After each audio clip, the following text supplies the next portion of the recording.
Good evening, ladies and gentlemen. It is I, Lighters, and on my right show we have Goals. And this is week 2 of the Inkosi Super Cup. We did see Goliath Gaming take the first week in quite a tough battle versus the ATKML team. And they aren't participating today. But guys, welcome. Yeah, thank you for that, Tools. It's me, it's your boy, it's Goals. We're here for, as you said, the second week here, the second weekly cup. Guys, as you know, there are 4 cups that culminate into a final leg or a final monthly cup. And the winners of those, or top 2, I believe, will be qualifying for the Mzansi Super League that's scheduled to happen later this year. So quite a bit on the line for teams to build up their, as they build up to these big events in the later part of the busy esports year. So looking forward to it, Tools. Yeah, exactly. And, the first game will be broadcasting today. So there are exactly 5 rounds. The first 4 rounds will be best of 1s, and then the finals, which will be the last round, which is round 5, will be a best of 3. So let's just see how deep these 2 teams can go into the specific cup. But we do see ATK female team going up against Omen. Omen, unheard of thus far. Omen Invictus, I believe it is called, Tools. Omen Invictus. So Invictus is the MGO and Omen are the... Well, let me just give you the breakdown, courtesy of So Strong here, where the team is registered. Omen Invictus is a South African esports team and initiative. What sets Omen apart from the rest? Basically just looks like they are just another team, yeah. No, it's a long story, yeah. But, basically just says Omen Invictus. So I don't think it's necessarily anything to do with Omen, but it does look like there's a Norse-looking bird there. So that's where an Omen maybe comes from. But other than that, not much known about them. It does look like they took part in a tournament prior to this, they came out short there. Oh, this is to Copy and Cruz and all the guys. This is the old school players, basically. The old school players. Oh my goodness. Okay. Yeah. Well, so again, this is a best of 1. The vetoes have been done. Omen Invictus banned Dust 2, ATK banned Vertigo, Omen again banned Mirage, ATK again banned Nuke, Omen on the other turn of it banned Inferno, and ATK took out Train. So we do end up on the decider of Overpass. And one of my favorite maps at that, very wide spread out map, gives you a lot of avenues of attack from the terrorist perspective and from the TT's perspective. A lot of avenues to set up a lot of as well. Yeah, a very scary AWP heavily reliant map, but as I was saying, for the CT perspective, you can get your openers here and there. So I'm excited to see how both these teams exploit each other on this map. Yeah, and I mean, I know that you've got some hidden insights there into the ATK female team. Is this a map they are well versed on? You said it's your favorite map, but it doesn't say much about theirs. I can't tell. I'm not spilling any secrets. But what I will say is we're gradually covering the map. Deepening the map pools. Yeah. I mean, I think Overpass is one of the forgotten maps in the sense of it needs the most time in terms of preparation. There's a lot of different strategies. You can obviously rehearse dry runs, etc. And from the CT perspective, a lot of setups you could use. I mean, back in the day, we saw a lot of boosts you could exploit. So it's quite an exciting map, personally speaking. And I'm just hoping these 2 teams are able to exploit what the map's given us. The map architecture layout is pretty nice as well. So I do enjoy Overpass, mostly because I'm an AWPer myself. Goals back in the day, slinging that big old green gun. Yeah, one that I never really picked up myself. I actually got more on my HLTV stats, I believe. I must go check, but I think I've got more kills with the little green grenade than I do with the big green guns. That is actually talk to me about AWPs. But you must focus on your rifle and your pistols. You had a specific role and you stuck to it. Other hand, for me, I was everywhere. I played every role, I did everything I could, and just leans my hand to just analyzing the game a bit more in depth. Guys, we're still waiting for the game to go live. ATK versus Omen, and that'll be the first round. There are other games obviously going on as well. We just have a look here. We got basically Good Gaming versus Final. Omnius versus Pivotal Sports, and then it's the Q team versus M Beta. So again, this is going to be quite tight. A lot of teams are going to want to look to go deep into this cup and try secure those points. The points do add up towards the end, and it just lands you a better seeding in the actual league. But guys, we'll be right back. Stay with us to see what transpires between these 2 teams.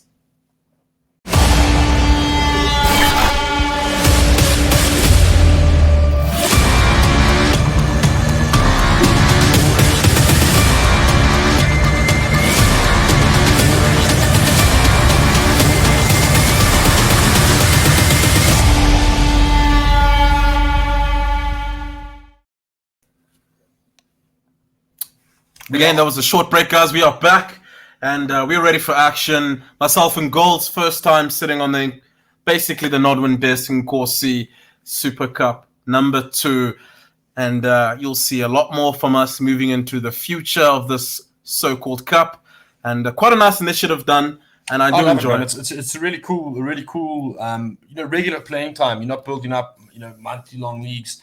It's these do or nothing cups where you cement your spot either further in the competition where you can compete for prizes and glory, or you get to test your mettle against the top team. So really, really cool initiative that we're covering out. As you mentioned, week 2 of the Inkosi Super Cup, and as we said, we are covering the game here between the ATK female team against Omen Invictus. Just to quickly go through the rosters here, Tools, if you could introduce the ATK female team. Yeah, so we got KC, 2 SSB, Queen, Starlight, the new player in the team as of this week. So interested to see what she can bring to the table. And Shaz, we all know who Shaz is. She's been in the scene for years and years. One of the first and only female international CSGO players in the country. She played for the likes of Played and won. Copenhagen Games with Karma, which is obviously the new Dignitas female roster overseas. So, that pretty much covers them. We will see, obviously, in the AWP, more so is Queen. She's the primary AWPer. And for me, the impact players more so are KC, little star fragger over there. So, see what she can bring to the table. Yep. And on the side of Omen Invictus, players that I have not had the pleasure of casting just yet, but I'm going to do my best. It is Fuzzy and Akapelos. I'm not too sure. My fellow Greek friends are going to have to try and help me there. I feel like that's going to help me there. But then we've got KZ, Crit Damage, and Malum. But a team that we are not too well versed with so far, but excited to get to know them, Tools. Yeah, very excited to get to know them. And I think this game could run quite deep. The scorelines could be quite tight. Again, a name like Crit Damage, you expect him to do a lot of damage, right? 100%. Well, no pressure on him. It does look like we are jumping into the game here. Round 1, that freeze time is ticking down. The good luck, have fun's going out. Good sportsmanship coming out there, and we are go. Yo, look at those angs, Ash. Look at these angs. As we can see, Starlight got a molly flash, a smoke, another smoke on Shaz, and 2 flashes. Oh, just initial pot shots there. Nothing lands but a grenade onto Queen. The T's are going to move up slowly but surely upon the A lane, taking long, checking out bathrooms, and the CTs are just sitting steadily. Very defensive setup here, or posture from the CT side. No aggression, no early round aggression, but again, the T side of Omen also not doing some aggressive. Normally you see some set quick plays off the bat on the pistol round, set the pace of the game, but it looks like we are in for a long one here as both teams just taking it cautiously, taking the precautions they need to take in order to get to this mid-late round. And now it does look like A is going to be the name of the game here, Tools. Indeed, as you can see, they're surely moving up on towards that A side from bathrooms and banana. There's just one smoke, so I'm interested to see where they're going to place it. Usually it's around a headshot, so you cut off those rotations, but Queen is peeking. She's about to take contact right now. She lets her player pass. Oh, this is quite tough. The flashbang does come out and supporting. Shaz gets taken down. The site is getting overwhelmed. The retake is commencing very soon. Yep, getting overwhelmed is Queen there in the bank area. That smoke blocked off the headshot area. So now all of the players are forced to retake from that bank position. It is a bit of a botched smoke though, so there's a little bit of a gap there, but nothing that the CTs can capitalize on. And the CTs start to fall. Only 2 players left here for the ATK female team. Oh, the flank goals puts a pin in that round. 1-0 to Omen. They take the pistol round. And like I mentioned, in the best of ones, your pistol rounds are quite essential because you automatically convert the next round after that, which really puts you in a 2-round advantage lead. Most CT teams would recognize that and obviously force behind that as well as the Ts. So as you can see, they are picking up some upgraded pistols, I see. Let's just have to pick up utility to complement that. Yes, they have a force bias commence. There is a kit on 2 SSB. Very important. It's a greedy buy. Short-range Mac 10s versus long-range Deagles. So interesting to see how this one pans out. Yeah, Queen is getting forced back by utility. They'll have 3 players heading towards that B side and short ATK and 2 players and that A side. One in low is in the form of Casey. Let's see if she's able to pick up that first goal. A sound cue will come out. She's about to take contact right now and crit damage. Obsolete. Her deletes off the face of this map, leaving them to 4 players. And Yeah, they're going to need to just do some sort of economical damage if they are to lose this round, but the round is still young. But rotations are coming through here from 80k Female. That does look like they are making the right call. There is a bit of a fake lurk here that's going to throw that smoke. So let's see if anything is to cover. But it doesn't look like they're going to give much time for the other side to wait, though, as they are breaching onto this A bomb side. First frag goes the way of Omen. Second one as well. And the bomb side has fallen. That's 3k for Chris. Look at the kill speed there.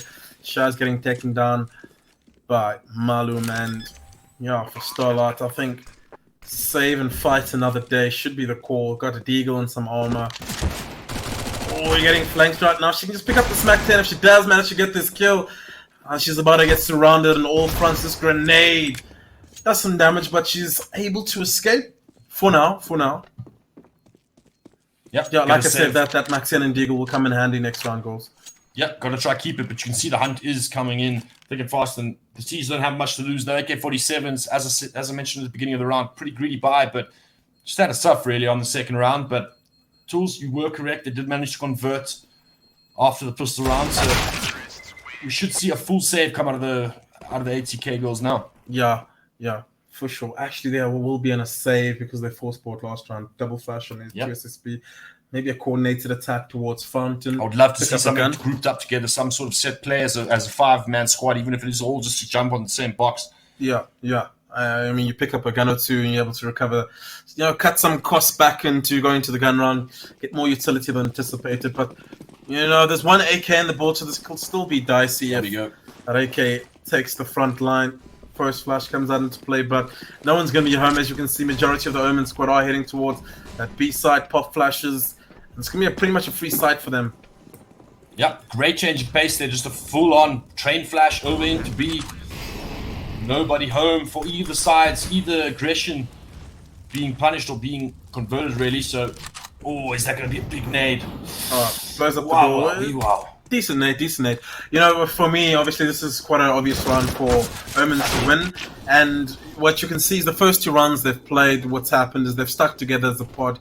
They've always got a 4-man core walking around, so that does enable maximum trades. So things can't get too dicey for them. But at that turn, you do forfeit a lot of map control when you stick in those pods. Stick super close together like that. They only lost one gun this round, so the economy will be looking extremely healthy going into round 4. 80k needs to bounce back. They need a strong response to your goals. Yeah, they do indeed, and this is the opportunity to do so. This is the buy round. So first round, they are going to be on equal footing here, and you can see the terrorists have discarded all their weapons and gone with the AK-47s, gone with the Kriegs. So standard stuff here coming out of both sides. A wealth of utility on both teams as well. So this is where they're being quite clinical in that sense, making sure they got the proper weaponry to fight off the rifles that they know are going to be brought up in the 80k squad. Fountain, smoke just placed there, double bathroom sets up. 3 players. I'm really enjoying this team structure. I'm really enjoying this Omen Invictus structure here. They got standard stuff across the board here, splitting around nicely, not kind of waiting for any sort of aggression. They're taking these areas together. You can see the player moving towards lowers as they're getting ready to take Fountain. It's great stuff. Yeah, as you can see, up until that bit of a gap in that smoke there, but maybe they're able to pick up a kill here. Queen's gonna get the better angle of that smoke. She does spot one player going lower, but she spots the other. He takes down that frag, and for me, you kind of get out of dodge. You got to reposition.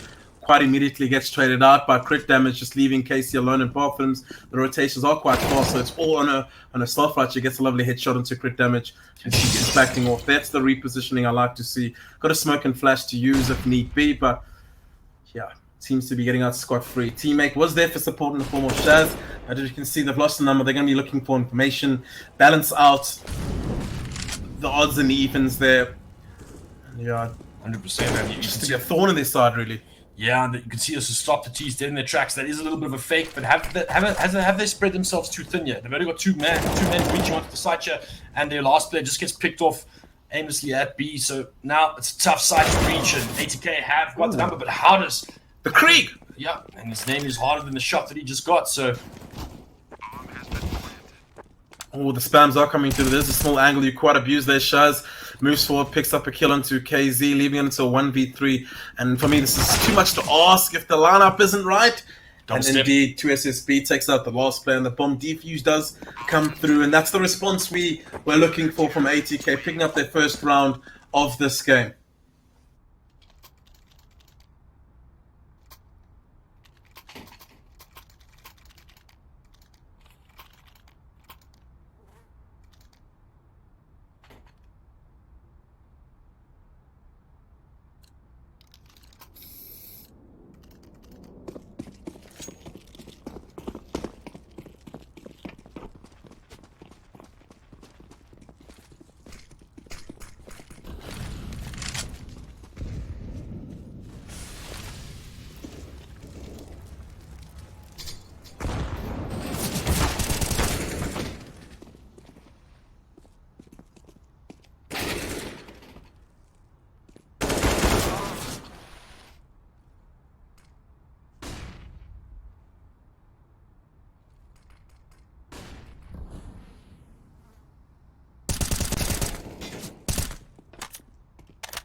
Hello? I'm back. Sorry about that, guys. But Yeah, I got so excited there. I kicked his PC out of the plug. So that happens sometimes. But we are back, and we did seem to miss a bit of a win round there for ATK, converting that second round once again. So a bit of change of pace coming through from the Omen side here, moving towards that long area. They haven't really stuck as a unit like that since that eco round. So this might catch ATK off guard here, Tools. yeah, the tank should be coming out now. Queen does turn and gives Casey a lovely burn there. She needs to fall back. She's getting overwhelmed by numbers here. Casey there in time for support, but she might get taken down. She's not getting out of dodge quick enough. Has utility to work with at the very least, but safe and sound. Safe and sound back into CT spawn, back into a home. That was very, very a close call there. The trades were in their favor, but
Sorry about that, ladies and gentlemen. We are back.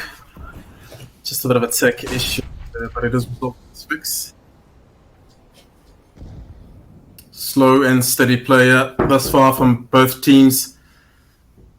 Omen managed to pick up the previous round, but ATK are able to sum up a full buy at the very least, but short on utility.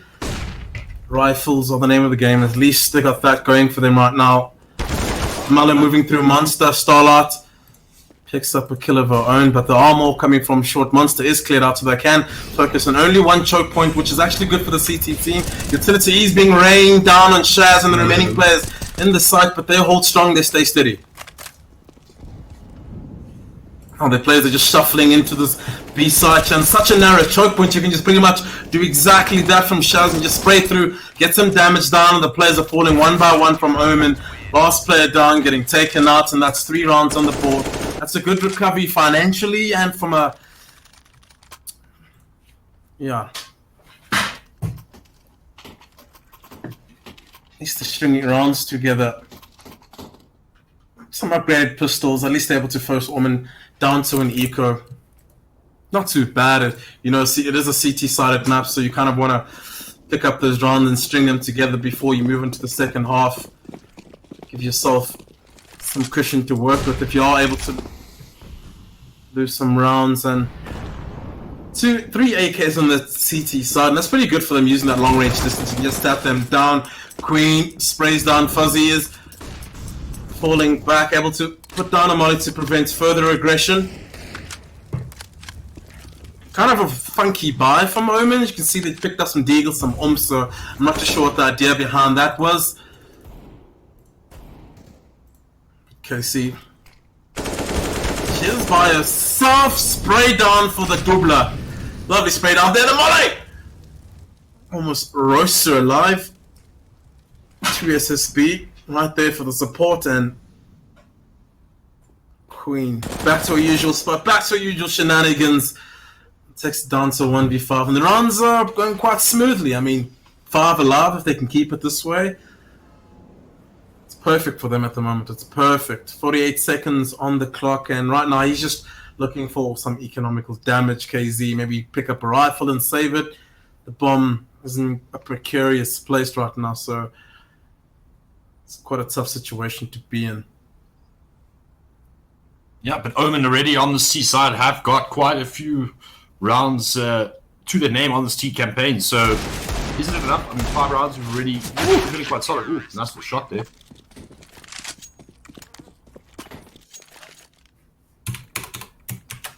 And I believe it is now 5-4. 5-4 indeed. Good recovery from ATK. Let's hope they can string more rounds together, but on the side of Omen, they've picked up their first AWP. Not much util on him, and I was about to say Maluet no AK, but eventually gets one, probably get dropped to it. Queen's gonna go for a quick peek into deep fountain. Nice deep smoke there to cut off rotations and just make the lives of Omen just a little bit tougher around that sector of the map. 3 players taking short in the form of Omen. They've secured control of that. Malu's going to rotate back to lowers. I see, oh, we're going to go for a lovely boost. Yeah, Malu taking out Queen, or, excuse me, KC in lowers. Putting them down to a 4v5. Right now, they need to look for information, look for regress somewhere along the map. Otherwise, they're just going to get crunched on and outnumbered. They're trying their best to make the boost. They're trying their best, but it doesn't seem to come to fruition. Some mutual raining in, and what a botched utility thus far. Lovely nade onto 2 SSB at the very least. They are moving slowly up towards Banana from lowers. 50 seconds on the clock. So they got all the time they can work with. No CTA presence at the moment in between bathrooms and longs, so they got a lot of space to work with. Although they have to clean their nooks and crannies, they're not going to face any opposition anytime soon. And they have some sort of utility to work with. A molly, flash, and grenade. It's going to be very hard for them to get into the side. Here, Queen drops a flash, a molly, just to make their pathing a bit harder. Lovely nade from Shaz. Lovely spray down from the A1. Queen. Oh, these guys are picking them apart. Lovely teamwork. Left, right, punch from them. Least critic damage, least to pick up a kill there. 2 SSB stops the bleed. And we're back to 1v3 at the moment. Same position as round 3. And 5 all deuces, ties. This is what we like to see. This is what we actually want. A close game. Close game. Game 1, guys. There's going to be tons of matches like this throughout the evening. So really awesome to see teams going back and forth here. Fun, and it's coming down to the wire tools. Every round is down to the last few play, like the last player on each side, or something like that. So it's nice to see it. I mean, most teams try to end the game a bit too early. All in rushes towards A1 and rushes towards B. So I like to see the temperaments and the pace of this game nice and slow. A lot more thought out than the usual.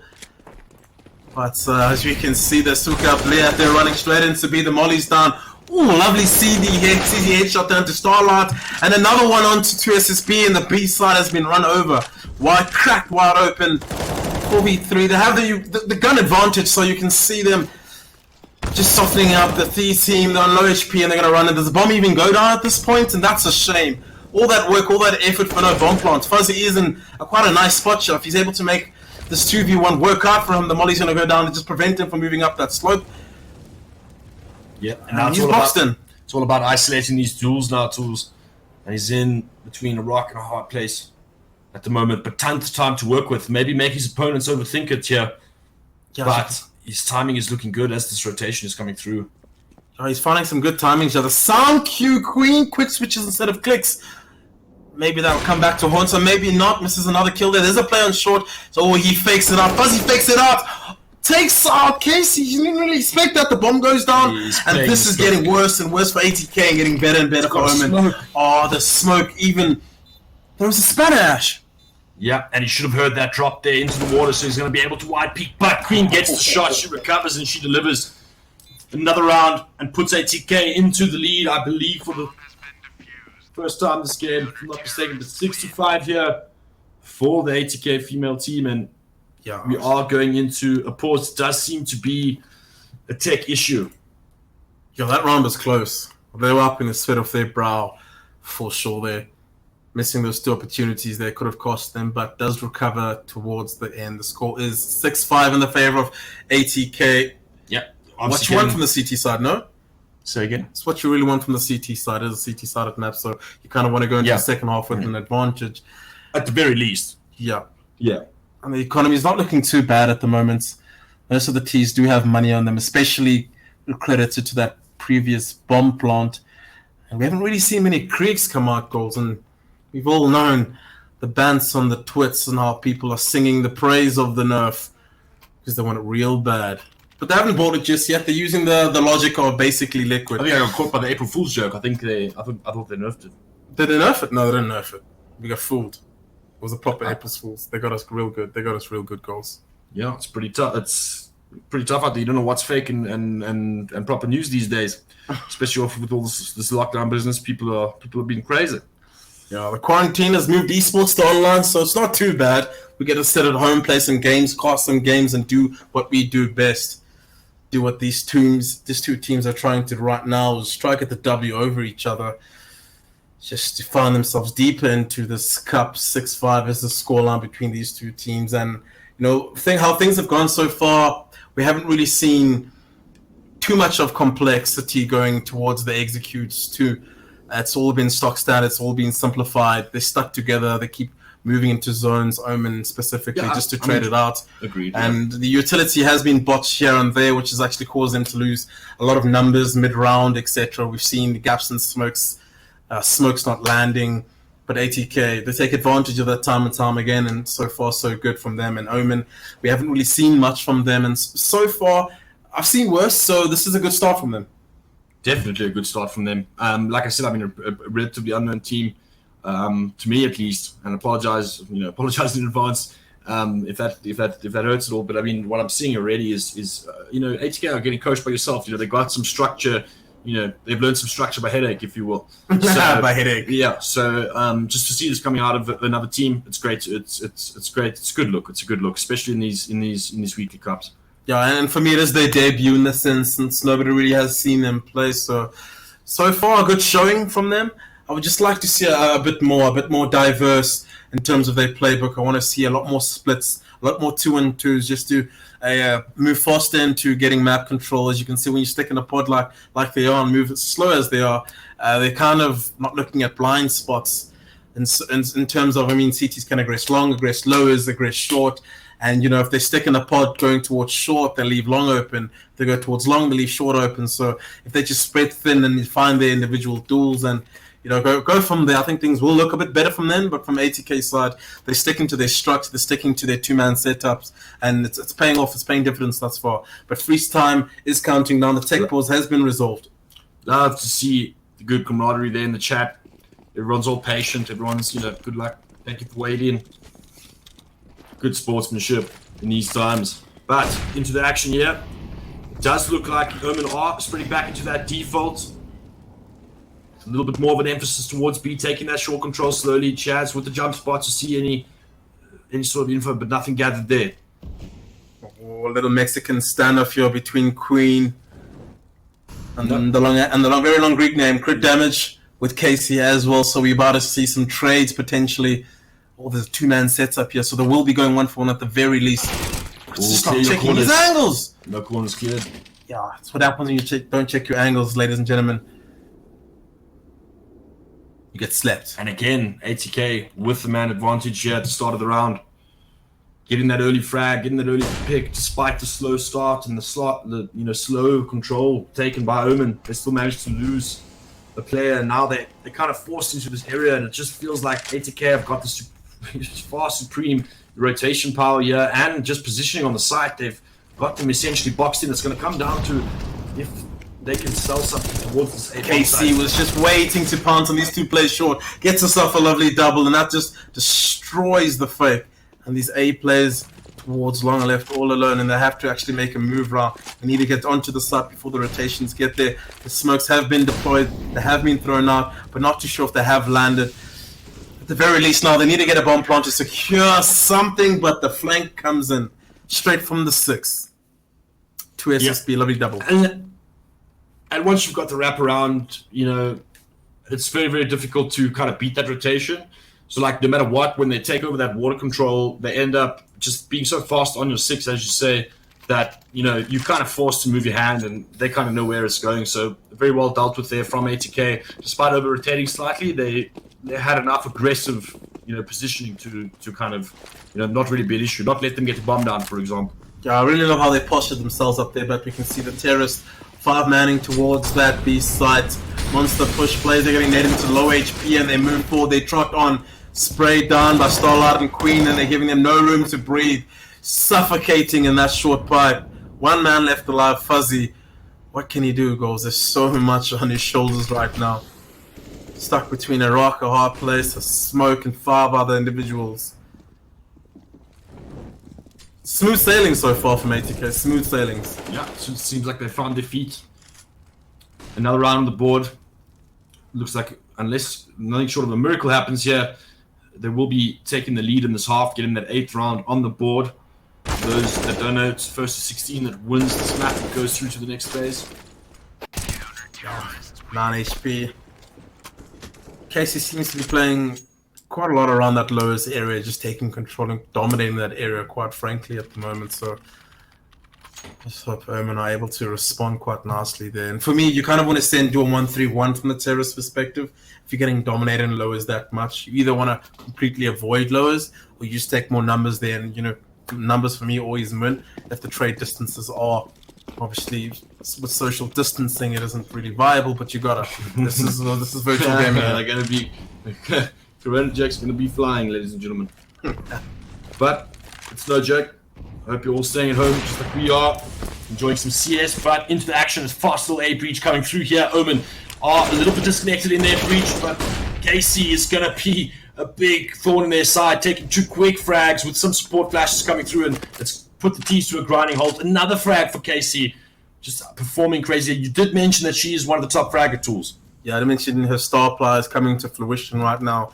Not missing any shots. Both of the opening frags were headshots indeed. And again, it is a semi-buy upgraded pistol, so it's quite normal to see a round play out like this. She's pretty much want to go for the ace. Give her the ace. Let's just see if he gets it. Just going to go hunting for it, it seems. I'd definitely be hunting for it. I'd be telling all my teammates to just step back and give me this ace. I mean, it gives confidence, etc. But again, you don't want to risk losing a rifle due to the Starlight does finish it off for them, and 9-5 is the score on. This is the last round of the half. Omen, can they bring it back? Can they just carry on with that momentum they had earlier on this game to pick up those initial 5 rounds? Well, ATK slam them with the hammer. Full buy is a lot of money on these guys. The CTs can buy for days, and it's been like this for quite a while. Look at the frag distribution between the players over here, between the two teams. It's quite even, so it's weird to see the scoreline like this if it goes 10-5. But if it goes 9-6, I think Omen will be happy with the result of that half. Seeing it is a tougher half. Nice protocols being put down here by the CTs. Earlier on, Molly, triple smoke in short. That was a double smoke. Could come back to bite them towards the end there. Yeah, we should expect to see them stagnate for a bit here. They've already baited out a wealth of utility there on the B side, so to see critical damage here moving towards this A-bomb site is a good move. But ATK are in position for this. They have got a decent split, but they are over-rotating now, so can crit damage do something? No, he gets picked off by Queen, and that's that threat eliminated, so that should allow for the ATK rotations to come through. But it's not forcing the T's hands tools. It looks like they're going to just reset, move all the way through T-spawn with that bomb, and maybe try to get a pick here in the form of KZ. But again, the final smoke here must be bomb site being deployed, and now it is up to these A players to get a pick. They are aware that Queen is playing behind that box in the side, so should have an inkling of where she is. But right now, there we go. There's the pick, and now they can move on to the bomb site, and they need to move swiftly, but they just don't seem to be aggressing, and there comes another frag towards B, and now they should be well aware that it's actually an A hit coming through. There comes the smokes and the flashes. Bank smoked off.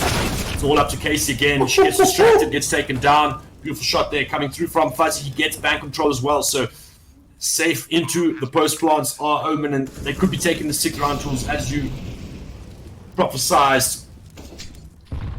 It's getting harder and harder for them. It's 2v3 retake here. 2 players are on low HP on the face of Omen, so it is quite doable, but it just comes down to how much time they use taking this retake.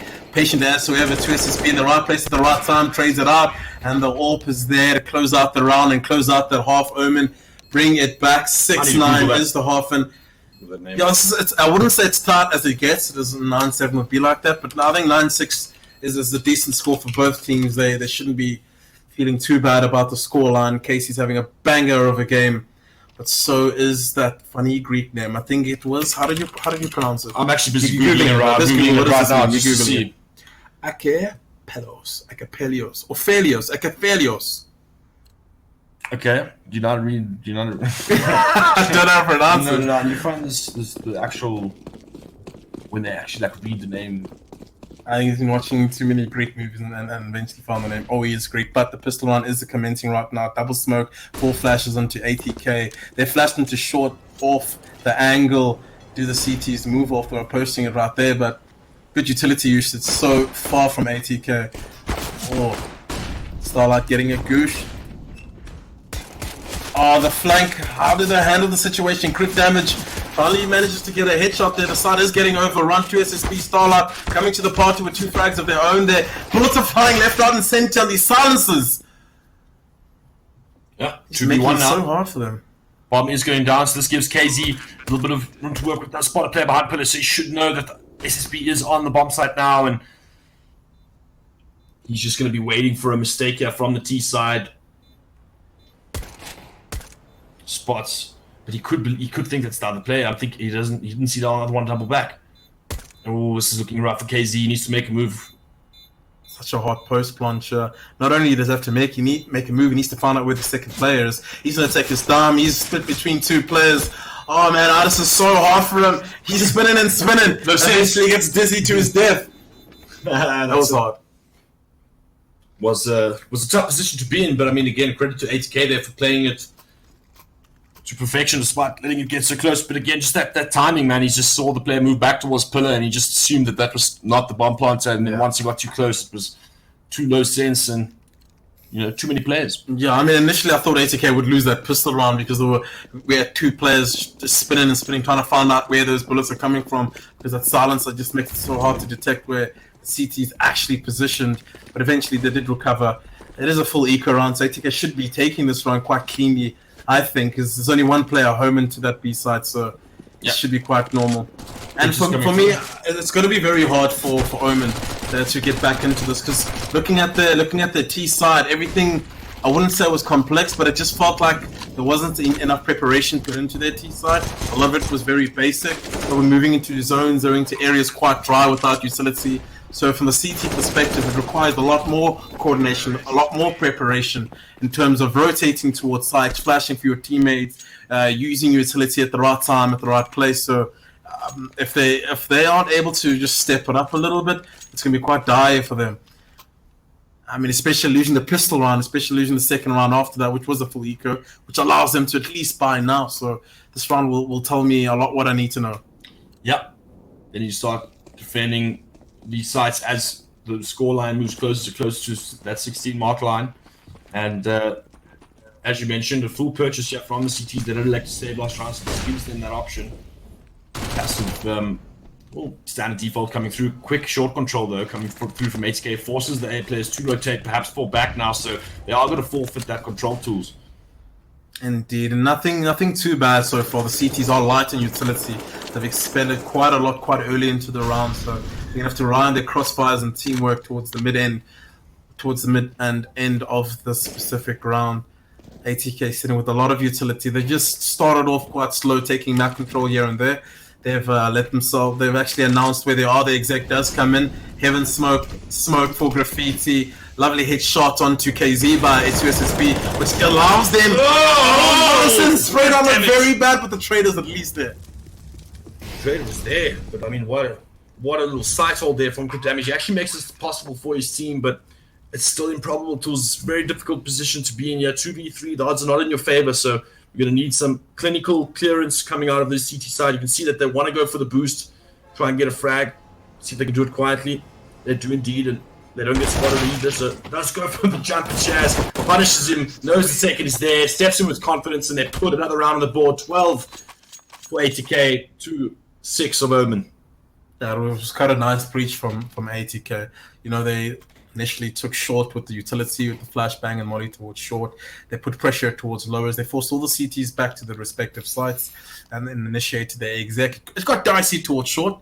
I mean, they baited out the util really well. ATK, by the time they breached, I don't think the CTs had anything left. All they had was the strong backbone of Crit Damage, and he's only able to get 2 kills. You know, if he gets one more, maybe something happens there, but unable to do so. Maybe to kind of, allow that to happen. Yeah, indeed. And it's just down to a deco buy. I mean, they need to just rely on their headshots. There are 2 flashes per just on Crit Damage, so interested to see where he can use that. He's going to go for some information short, maybe try to trade out, switch spots with this team, and this isn't too bad. The spotters, if they don't clear it, it could favor him. Queen, too enlightening for such a play. Now I'm going to move into Monster. Lovely shot into Starlight there from Malu, but Sharon is there to support. Make things pretty easy for them moving into this. So this is a free side for them. This is a free round for them. They did expect some sort of contest, but they're saving up for the next round. Deco bars with no armor is always going to be very hard, especially with headshots like that from KC. God damn. Oh, Fuzzy! Only one. But 13 to 6 here, and as you mentioned, that not much in that round. They only had Deagles, so there's the AWP coming out from the CT side. Let's see where that goes. For me, I like the player with the best spawn there in the front. There we go, to take a fountain shot, just to open up the round for them, just to relieve that pressure. The score is 13-6.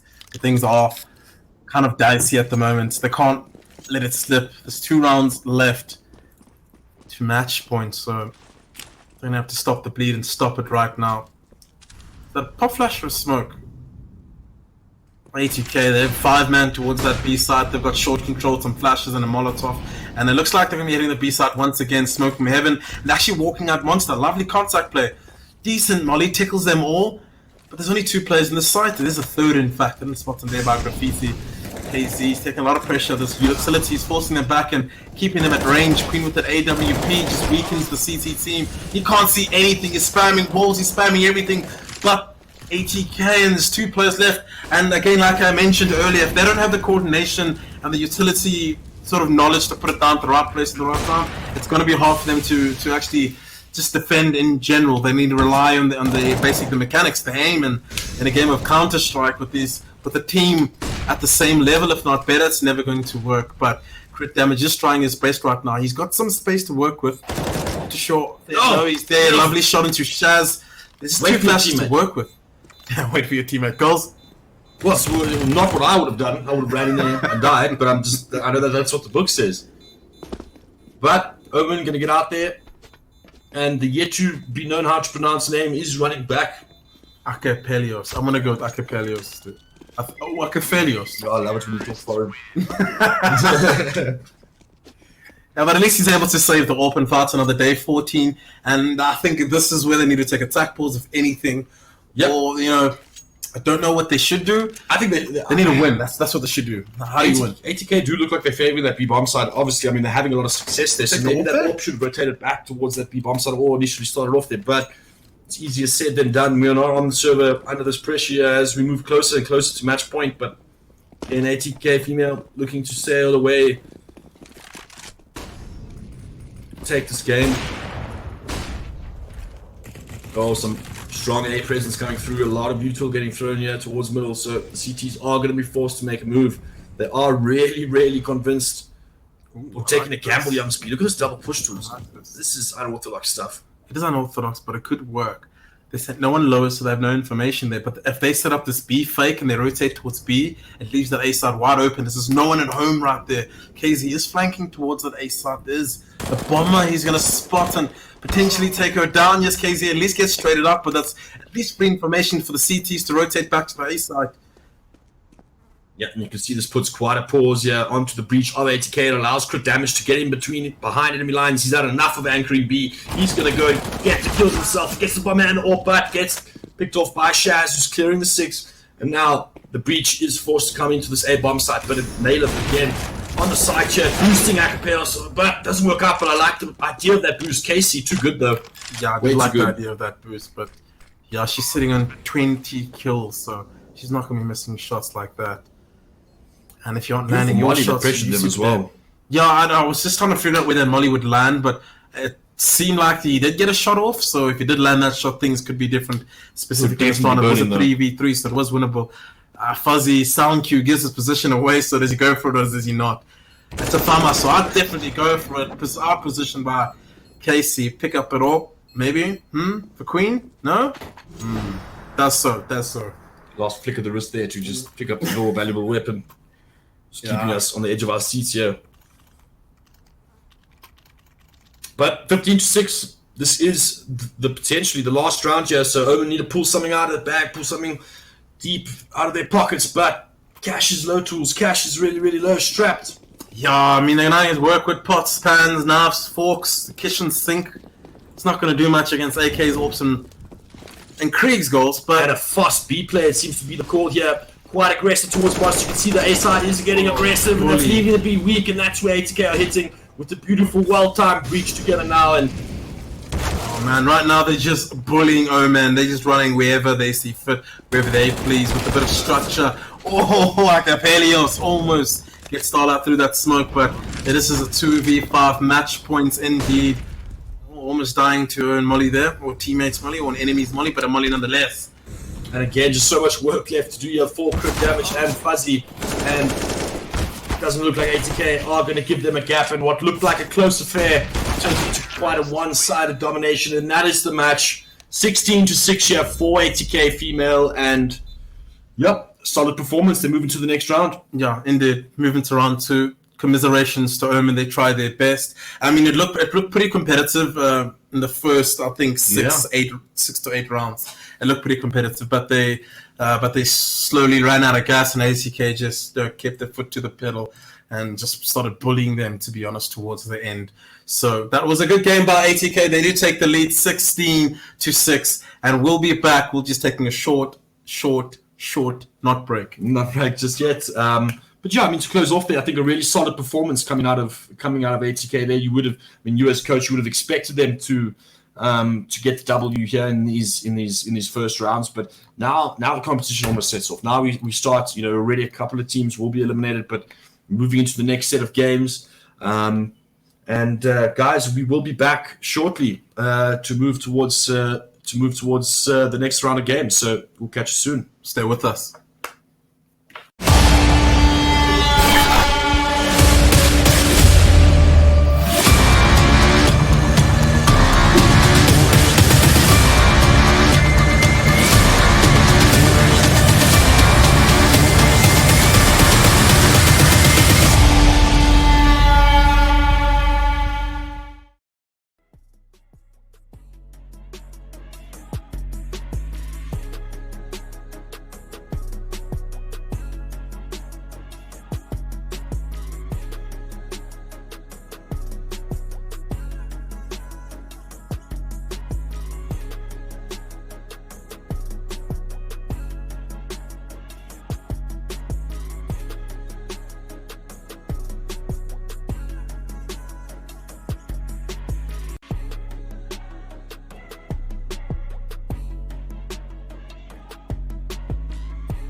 Good evening and welcome back, ladies and gentlemen. This is round 2 of your week 2 of the Inkosi Super Cup. We did see ATK win that first map, win that first game of their debut, right? Their debut in the league? Debut in the cup? In the cup, and they obviously go on to play Sinister 5, which is going to be a tough match. But what we're here for is WRG, White Rabbit Gaming versus Inkosi Esports.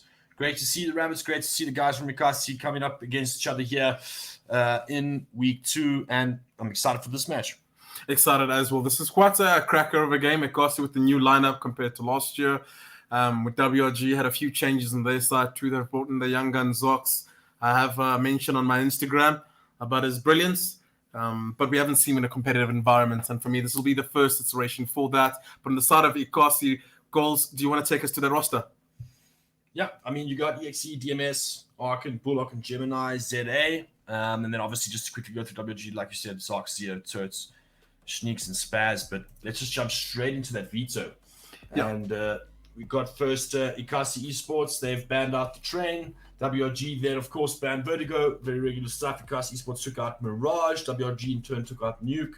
Inkosi then banned Overpass. WRG then banned us too. And obviously just picked Inferno as the decider. So I love Inferno. I do know that Zio loves Inferno from the side of WRG. So yeah, we're expecting WRG to come out strong out the gate here. Tools, what do you expect for this match? Yeah, for me, Inkosi are the underdogs in this matchup. WRG do have the more known players, the more experienced players.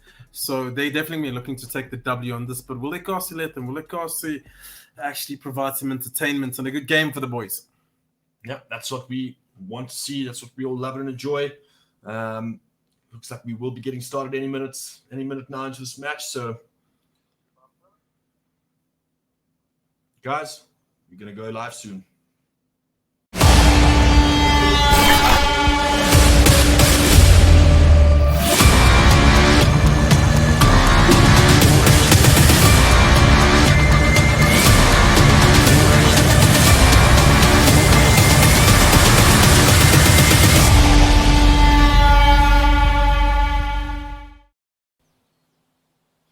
Ladies and gentlemen, this is Inferno. This is the best of one. This is the map they'll be playing. And for me, this is one of the favorite maps of all South African teams. Everyone knows how to play a map like this. We will get the knife round started. There will be stabbing for the side.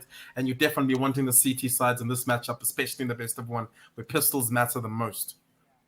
Yep, it does indeed. And pretty much sets the pace for how the map pans out. And obviously, those that know Inferno are going to see a lot of banana control, a lot of aggressive banana control coming out of, again, Zio probably.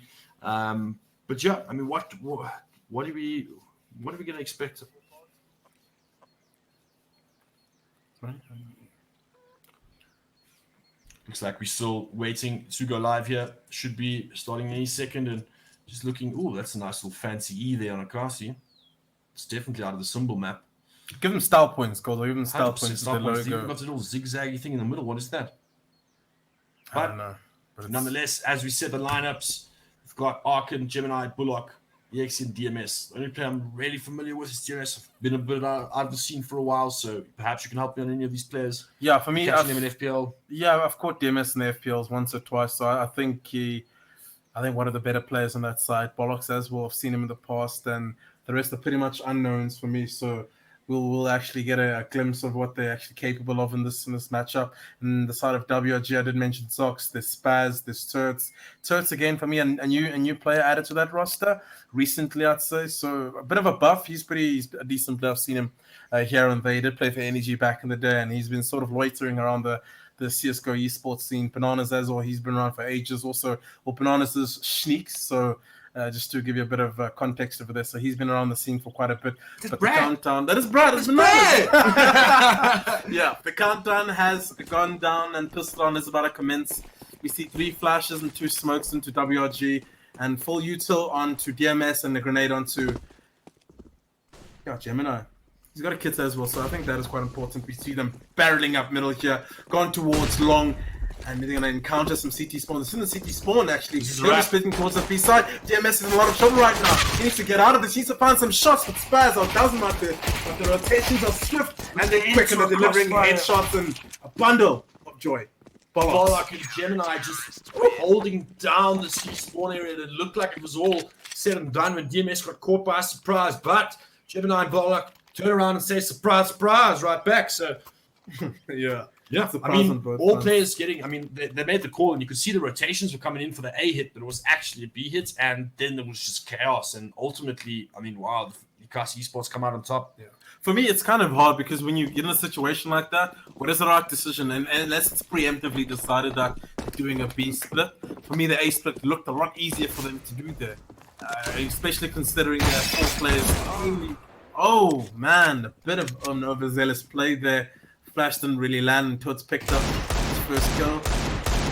Textbook stuff from Thursday, waiting for that sort of aggression. You expect the Scout to peek there, but WRG earned the first flag of the round here. And this sets them up in a good position here to take this round. You can see they've slowed it down. They know that they've got an opportunity here to make Inkosi bleed.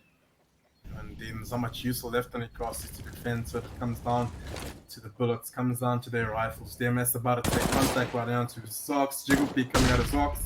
Good info peek. Good flashbang at the very least. Maybe a double kill. Yeah, Zox does take him. DMS is able to control that. FAMAS, it does betray you. And EXC outdoes Banana, sneaks, and Palace. 3 players. He needs to stay alive. The rotations to come in. The most Bollock. Right time, right place. But Spaz is able to stop the bleeding. EXC builds a nail in a coffin. That's the second round. That's good teamwork. The flashes were good. Yeah, critical. Love to see it. I mean, when you see those players pulling back, waiting, not committing to that fight, it looks like a bad duel, but when that support flash comes in, you just smile and you see them peek, and it's good Counter-Strike. That's 3 kills. It's 3 kills. And I say this a lot, but for me, it feels a lot better and more rewarding to throw a really good flash than get a really sick deep headshot. So just to put that in perspective, how important that flash was. Pretty sure it was a lineup. But they're full buy into WRG. AK's little to no util, just 2 smokes left, so they're going to have to fight their way through map control. That Banana control passes, burning alive, taking so much damage, 66 damage in fact, so you can see how important utility is in a game like this. Okay, Zio, alright, that worked. Smoke with no vision, takes out Bollocks, and he's going to be very sad about that. And for me, that pretty much establishes Banana control from them. They're going to slowly but surely just walk up Banana, point their flag down, and capture that point. Yep.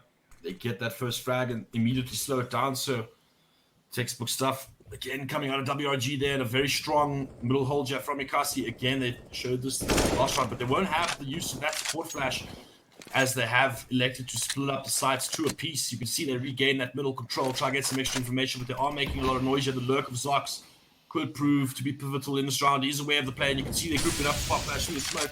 What? The Molly goes, That's what Counter-Strike does to you sometimes. The smoke is bulging through the actual choke point there, so it distinguished the Molotov you threw. And I'm pretty sure you wanted to hold middle, but because of that failed molly, they had to let go of middle. So they forfeited that towards WRG. They are wrapping. There's a player there holding it from CT spawn in the form of DMS. It's going to be very hard. Duel for him to win. Zio does his best to sneak.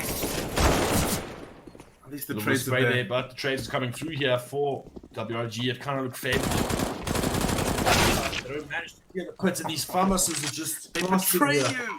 They betray you when you least expect it. That's why I'd rather literally just get M4 body armor or just get an MP9 full utility. Because that pharmacist is the worst rifle in the game. By far. Worse than the galley, eh? Worse than the galley. That much worse than the galley. It has less bullets and a worse spray control than the galley. It's crazy. And the burst fire is bad too. And the burst fire is bad. So for me, the Creep needs a nerf and the FAMAS needs a buff. But Gemini, he's looking for exits. He's probably looking to pick up a better gun. Maybe an AK or... what a sale.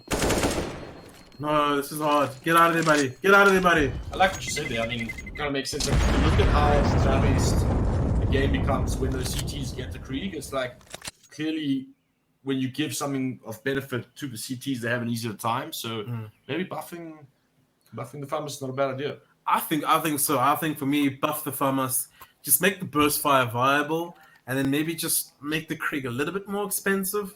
Like add an extra $100 to just make sure long term it does implicate. It's a perfectly balanced game in your opinion. No, there's so much more that needs to be changed, but I don't know what a perfect game looks like.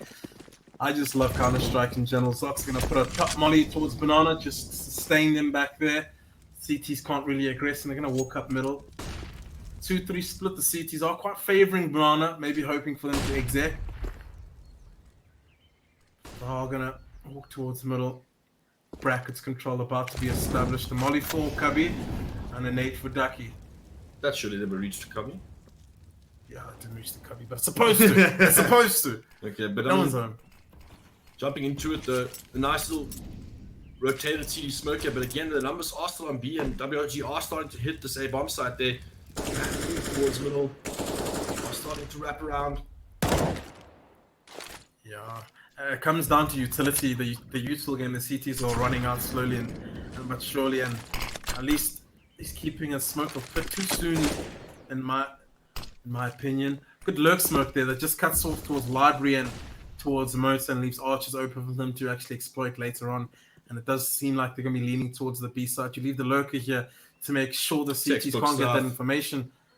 But maybe a burst, they're just walking into the B side without utility. They spot they preemptively see the boost, and he able to get out Gemini with that first frag, and call his teammates over now. The breach is coming in thick and fast, so the rotation, that's going to allow Zero to flank the gap. He takes it, he kills it, and now he's going to start rotating from behind.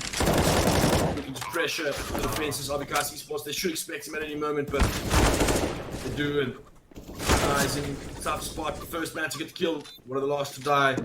And now it's all up to Arkin, who's going to just retreat to T-spawn then and save his gun. So another strong display there from WRG.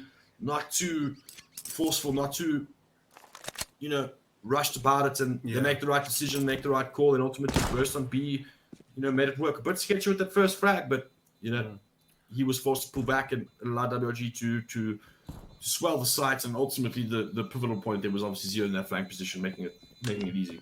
Yeah.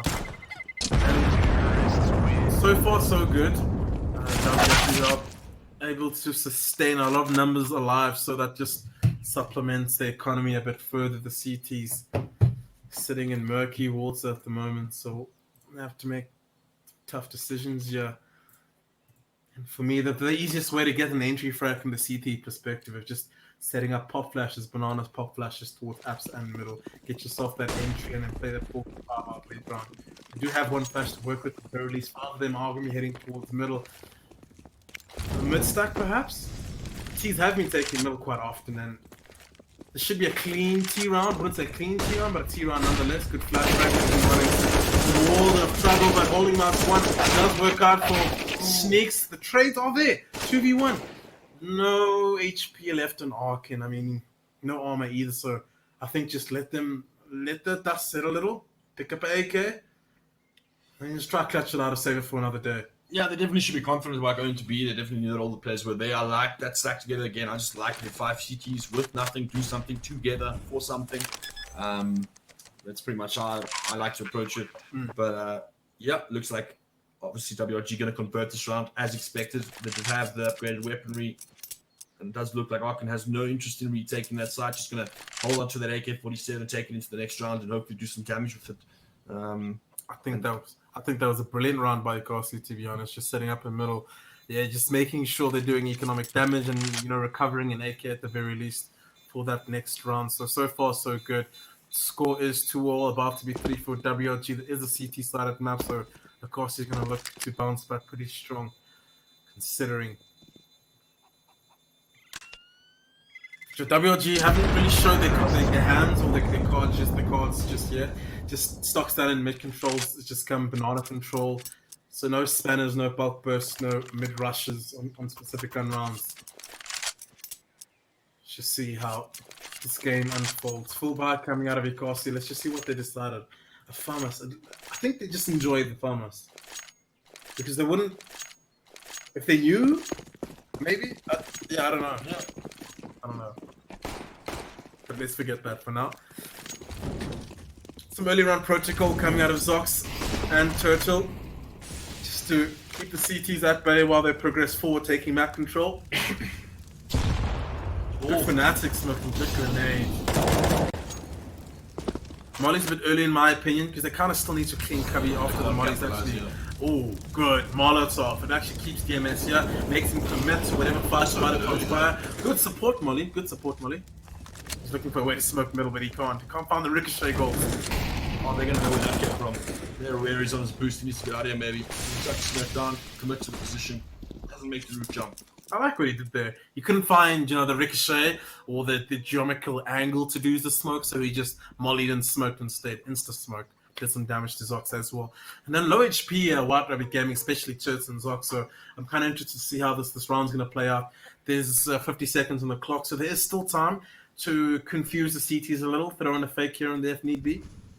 Yep, and you can see they've just kept that lurking position here. Sneaks. Playing sneaky in the apartments as well, while Zio's going to try to draw some sort of rotation, find some sort of gap, but you can see that the hit is going to come towards B. Both players sitting very, very passive. You can just see they're committing to the good old DC split 3-2 here. Solid, don't change nothing until they bring something. So WRG Zio gets one. Sneaks gets a pick there on the side though, can look for a second. Loads of damage done there, but all 5 players are remaining. B breach comes in anyway, and they decimate the players on that side. 4-2 now in favor of WRG, and they've started their T campaign. Quite a bit of strength here, Tools. Yeah, what Zio is actually doing there by Cubby, it's quite common. You actually just sit in the smoke, and sometimes it's your advantage. He missed the timing by inches. Arkham was just, he held it for so long, and the minute he turns, Zio just slips right through.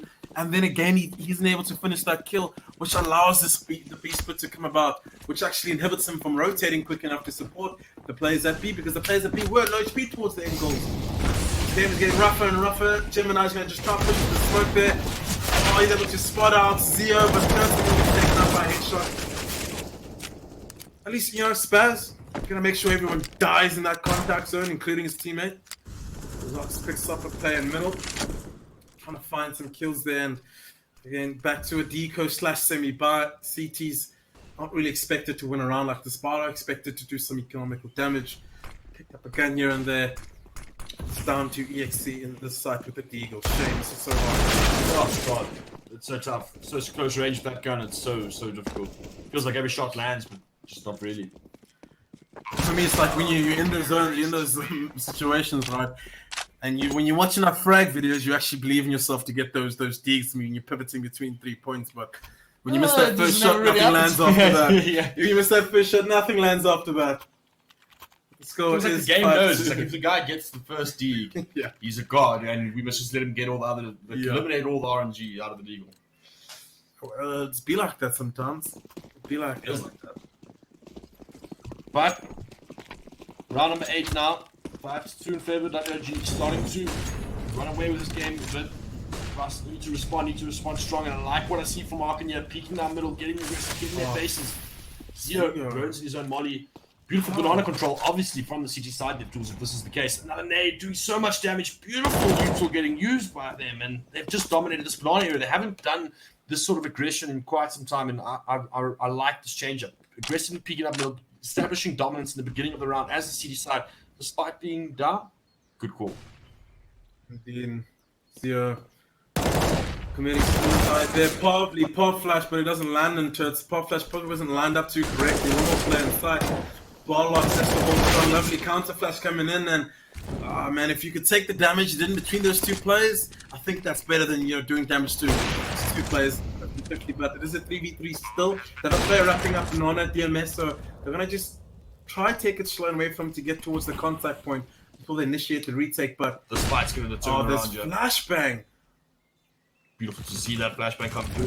And now he's going to come from another, but he gets the better of him, does sneaks, and now can go support his teammates. Instantly rotates back, and this is going to put the CTs on their heels. Wanted to stop them, and Inkosi are having none of it. They're going to get out. They're going to take these rifles into the next round, which is respectable. Definitely want to take that AWP and try to get some sort of aggressive first pick there. Yeah, good round by WG once again, dominating contact points at the moment, dominating all the contact points. Again, Banana is a game of utility. I just got taken out there. Definitely wanted to keep that AWP. He does so, but Bananas is you got to use a lot of util back and forth. You can't really drive peek anything. So you saw Zio, he threw the top con molly, but I think he tried to take a peek behind it and ended up roasting himself.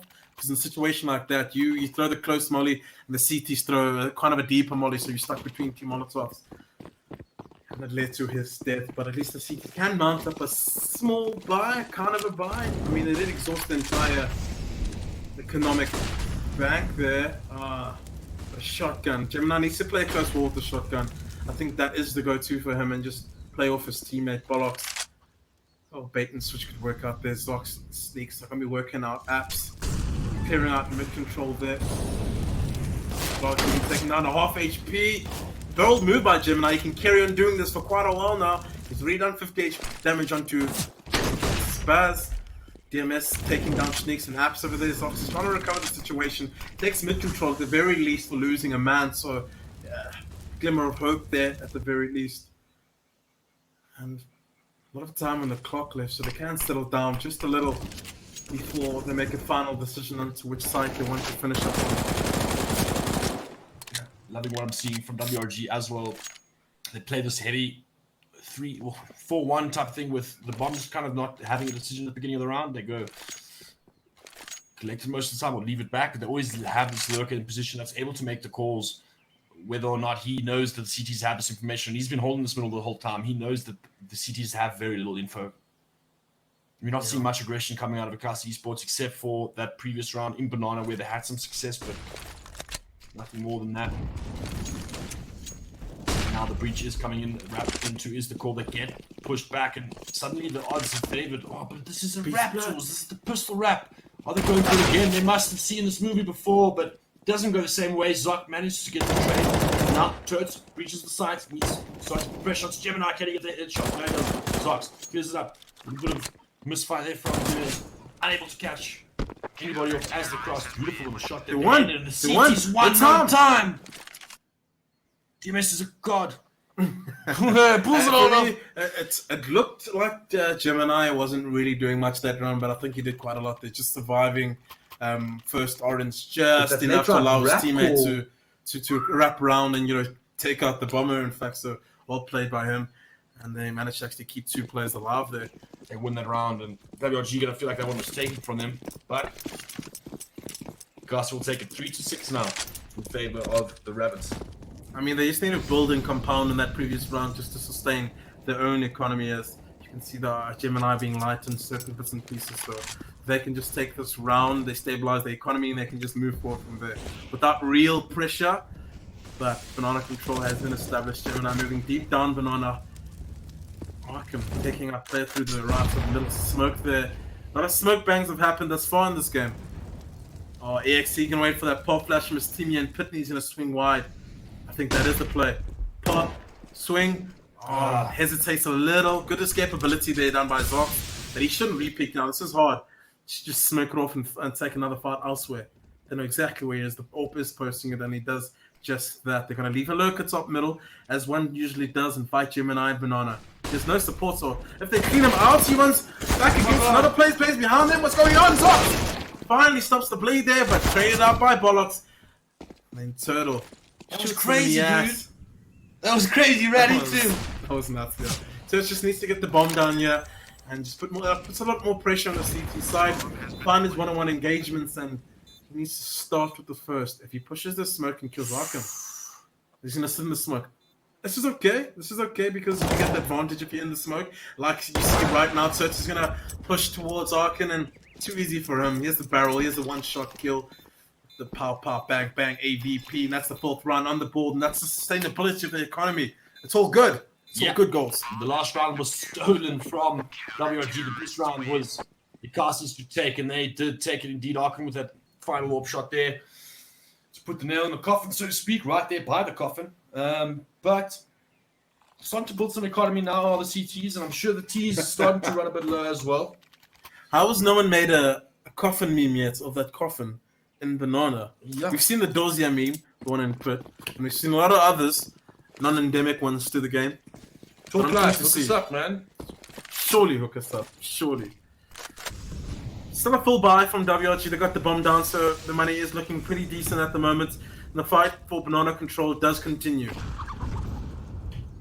Oh, this is going to be a pop flash to the smoke here. They have 2 players sitting inside, and this is going to catch them unawares, but DMS, right time, right place, hiding in cubby. This is the 2-for-1 here. XCG pull back and you continue to fight. An important goal. Almost gets a lineup back to a 3v3. Now, one player left onto that A side and two onto that B side. Bollocks has been here before. Soundkeys will come out quite easily. Spaz. Triple peek. Oh, best thing using Counter-Strike. Another double peek. Spaz trades him out 2v2. Oh, Gemini, that was tough. You didn't know where to look. That smoke was projecting him there, so yeah. A bit of an adjustment Caught there. in a ways. Wrong time, yeah. And now it's all up to Arkin again to send to the heels. Doesn't look like he wants to potentially look at retaking this. But he'll need a depth kill very early on. Gives away his position as well, so this became incredibly more difficult.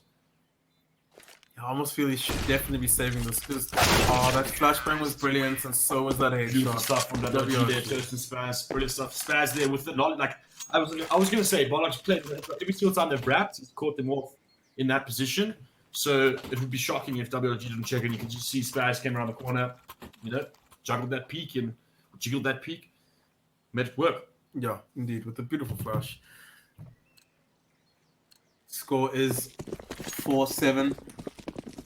Let's see Bollocks doing most of the work there in the season, start sitting at 9 kills, so I think they'll be looking to him more often than so. Yeah, it is a semi buy. I think they want to buy an extra one. I thought they could get something out with the bits and pieces they did have. Beautiful flash to take Banana from Gemini. I do like this spot. I do like their risk in stacking up, considering it is kind of a round for WG to win. Not much utility will come but he needs to land the shots. Does a lot of damage, but doesn't quite manage to get the kill. Spaz and Zox pick up a kill each, and that leads it to a 5v3. It's getting a bit dire for Inkosi at the moment. Bunched up and try to find a kill. Yeah, Turtle's too aware for the smoke pushes. He's been playing way too many FPLs to be caught unawares by that. I thought Spaz picked him off. There was actually Turtles, as you mentioned, but I mean, yeah, baits it out. Stuff WG Zox in that flank position. It just looks like it's connecting. Kasi obviously had a lot of benefit from letting them in to connect into that connected area, into that city spawn area, but ultimately they're also just giving a lot of control over to WG when they take control there. I mean, they're just allowing, they're never aware whether there's a player through the behind enemy lines or not. Yeah, so this again, they tried to stop the wrap in the previous gun round. It's setting a lot like they had a double set up by the cubby area and one play in the A pit, but it didn't really work out. The trades didn't go in their favor. So for me, the other option is just making sure you hold middle heavy. You time your utility quite to the T as the CTs. I know when there's the T smoke left of middle, and that could work out for you in the long run. And just try to win the round there and then instead of letting them take all that control by brackets and playing with your rotations like they are. But we do see full banana control. 4 players are sitting there. Zox is the lurker for now. I'd say we've seen him lurk towards brackets a lot of the previous rounds. Lovely native to Turts there. Tickles him, but leaves him to a one-shot headshot range with the rifle. Baits out a lot of utility usage, so I do like the idea behind this. Still a lot of time left on the clock there. Zox going to pick off an aggressive Arkin and apps, and you can't really aggress solo. No trades, at least if the team was there will allow a trade and they would have control of apps, but it didn't really happen. Zox is now at the end of bulk, DMS. Oof, a little bit of crash. Yeah, I've been there, DMS. Don't you worry, I've been there. But there's a 4v4. At least he's able to pick up the kill that is fast. Oh, he gets that double. No, the headshot from Sneaks while he's moving. Insanity. 4 HP left in him though. Bollocks and EXE again. Returning the round back in their favor. Zox. This is a 2v1. Here's a star player for them. Lovely headshot to EXE. And he knows exactly where Gemini is, I think. Gemini does have the drop on him. Yep, he's not aware. Not sure. Gemini gonna make an easy frag. Patience is the key, and covers the hold by Inkosi Esports. Was messy, but a hold nonetheless. DMS recovered nicely. They're getting the dink on to the second player. Yeah, he needed that dink was super important. Because that sort of takes away the confidence of Schneeks actually peeking more aggressively into the A side there. So well played by DMS. And I think that botch smoke he threw did aid him in a sense. It actually worked out quite well. It worked out for the better. Yep. And that's Counter-Strike. Be like that sometimes.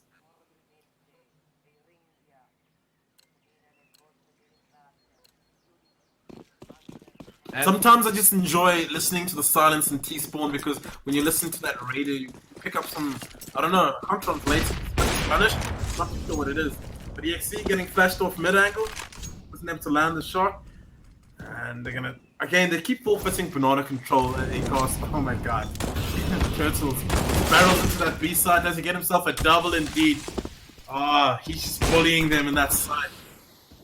And that calls for a save if they can't get this lurker in form of Zox. I think if they kill Zox, it's still doable. They can still wrap around towards too late now. Now it becomes a game of cat and mouse. They need to find the lurker and they have to take their time. Can't be giving away sound cues, and Zox is sitting in such a perfect Is it a game of spot. cat and mouse or is it a game of fox and rabbits? Fox and rabbits. Foxes and rabbits. Well, I mean, there's what type of game? Foxes and rabbits. I mean, Fox and rabbits. I like it. I like it. I like the analogy. It can stick. but WRG have stuck their dominance onto this game here. Round number 9 in the bag for them. Turts with beautiful entry frags coming through. They just probably made a call. Guys, I'm going to open up B, and then they'll set through, and he went and he did his job. So great to see. And when your entry frag, you start creating room like that, it makes your job not only for the entire team easier, but just, it's a quick round on the board. No need to stress about it. Indeed. First stack pulls of the tournaments, I do like to see these. Just get the CTs to figure out a plan, re-coordinate themselves and refocus themselves into how to get this last round. I do think this round is quite important to give them a bit of cushion moving into the T side. A bit more room for error, if you will. How's their money looking? I haven't really seen what they're selling on that. They have to scrape out a buy, but again, they've been playing with farmhouses the whole game, so the economic state hasn't been too green, if you would put it like that. 100%. They're sitting in the red goals. They're sitting in the red. They are final round of the half now, so Big Brain Captain needs to come up with something big here. Put a round on the board. You don't want to let those T's get 10 rounds on the T side. Makes the CT side campaign, especially for a team of the caliber of WRG, it's going to make them feel super, super confident going into this next half. But we still have a round to play here, so I'm not going to hit him myself. Quite a bit of weakened weaponry here on the side of Inkosi Esports. Oh, Aggressive positionings as well. I like this. Using your weapon the way it should be used. So weird. It's so weird. Oh, look how wary he is. Just more kills. Keep going. Arkin left alone on the side. He's got a farmer. I want to cry. I'm out. I'm out. Who's is gone, guys? He's young Zox here. Yeah, I mean, he's good. That's like just like Turtle did the previous one. Guess the last frag goes 0. He was in the air. And guys, he was in the air. Was that? No, that wasn't Zox that killed him. He was shooting From at the someone eye. else, I think. I'm pretty sure you know that he was trading. Same as he was second in line on bulk. If you remember, the first guy came up the stairs and he killed. Zox traded the guy, so he was definitely second out. All right, that takes a lot more glitter away from that moment. Okay. Score is 10-5. So you overreacted. Didn't I overreacted. Cool. But what if it wasn't there? We need to go He back. threw his headphones We across need the highlights. We need replay highlights. This is the second half. Dominant first half by WRG. No, I'd say they were in control the entire time. The few rounds they did lose was one during the time when it obviously botched. Maybe pistol round? Yeah, it was in pistol round. So you can see they've been in control the whole time. Good mechanics there. Good. If they used it to get a pick, I would have been like, oh! Yeah, then we could have had your moment. But Nah, still could have gotta wait had for my it. Keep it in the tank. We see a Molotov and a smoke onto the AMS and This looks like an old classic. Gemini, just a flash in the smoke. So perhaps a belt burst. They're getting one straight into the middle. Clean it out. They're making so much noise here, giving away sound cues. Go B, but you can see that WRG are just a tier above this, where they're going to stick strong to their setup here. They've got no concern about it. They feel that it is a fake indeed. Spaz going to throw that smoke, and that's going to just stop the breach right into its track. Yeah, but the smokes are coming in. The perfect flashbang. This Spaz has to back off, but there's two linchpins on the side with the perfect crossfire. Arkham doesn't see this. No, Zio goes hand pitch of 2, but there's another one in back left, and Dark, they know nothing about him. Oh, Bananas speaks to his name. Double headshot. Sneaky in the back corner there of the side. Bananas, absolute ham. Oh, but Bullock's got his number. What a shot. And they take the pistol out again. Inkosi Esports. Both pistols. Both pistols in the bag. Yeah. And I think that's what's important to notice here. The two pistols they did win is how they won the round after that. You kind of need to convert the round after that. So you take two pistols and the 2 rounds after that, that's 4 rounds. So the other 2 rounds that botched to a bomb plant that was actually not a bomb plant. They got it too late. And the other one was just a generally good play in the middle. So they need to just claw the way back into this, find some consistency and just keep going. Try build on this. try to convert this round. It is a forced buy, so if they win this round, the next round should be free for them. Bananas does here every sound cue possible by Inkosi. Sox takes out Gemini. A bit overzealous there. You wouldn't miss a shot like that.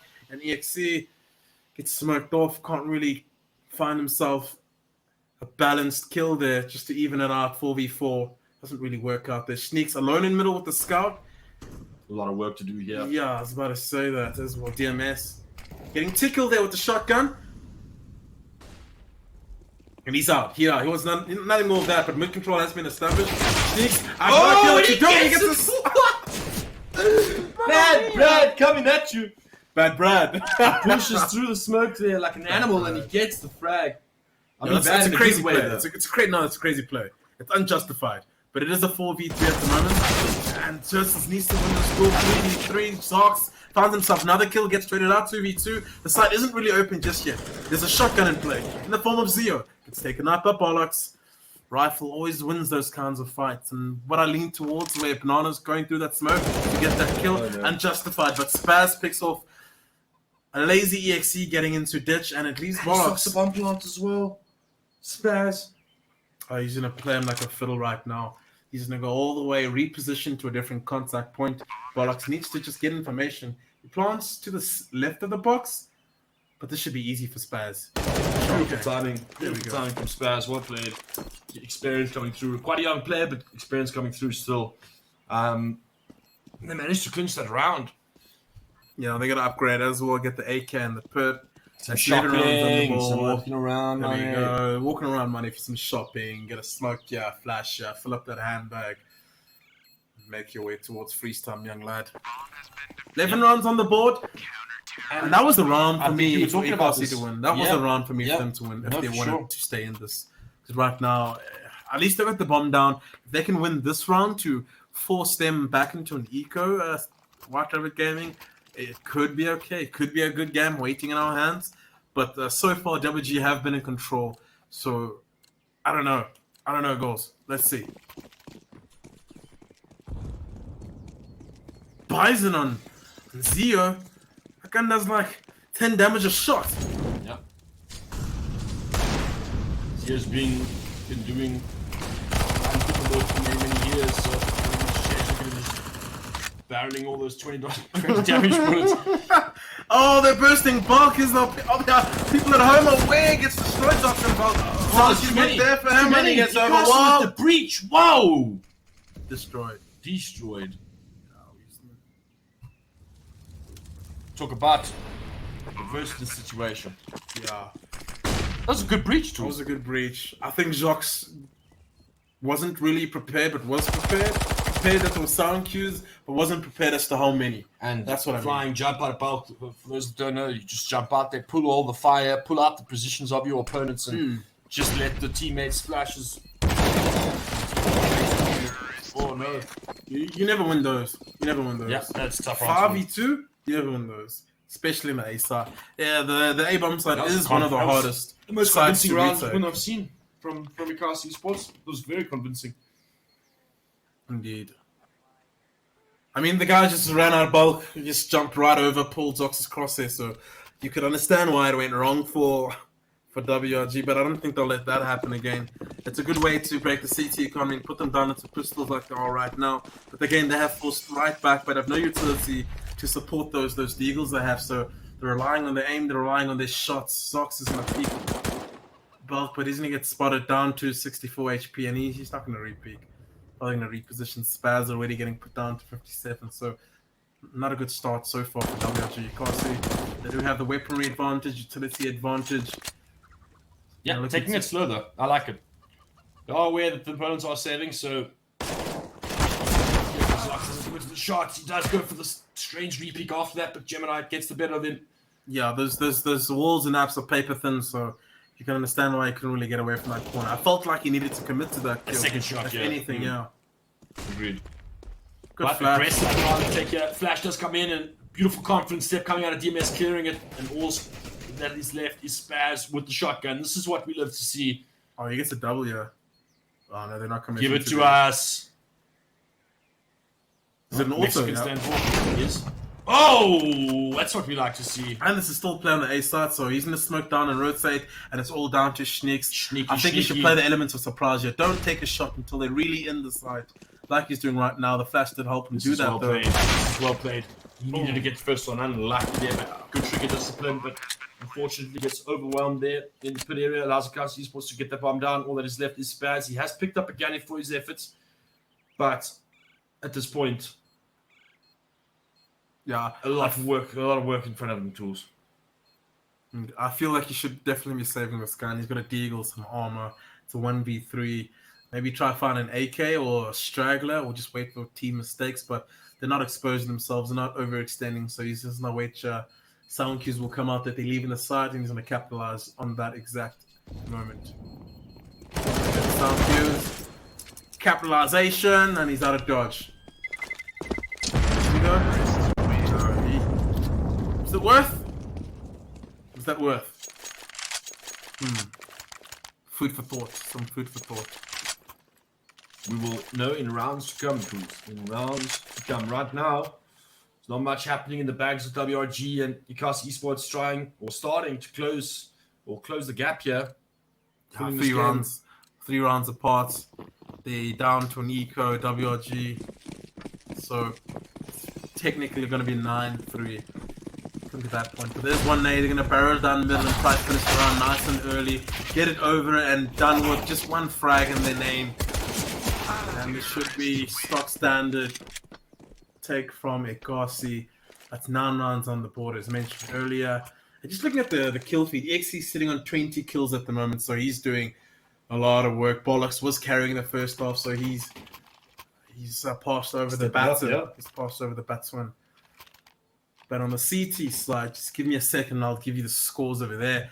I mean, I think they all are coming to the party when you look towards the CT side. 12, 15, 9, 12, and 19. So Zox pretty much taking the lead in that situation. The kill feed there. So, yeah, the kill spread isn't too wide. It's actually another half bar coming out of WRG. They want to get a proper gun round coming out. Oh man, Bollocks is aware of all these spam spots.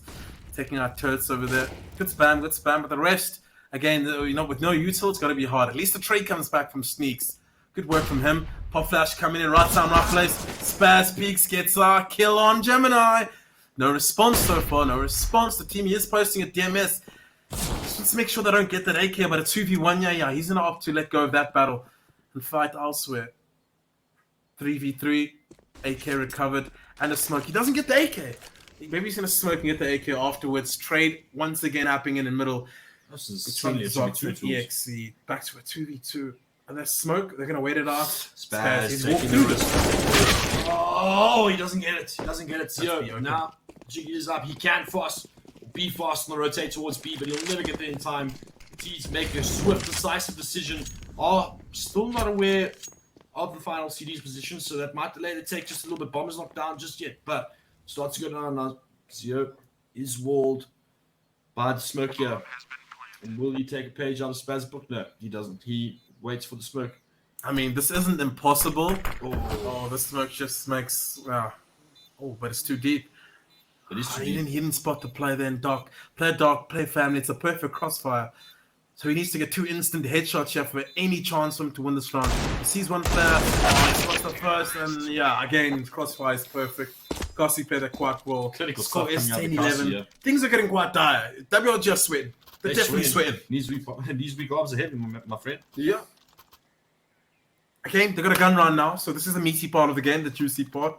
We are going to WAP, not WRG. We've got a WAP and WRG. So it's AWP. AWP. What did I say? WAP? WAP, yeah. WAP. WAP. Got a WAP. I got a WAP. Yeah. Very WAP. Very WAP. But, back into the game now. Stock standard stuff coming out of Inkosi again, just starting off trying to negate that banana control.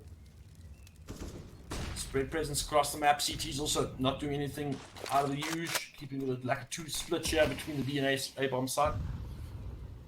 Yeah. Arkin chilling at VC, having himself a good time, popping shots through the smoke here. I like how methodical Inkosi are taking this, but Oh, WRG, little bit of burst flash resistance. coming through here for WRG, and it does look like they want to fight this area. Flash pops through. Nothing gets spotted though. Nothing really lost the game there. You can see WRG are aware now that Inkosi have this banana control. So, first nice frag. kill by Turrets. Good entry up again for his team. You almost feel like that kind of a kill just takes so much pressure off the it rest does. of the players. It feels like a back And it's scratch, like a man. breath of fresh air. You're like, okay, cool, it's a 4v5. If we just stick to our sights and trust our teammates to hold their positions, we should win. But mid control is about to be established. Brackets control at that. The smoke arch isn't really deep enough, so it does give Sneak some space to work with here. I think he's going to regress after that smoke, but they're going to bounce back to that B side to Inkosi. They've got enough utility to exec on. They've got a lot of time left, 28 seconds. And considering how deep WG are playing in that A side, if they just exec properly on this B side, they could get the trades in. But the sound cue's over there. The exec does come in. The flash is not effective enough. Oh, Spaz gets destroyed, but Zio's at least there to stay alive. And the 2-for-2 trade does come in. The bomb plant is going to be there in time, I think. Oh, Sneaks is going to push through it. He's going for it. He's going ham. He's going bananas. It's not able to kill him. He gets. Yup. Oh, he gets it. Oh my goodness. What a gamble play. It works out for them. WRG escape with the round, and it's all off the back of that distraction from Schneeks. Just decides to commit. They know they're under pressure for time. They know that they need to get that bomb down. He knows there's only one man that's going to find him. Gets blind, but teammates come in to support and deal with him swiftly. So WRG 12-10 here, and I think catch a little bit of a break there towards the end. The pressure has been mounting. Yeah, breath of fresh air for the WRG boys, because they desperately needed that round to secure their economy, just to be able to keep buying the essentials, the bare necessities.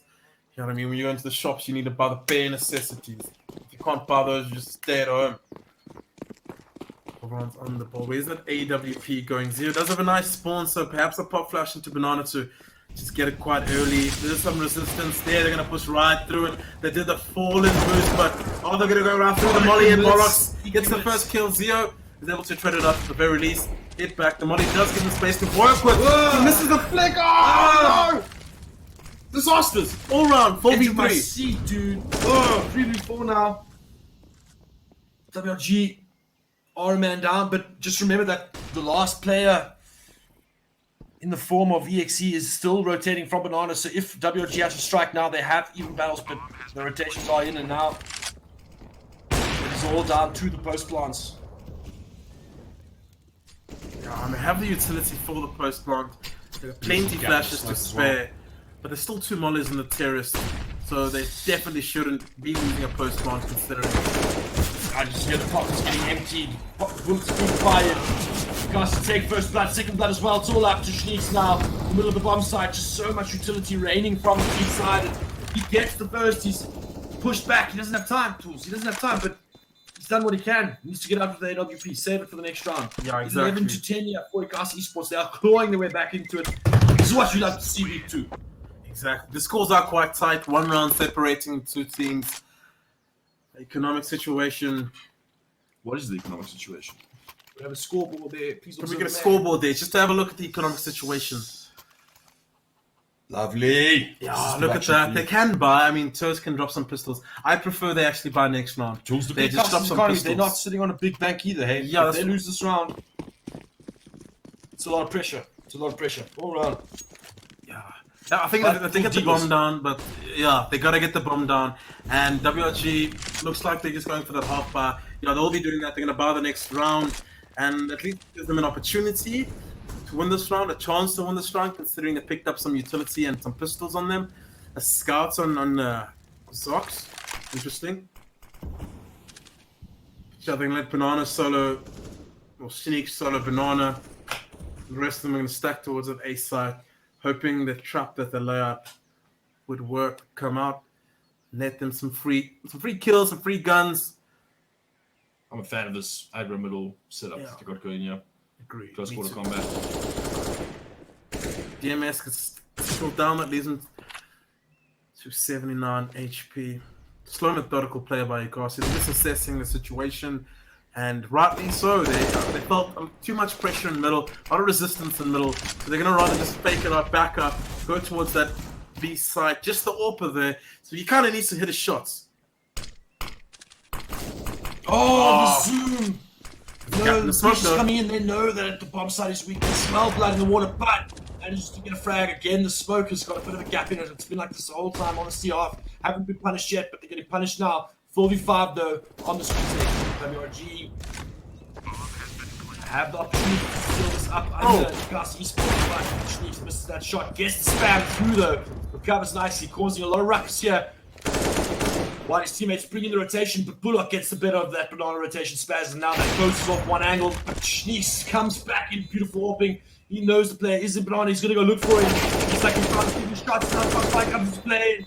He does get the play in banana, but gets traded out, and now it's all up to Zox, who has made enough ground to check both players. Oh! It's nuts. It's nuts. I just want to say that, I lost my train of thought. Yeah, Zox. I was, no, not him. It was something else, different round. What was important there?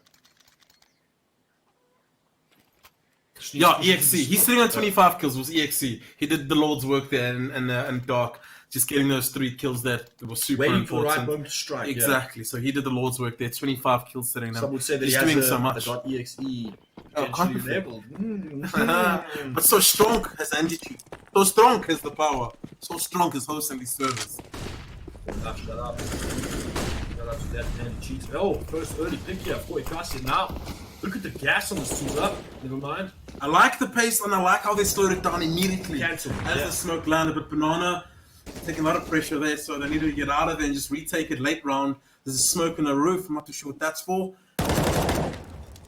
Birds and a lot of spam from some spaz, and that's exactly what they needed to get back into this round. 4v4 takes time. I think he's still staying by half full then. Banana is still mounting resistance. I think if he jump spots then Banana, his teammate can rotate. As you can see, Zox is moving off B towards that A side. Turts and Zero are holding it nice and strong there. And do they fall back after that pressure? Yeah, they're good Molotov to slow them down. Good Molotov to push them back. Force them to wrap into Zox's waiting arms. Taken out by EXE. EXE seems to be getting the better of this guy lately. And oh my god, he gets a treble. He gets a triple. Crazy, crazy. And Spaz, he needs this kill. Unfortunately, doesn't get it. There's an upgrade to an AK, and the post plant should commence for him. Bomb hasn't gone down yet, so he can get it a bit closer. Figure out where the T's are positioned in post plant. Be able to touch the slot. He's gonna go through the money. He's gonna gallop back, gets the first kill there. Unknown. EXE's input, and that's a crazy 4K by EXE. He's sitting on 30 kills. 3-0. The 30-30. The fault that makes you wanna. I'm not gonna face that. Getting a bit too high. Yeah, I was with you. Let's set up for the final. Let's set up for the final. Yeah, keep it full. But I mean, what a game we have in front of us here. Inkosi esports taking the lead here, 13-12, and you spoke about WRG sweating a bit earlier. They're definitely sweating now. Yes, he's got the hard carry there. Look at the kills. Just look at the kills, guys. You can see it for yourselves. It's crazy. No, we know. We are aware. Oof, that nade did a lot of damage. That goes in WRG's favor. Strong will set up again. Do something there, but some more damage being dealt. A lot of chip damage being dealt to enough for the digs, yeah. Slowly but surely that could pay dividends. Zero picking up a kill, but a trade comes from EXE. He's definitely putting this team on his shoulders. Gonna smoke off long, and they're gonna bounce back towards B. Discards the AK. I do like that little detail there. So let's take it nice and easy. No one's taking that into the next round. Slow and steady for Inkosi esports now. Yeah, there's no utility for Spaz on that B, so can he replicate a happy moment? Can he get all 4 Ds? Oh! Additional chip damage done, but now the B hit is coming in. A lot is on the hands of Spaz. He's been doing work. Now players are forced to push it wrong side. Coffins is cleared though, Zero goes down. Oh, the boost. Boost has happened though. Zox with the frag, and they're playing this with perfection on WRG. The bomb is not done yet. They do hear the plant, so now pressure should start coming in. No. Already. Wait, now people come in. Spaz gets the frag there towards the oranges area, and now they know the last player is in banana. First frag, Bullock gets now up to the second. He gets second. He goes up against the third. He gets the third. Bullock just plays it absolutely to perfection. WRG did so much hard work to get to that end point and eventually just end up fumbling at the last minute there, and Bullock pulled the Bullocks on WRG there. Yeah, quite crazy. I mean, he did carry in the first half of this game, and he put up a good performance, and he kept them in this. And EXC just sort of carried the lantern and pushed them to this point, and they got quite a tit-for-tat going between those two players. And a couple of years ago, you would never think the scoreline would be so close. Inkosi got destroyed by WRG in the Tech Fest, and now look at this performance. Look at this bounce back. Considering it is a different roster, but the team's the team. Team's the team. The name's up there, and they're taking one of the scene's greats. WRG here. 14-12. It's not over. It's not said and done just yet. This is Counter-Strike. Anything can happen. Could go overtime. We don't know. We'll see now. Inkosi taking this mid control. Again, super aggressive with the peaks. Indeed, and the Forced to CTs fall back. are forced to fall back to Nanas, fall back to Library. And it does look like they want to regress into the middle of the CT team, just to clarify. And they have done just so. They're sitting on the ducky. And let's just, they re-smoke middle. So they have to re-exec into middle to retake mid control with 1 minute left on the clock. I almost feel they should just go towards that B side, hit a full exec. There's no molly sitting on the CT players on towards that B side. So it could work out for them. They just want to put a bit more resistance towards this A side to keep them on their toes, keep the CTs thinking, keep them stressed. I'm going to go back to the A side. So they are such low HP. I mean, a lot of them have taken damage here and there throughout the round. So it does leave them into the one-shot headshot range from an N4. So that could play into Rapid Gaming's favor. Are they going to go short? This is the hardest lane to exec upon. Bollocks picks off turrets inside there. Beautiful flash as well. But he needs to get some trades. Beautiful straight transfer. And he pivots. He turns. He might even get another one above upper bolt. Destroyed by Bollocks. He's having a phenomenal last iteration of this half. A good sort of run-in, if you will. 2v3 retake, open to spares, M4 into 0, just one flash, one dream. And for me, they have to win this round to stay in it. 15 rounds with no utility and money to work with the next round. It's too hard. It's too dire. And Spaz misses the shot into the play inside. It was hard, so we'll give him that. But that's it. Get out of there. Oh no. That's 15 rounds. That's match point goals. It is match point. It looks like Zox had something in the bag there. And my chest. Just not able Look to. Look at that. 26 kills on Zox, 17 on Space, 22 on Sneaks, 13 on Turtles, 13 on Zio, 29 on Bollocks, and he's sitting on the top of the scoreboard, so his impact is greater than, and then 31 on Zox. So it's not a bad match, not a bad showing. A lot of kills have gone back and forth. It's a brawl, ladies and gentlemen. It's a brawl. It is indeed, and because it's the limit here, and it's quick change of pace. Did he spot the player half ball? Did he get blind? It does look like he has a feeling that he's there. Did Zio see him cross? So many unknowns here. They're baiting for him even. His teammates are playing this superbly for DMS. DMS is behind enemy lines, and Zio gets picked up here. Oh, he does! And that's surprise! Oh, but he runs straight into the side there, and the B anchor actually falls back and slips through the defense. He's behind enemy lines. He's breached the defense, and while in the middle, Turtle gets taken out. They're all over the place. Nice ball by Spaz there. And Gemini stops the bleed even further, but Sneaks is sitting in the smoke. He's hearing everything. Oh, but he's getting to the middle, and that's the bomber. That's the bomber. He's brought it back into this. He's back in this round now. He's gonna get out of there. He makes the calls. Experienced player, but he gets picked off. Just going through, but it's up to Spaz. He needs to get it for WRG. Spaz saves the day. He's been doing work. Flying under the radar, but he's been doing work this map, and he pulls it out there where they desperately need it. Alongside Sneaks, of course, playing sneaky in the schmo. He's been doing work. Wow, what a game here. Oh no, dude. I thought that was my PC for a second.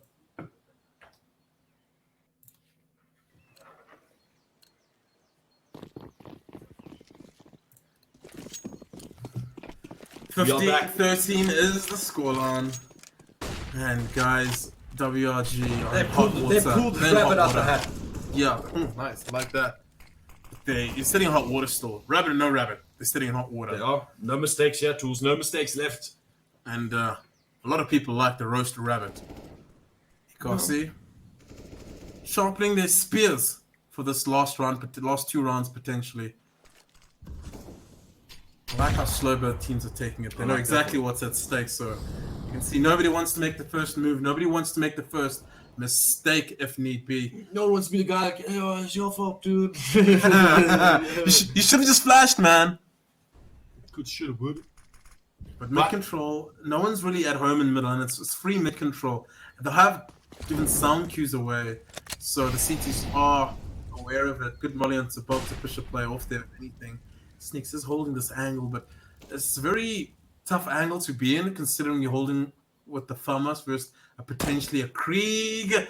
But Gemini gets caught with his pants down, clearing corners. It is a box burst, and then raiding on them. Zox is still there, holding strong, taking these players one by one. DMS at least trades it out. Oh man, back to a 2v2.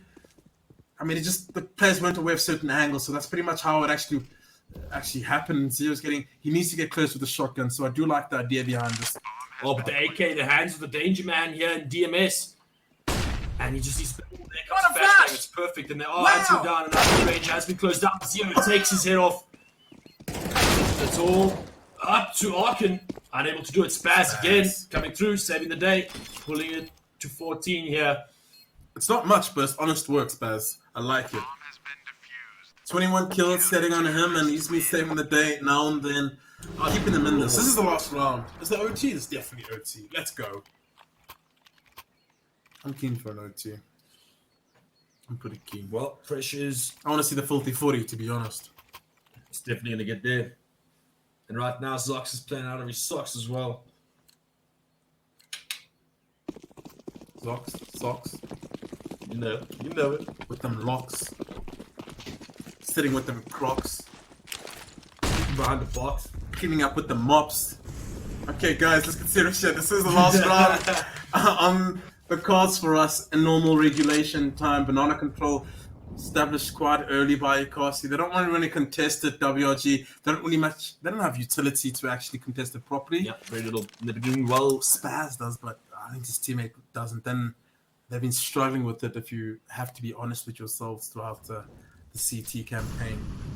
So if they just time it well, run down the clock and just pick them off while they're sitting in that fire. I like this setup. Zio takes first contact and Spaz drops the molly, which basically if Zio gets that first kill, the rest of the players are stuck behind the Molotov. That's the idea behind that kind of setup. I think Bollocks needs to put a bit of pressure here in the middle before they actually hit B. He's doing that exactly right now. He doesn't have utility to actually make himself look bigger and make it more of a sort of peacocking a bit more. The flashes are ineffective, but their bullets are just taking him down one by one. This is normal.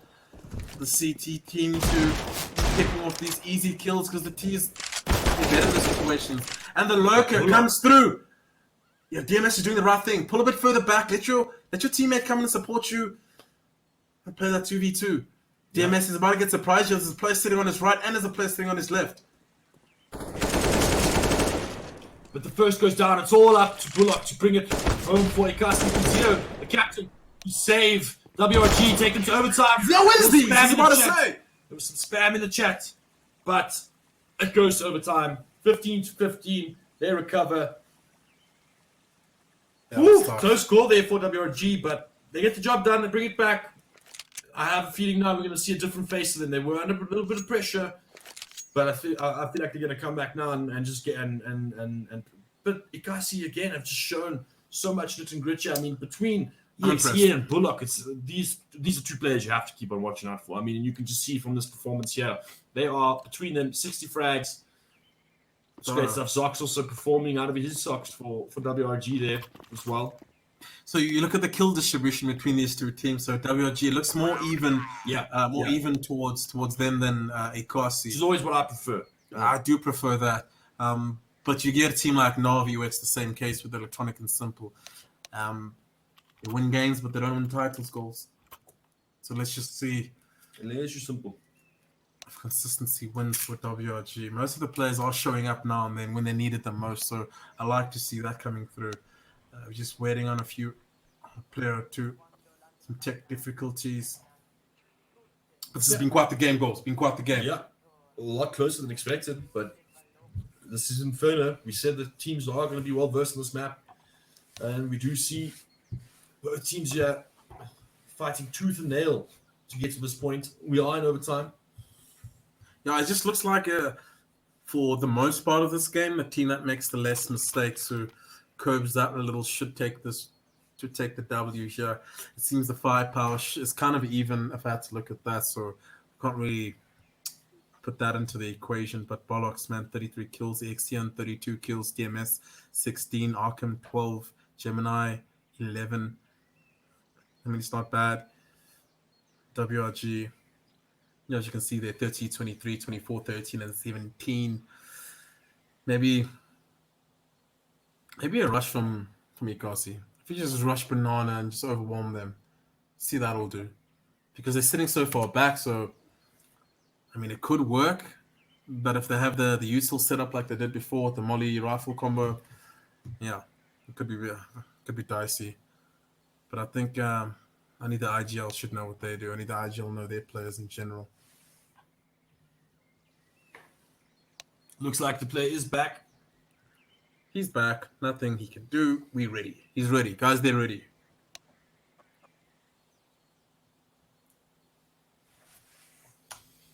This is actually it's quite a thing to consider, like the intensity of this game, how this may or may not impact it really. It shouldn't really make a difference. Anyone should be able to reset and get the job done. But it's like that you kind of disconnected now from the run of play of how things have been going, and it's going to take the real good players to kind of establish in the back of their minds, or just kind of recollect that thought process of how they've been thinking in this game, because this is now a hard reset. So I wonder, like you say, you suggested a strong change of pace for the side of Inkosi. So I wonder if we are going to see something different to the norm that we have been seeing. We see the players are getting ready to go. So I guess my question will be answered shortly, Tools.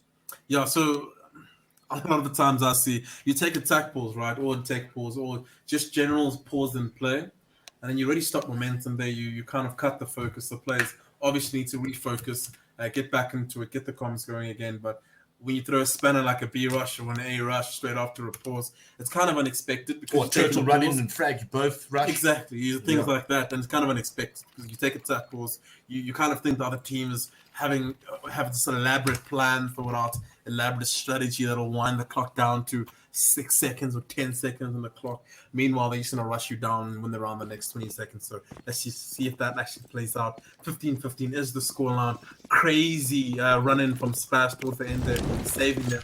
And then obviously Zio clutching it towards the end. With really run protocol there, done in Banana. First goal really picked up on Bananas. Very reckless there in middle. Sneaks. It's hard to hold socks. Lovely aggression. Doesn't even get traded there. There's a player above him, I think. No. He's not jumped up. So good intuition to realize that's a gap open there to pick up a kill there. And he's done so 4v4. All the hard work done by Inkosi. I wouldn't say thrown away, but just sort of tainted a little. Turtle and Zox playing towards the Stucky side. They do have Zio playing towards Archers. One player left on that B side, so it is a bit weak, but he's got some utility to work with, so it should be okay. Mid-take coming out. Good util there, under Ducky, but counter util's even better in middle. He has to get out of there, so they have to re-smoke the left and middle, and then retake middle. Bollocks just catching an overzealous turtle there with a lovely headshot. A double, in fact, that's the side part open, and he's aware of that. He needs to jump across there. Zio pulled out a flash there. Bollocks, he's so ready. Definitely wanted to pick off a young Zio there, but Zio's going to pedal back to middle and try pick off a kill there, but nope. EXC's too aware of this. Aware of the shenanigans, and 2v4 retake. If they don't find a kill in the next 5 seconds, I do think they should definitely save it.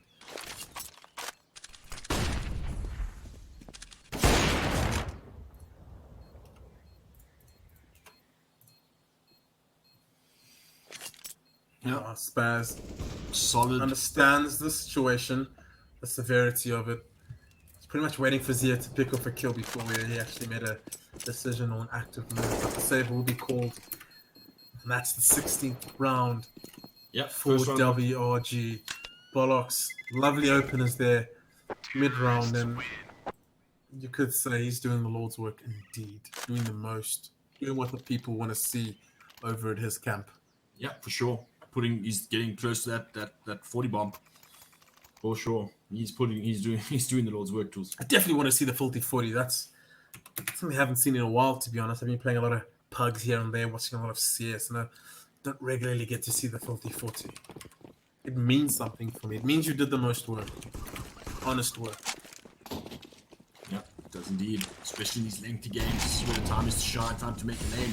Especially for these players that are more experienced playing against levels, players of this caliber. Bananas, absolute legend. Zero, absolute legend. Just all these guys who won tournaments for different titles. It's big players, so these are names to take, tools. This is what you want from an up-and-coming team. And when you look at a team like WRG, for me, experience always should shine towards the end of a game, especially when it's been stretched out this much, especially when you've used all your strategies in normal regulation time. So what's left in overtime? It just comes to coordination and communication and just using that intuition to pick up those kills. Gemini waiting in boiler for some overzealous play, but no one's presenting themselves. Zox holding middle with that AWP. Molotov is going to rain down on him. I actually love the idea with this Molotov. It just pushes the CT back, makes him want to repeat. When he does repeat, he's ready for him. Oh, lovely usage of the org and that tight angle there, Gemini. Unbeknownst to him, there's two players sitting right there. Zox going to crab walk into him. Put him down. And Bollocks. What now? Oh, man. Saved by a failed molly. Did he spot a young Zox move towards side there? I think he did. Fight the off angle on the bike. Not the smartest angle, I'd say. Puts it back to a 4v3.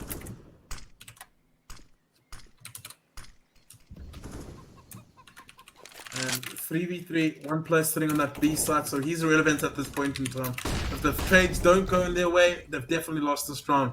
The superior angles are held by the CT team. The CTs.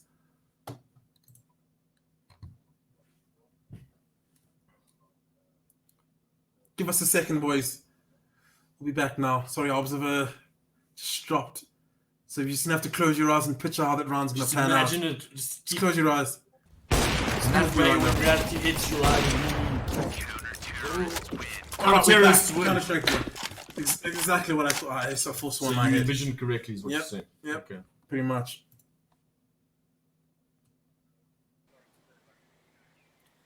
Hey guys, we're having some tech issues, internet issues more so. Obviously with the Observer, we're all doing things remote, so it's a bit tough, but we're getting the job done, so just stay with us a little second. We'll be right back, guys. Just don't stress at all. Yep, tons of action still to come.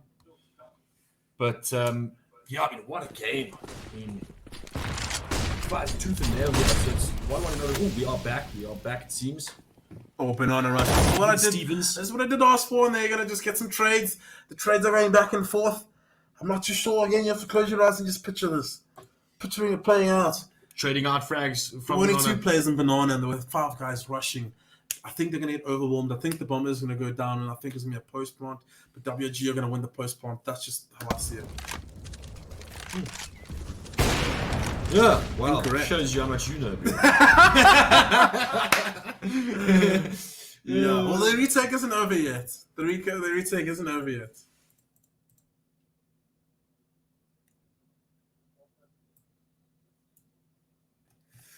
Just stay with us, guys. Just facing a few technical issues. It's still round 2, still early into the cup, so it's going to be okay.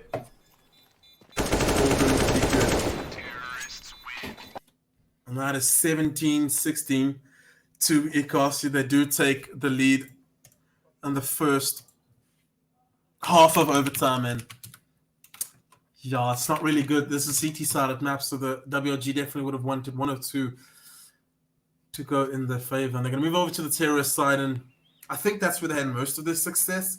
It was. Both teams, really. Yeah, so both teams are basically struggling on their CT sides. Yeah. For me, it just comes down to proper communication and coordination.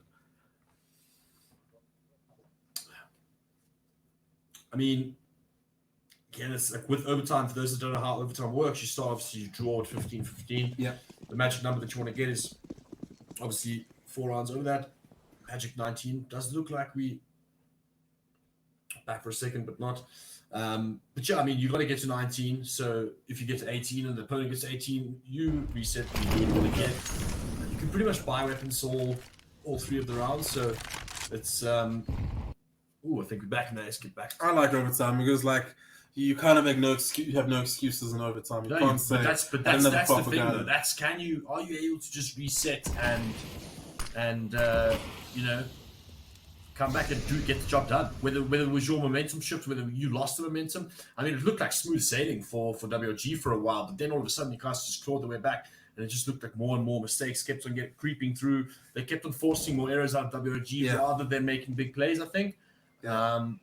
But with that said, I mean, we're all the way up to this point. Already a man down there on the terror side. Yeah. So we guys are just facing a bit of technicalities with the internet issues there. We'll try to fix it as soon as we can and get back to you guys with full gameplay, but you can catch some snippets here and there. But yeah, I do agree completely with what you said.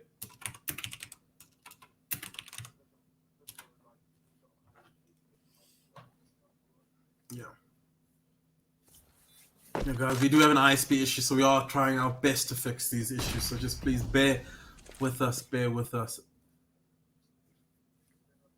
Still catching some clips here, so we'll be able to.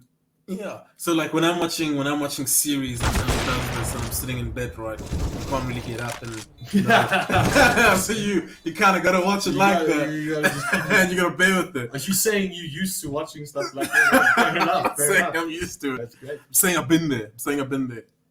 Let's talk a bit about. I mean, the rest of the matches have done. So let's just take a quick look at the brackets and see how the rest of this is all panned out. Obviously, we're waiting for this game to finish. It's neck and neck here. I don't know who's going to win, but they're going to face on or go on to face Lionheart, which are a very, very formidable team. Yeah, tough team to beat. Yeah, and then obviously on the same side of their bracket, that is Goliath Gaming and Decisive Criminals. Very decisive with that name. So that's obviously going on as well. And then we've got Edge against Good Gaming. And then the match that we are going to be broadcasting is Sinister 5 versus Energy Esports, which is bound to be a cracker, an absolute cracker. And I've been dying to cast Ruan and Elusive and Zero Chance and the boys, Spoof, the Untied Master. I'm dying to cast those guys. We obviously trialed for them for a bit, and they just didn't go with us. We didn't want to go to practice, so it ended up that we had to try and just get this casting gig, and they are going to just go and get all the glory days. It's still going to be tough for that squad. It's going to be tough for them for sure. I love the guys, man. Yeah. We go way back with those guys. Deviant Bros, dude. Can you believe it? You're still sitting here, and the man is still getting frags, still topping lists, doing damage.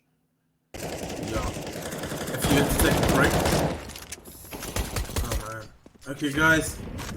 Just bear with us a little. The score is 18-16 so far between these two teams, and it does seem like towards the end of that, I did catch a little snippet there.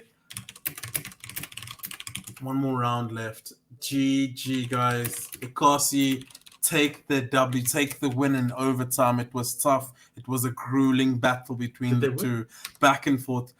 30 bombs and 30 bombs. Crazy plays, clutches. It's been a crazy game. But Inkosi, I think one of their biggest wins under that banner for sure, thus far. For sure. So big ups to them. Very impressive with Inkosi. I hope they keep on keeping on and sort of move through.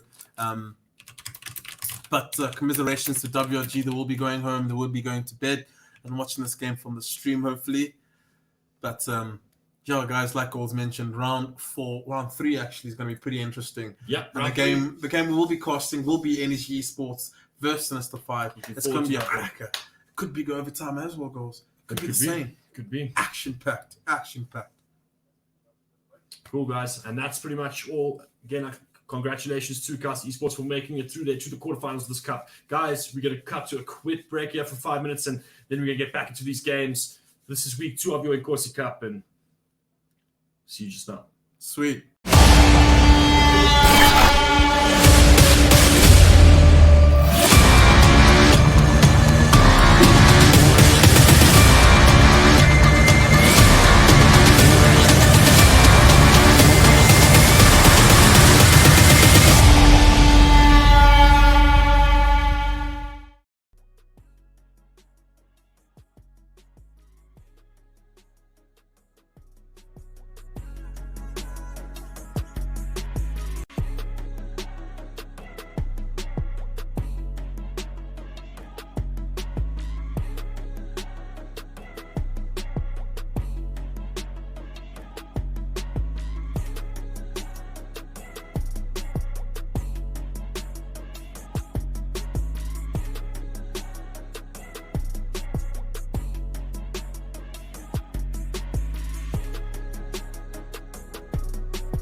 Welcome back, ladies and gentlemen. This is the Inkosi Super Cup Week 2, Round 3, and we are going to dive into this matchup between Energy Esports and Sinister 5. We did see Inkosi with a lovely upset first, WRG in overtime, and it was such a cracker of a game. I'm just hoping this game produces the same goals.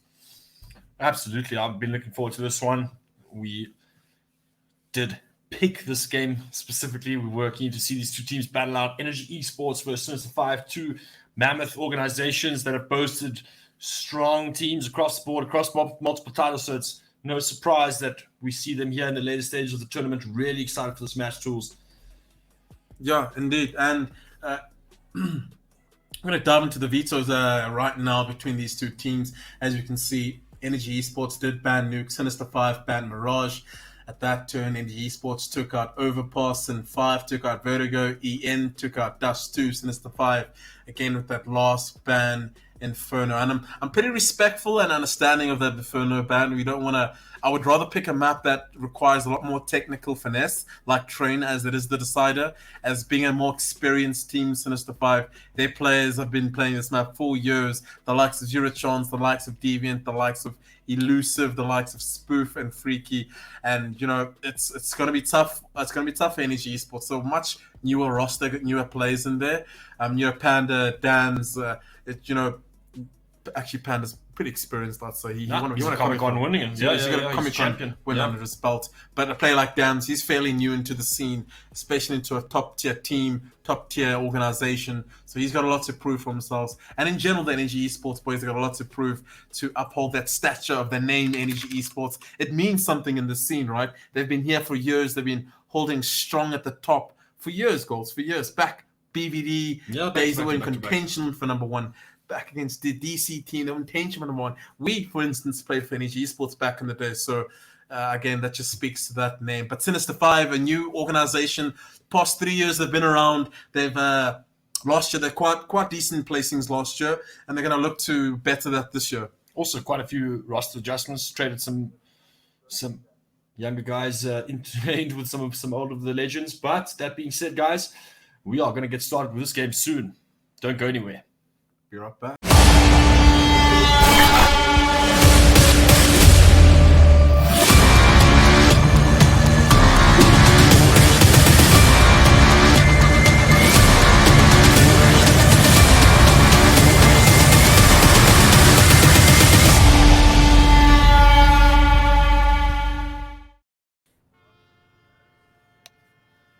We're back, guys, on the map Train Choo Choo.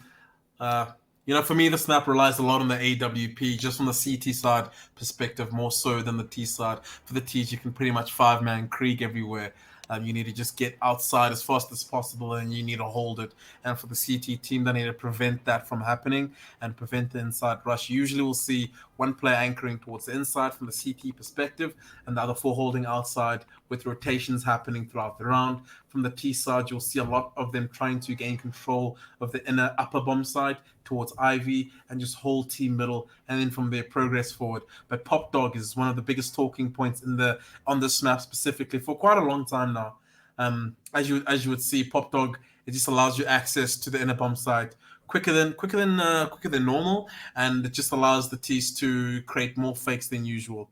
But again, that pretty much summarizes the map Train, how you would look at it. Pistol runs. Personally, I hate the map, so you can speak as long as you want to on this map. It's not a favorite at all. From the CT side, you hate the map when you just can't hold the outer bomb side. When round after round after round, all you do is get blind, and then you're sitting in a molly, and then you can't see because of the smoke, and then you're dead because the T's are so quick and they're so coordinated. We're hitting out to side.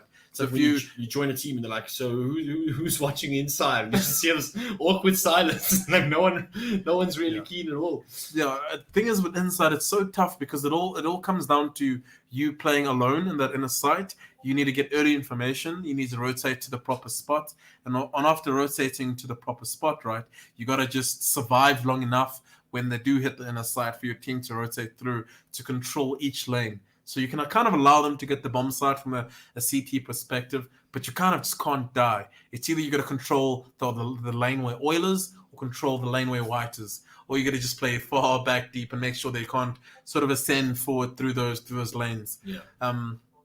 Yeah, that's the inside bomb side for you. So the T's are pretty much going to be trying to control Z because that's the rotation.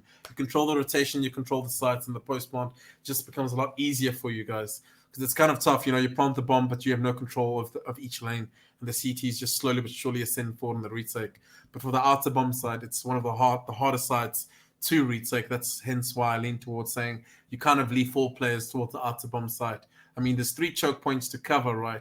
So you kind of need 3, and the 4th guy is pretty much just bouncing between the two bomb sides. He plays Z. Normally it is going to be the AWPer, but we'll have to see. We'll have to see.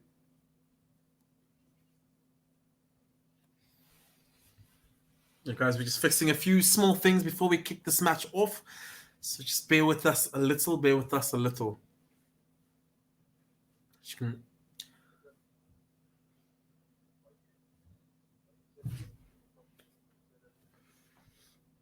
Yeah, so I mean, looking at the rest of this bracket, though, if we had to play it out, Edge versus Good Gaming, where do you see that going? I've never seen Edge. I don't know who Edge is, Okay, so well, I'm going to go look with at Good Gaming winning that game. Although Good Gaming have a completely new roster, I do think it's a slightly weaker roster than last year, but they've got a lot to build on. I think they got a bit more youth into that roster, so we're going to have to see how they do throughout this cup, throughout the actual Mzansi League when it does come into fruition. As we did say before, these cups are for you to actually gain points, and eventually you get a better seeding into the Mzansi League when that transpires. So you'll see ATK last week they came second, so they got a few points. They didn't really enter this league. Goliath Gaming, they won last week, so they're kind of going to try win this again. They're actually looking pretty. They're sitting pretty to actually do so. They got Lionheart if they do knock down Inkosi in round 2, basically the semi-final. Yeah, I mean, Inkosi put on a hell of a performance there from WRG. Yeah. I mean, against WRG, I do think that they didn't really play at their best either. But that being said, I have heard on the streets that Lionheart is quite a formidable lineup, and they've got some strong players, some strong individual players. They've got a lot of good puggy aimers, put it that way. So when you have a lot of aimers, it's going to get to the point where if your structure isn't good enough, you're going to get broken. And Inkosi did look a bit shaky versus WRG, so it's going to just come down to them using their performance on the previous map and building onto it, moving into Lionheart. It is a best of one, so anything can happen. So they got at least that sitting for them. Yep, in terms of light. But guys, we're just going to look into this for you, and we're going to be back shortly. So don't go anywhere soon. We've got Sinister 5 versus Energy Esports. See you soon.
Welcome back, ladies and gentlemen. We are back. It is myself, Goals, and of course, Tools, and just switching out observers at the moment. Unfortunately, having some ISP issues, as you're all aware.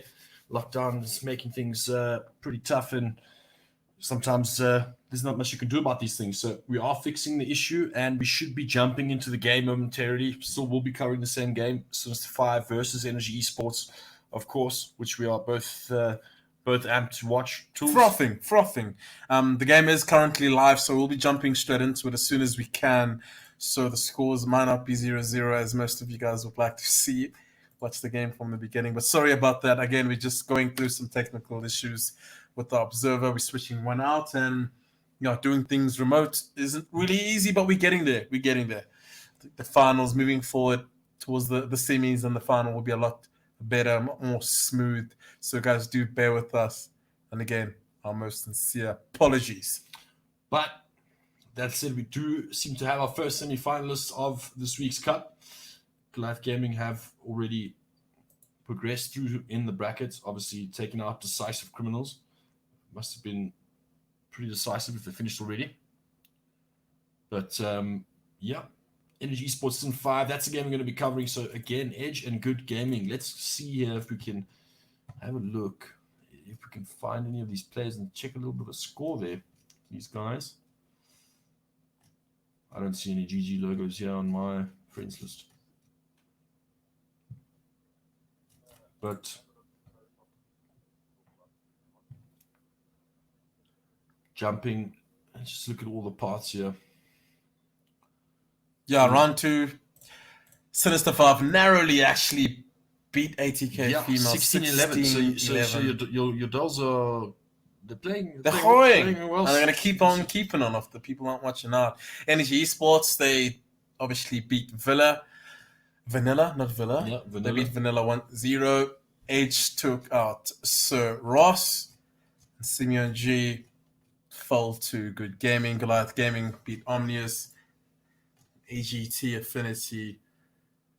Yeah, they dropped to.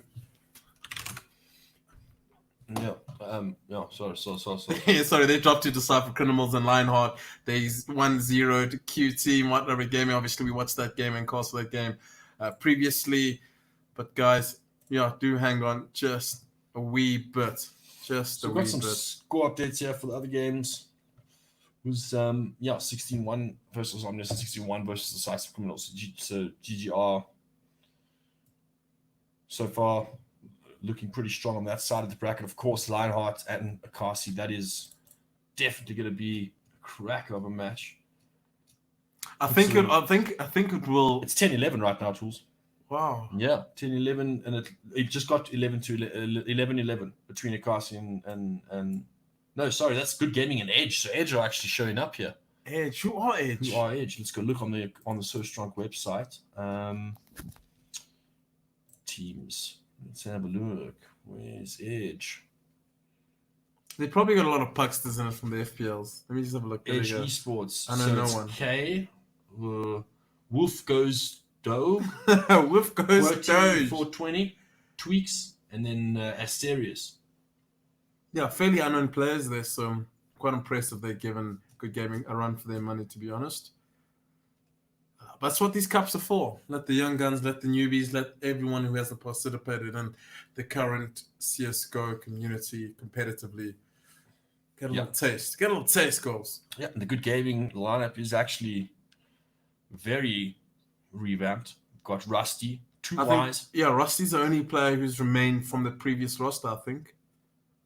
And then Munchie, Munchie, Malkies, Harnish, and Leggy. Energy Esports, Dams, Destroyed, Panda, Tianki, and Lichlord. Tianki is actually the new addition to the Energy Esports roster. Coming over, he went from Big Five, then he went to, I think, in Lionheart. I was pretty sure it was Lionheart, yeah. Yeah, and then to Lionheart and then picked up Energy Esports. So good pick up at Energy. Quite a dedicated player. Solid player, in fact. So I like to see that. In quarantine, yeah. Yeah, I mean, this Lionheart team has such firepower. The Man, Diver, Ninja, Slayer. Slayer's an interesting one for me. I don't really know him at all, Slayer. And what I've seen from him a lot is he's quite quick with the AWP.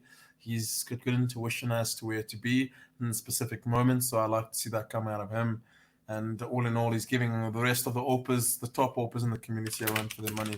So let's just keep an eye on him throughout the league, keep an eye on him throughout the Mzansi League when it finally comes into fruition, and see if he's actually able to make an impact. Maybe MVP, who knows? Who knows? Yeah. But only time will Well, tell. it does. That's the beauty of CSGO, yeah. But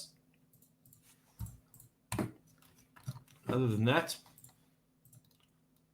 stock standard stuff so far.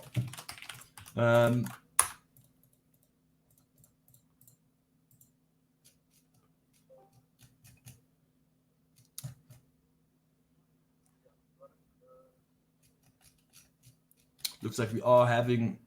Oh, still, guys, we're gonna be right back. We're gonna hit a small break very soon, and we're gonna just dive into this issue and resolve it once and for all. So, just again, bear with us, and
And finally, we are back, ladies and gentlemen, for this awaited game, this anticipated game. The score is 6-0 towards Energy Esports, and they are dominating thus far. Let's just see how this round plays out. 5 players on the board, 3 going towards inside just to control that upper lane. Early smoke from Litchlord to prevent them from that. Elusive ready to take pop straight after. Maybe a double drop perhaps, but the CTs, like I mentioned, 4 outside, 1 inside. Panda back to rotate to the inside site to give that assistance where need be. Yeah. Good ladder control. Early molly, and then a smoke, and you kind of got to control pop dog. Just allow those rotations to be more convenient going towards the B side if need be, and controlling the fakes from the. Oh, he's definitely roasting alive, Deviant. Plays dams in that pop dog region, and for me, they're going to double drop and they're going to take pop control. Good smoke or flashbang preemptively before dropping. Good control there. Stability. 4v5, 45 seconds on the clock. A lot of time to play with, a lot of time to manipulate these rotations. As you can see, the bomb is heading towards that inner side, so perhaps they're going to throw an outside fake beforehand, or Deviant's going to put some presence. He isn't low HP, so I do doubt that a little. The CT's just pumbling out their utility, but the bomb is going back in, so it looks like it's going to be an outer crunch. I mean, oh, Deviant gets taken up with the straight with that. Krieg gets the outer pinch.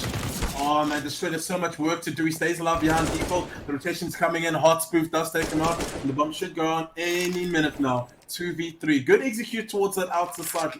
Quite late. I'm pretty sure it was an inner fake at that. Oh, Kobe! Oh, it just tickles him. Down to 15 HP. I think they should save this. It's too hard. Yeah. It's just too hard. They have no reason to go for this at all. Seems like Sun5 have found their feature on the T side. They've got this round in the bag. If something disastrous happens, Freaky gonna get picked off. Oh, the smoke.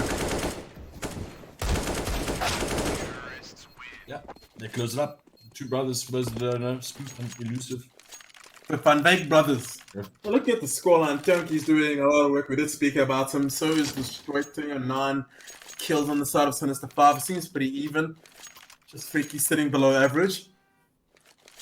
Some AWPs up. At least Energy's able to buy. So actually, last round wasn't too much of an error in the sense that we're going to lose the round anyway. I think they were just trying to do some economical damage. Freak is in a P250, so actually they made the right call trying to go for that last round. Took some AKs with them. Early round protocol out of Elusive. He's going to post bottom round quite early.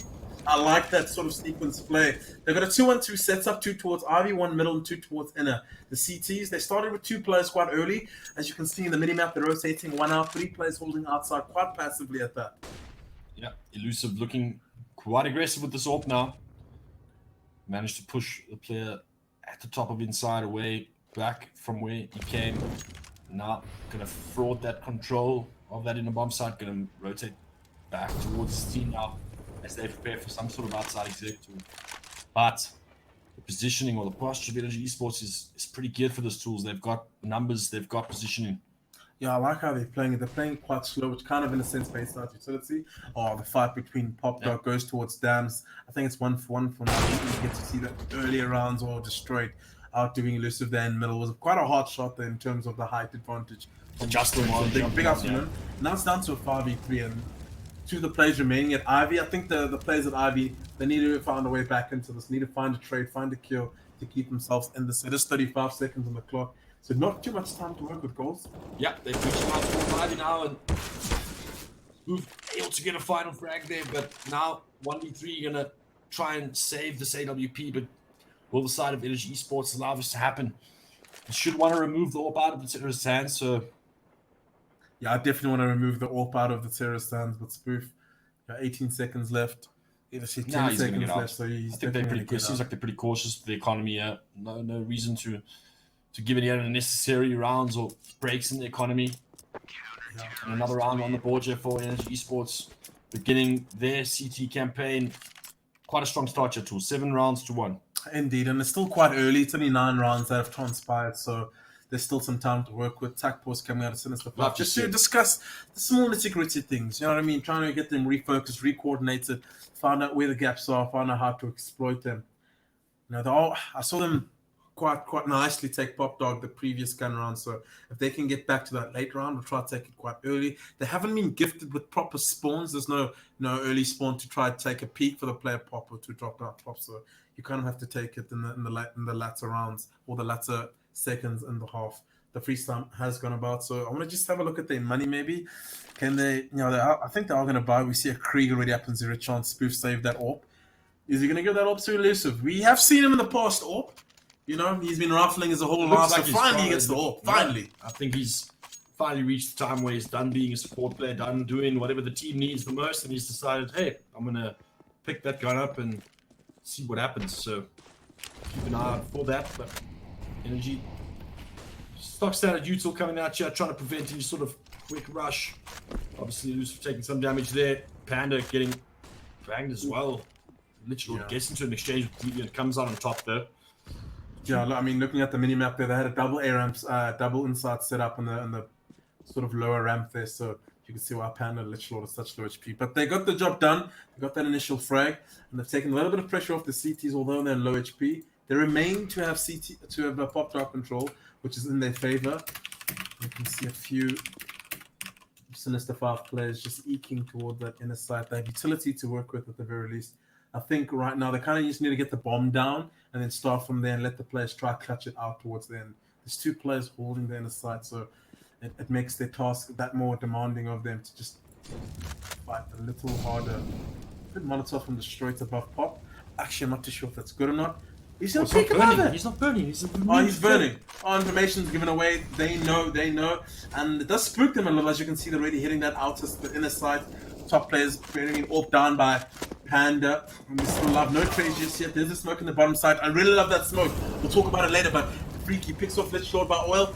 And we got Tianki, at least trades it out, gets 2 in fact, leaves 1 man left alive, the form of Freaky. And just to discuss a little bit of detail there with that smoke Sinister 5 through. So it lands between the train tracks on the rail, which gives you the AWP a bit of space on the left-hand side on that ramp to pick off that Z player. That's why that Z player actually died when he went for that little burst towards speed. But again, it's too hard to play a 3v5 with a player at Oil, a player rotating in and a player already backs out. So you can see why that round didn't really pan out. They needed a bomb plant. As you can see, the economic situation is quite dire.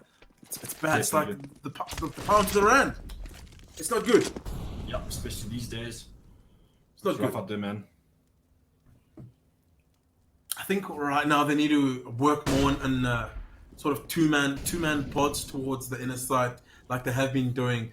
But put a bit of early round pressure with utility, try to bait that out, and then take pop dog control, because you're kind of really forfeiting pop dog control. At least now they have it, but in the gun rounds, they often do not have pop dog control. As you can see, that's a late way to take pop dog. I like that molly by Dams, forces Elusive forward, forces him to take that fight, and gives him a lovely headshot to the dome. Into a 4v5, and this is normal round goals. They're going to win this. Yeah, Energy looking too tight here to let this eco slip, doing a lot of damage here before Sinister 5 have actually been able to get anywhere really. Now, fine, combo down and eventually going to get the third man. Unable to get that bomb plant. But the rotations were ticking fast. There was no way he was going to get it done, even if he had got the frag. So 9-1 here, and perhaps they need this round. I guess I wouldn't say they need this round, but they need, let's say, 4 rounds on the CT side, because you kind of need to build that up. Economy in the CT side to have a proper, hold that, proper CT half. There we go. No AWPs just yet on Sinister 5. They have a Krieg on 0 chance, but they release back.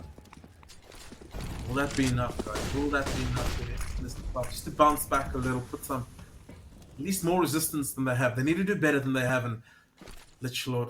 Already won that fight towards inner against Deviant, and lovely flash up down to the wall, put his hands to hand, a lovely spray down onto Elusive. Panda coming with that AWP shot there just to help him out. And 0 chance, last man alive. That's a bit of TK. Hey man, that's me, it's your boy. It's your boy. Destroyed.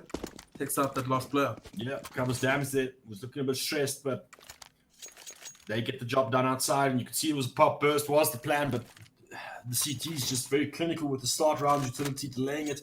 And as soon as that exec comes in, CTs are positioned well in the crossfire, ready to go, ready to fight, and they just take their peaks perfectly, and another clinical round from Energy Esports. Train is hard from the terrorist So perspective. When you're not finding It's opening wall, duels. dude. It's like Yeah, you're not finding those opening duels. The utility you're throwing isn't really helping you because the CTs are What playing is in that? front of the utility. No idea what that smoke is. the smoke's of What? Ivy. It's deep Don't Ivy know. smoke. You kidding me? These guys play too much Counter-Strike. As you can see, most of the Nice. T players are heading towards inside. I'm definitely going to be clipping that later. Yeah. And finally, that utility to throw it. But again, there's 2 players sitting on the inner B side. That is hard. You kind of have to force the CTs to have only one by faking outside, putting some resistance. But the exec is coming in. The smokes have landed and the kills are just going their way. Energy Esports are thumping them at the choke points. Thumping them. Yeah, and again another pop burst there. The aim should be able to get more than just a bomb here, and they're still under pressure here, but to have some sort of position at the top part of the bomb site, but that player is extremely low and now smoked off and mollied off, so Tianki making it difficult. Gonna start putting pressure on the ball side here. Nice spot a player, not able to get the frag, and suddenly Sin 5 have turned this around. They get the 2 opening duels and forces Jams to potentially retreat. No, he's gonna go for it. He gets the first pick. But nah, Spoof and Zero Chance just gonna make it really, really difficult for him here, and they know their job is done. They managed to recover that round, and considering the position they were in, that was a great recovery. And it all came down to those tools that were won as that retake commenced. Perhaps a bit too rushy on the retake. Yeah, I was about to say way too quick on the retake there. There were still smokes that had question marks around them for me, like smokes in, like I call it no man's land. You kind of have to assess it. Wait out the smokes. And for me, you always want to put a smoke down in the bottom ramp, as we saw Tion put that smoke in the upper ramp. You kind of just got to hold that at an off angle and hope that he's at the peak. And the bottom ramp, it's like I said, it's really smoked off. It's hard smoking the top ramp. You can just walk through it. But let's just see if they can just compound on the earlier round, the previous round, and make it 3. For me, they need 4 rounds to actually stay properly in this. Energy Esports are no joke, I'll tell you that much. Nah, they're looking serious here for sure. Living up to the name, legacy that is Energy Esports. Ooh. As you can see, Lichlord a bit too aggressive there. He does get a kill, but surely he gets traded out. I was about to just say that. Way too aggressive, no support around him. At least it's a 4v4. And it's a good start for Sinister 5. That's always an advantage for a 4v4 to take place. Much favors the terrorist. CT side's a bit hard, more choke points to handle. The Argamy hitting the inner sights. I love this 4-man upper. Just take all the contact before the bomb even goes down. Elusive gets a kill, but gets traded out by Destroy, sitting at backline. Doesn't even before. You have to control these lanes, so I like what he's doing. Take high ground, I'll take that fight. He's gonna win it. Only headshot, superior chance. Panda gonna take a straggler, moving towards default, and just 1 man allowed in the form of Freaky. He's gonna push the first lane, and Panda's aware. He's waiting, but he just moves. Good flick. Yeah, Good flick. just what a correction there. But that's what I was referring to last time. It's like where you kind of. I mean, I like the aggression that destroyed pulled off to kill a top lane. But ultimately, last round the rush retake without waiting for the smokes to the point. Like look how easy it becomes. Amen. When you know that you've got time and you know that you can just get in there and get the job done. So, Agreed. 11-2 now for Energy Esports, and have continued and still dominate the half. Sin 5 need to respond to 2 rounds of their own. They do have a full buyout here, not full util. Do have 5 AK-47s, no AWP, so advantageous there in favor of Energy Esports. There's a lot of money still left on Energy, so they can pretty much buy until the rest of this the kind of half ends. Early round protocol on the Energy Esports. They're gonna rush in. It's like they're gonna smoke the Molotov. I like this. They used to get the kills for favorite. Love the kills there, but the rotations in Deviant just kills his teammate, but he had no choice. Now get out the way. Let me kill the people, man. He had no choice. 2v4. They're gonna progress into the lanes, take a while, but elusive.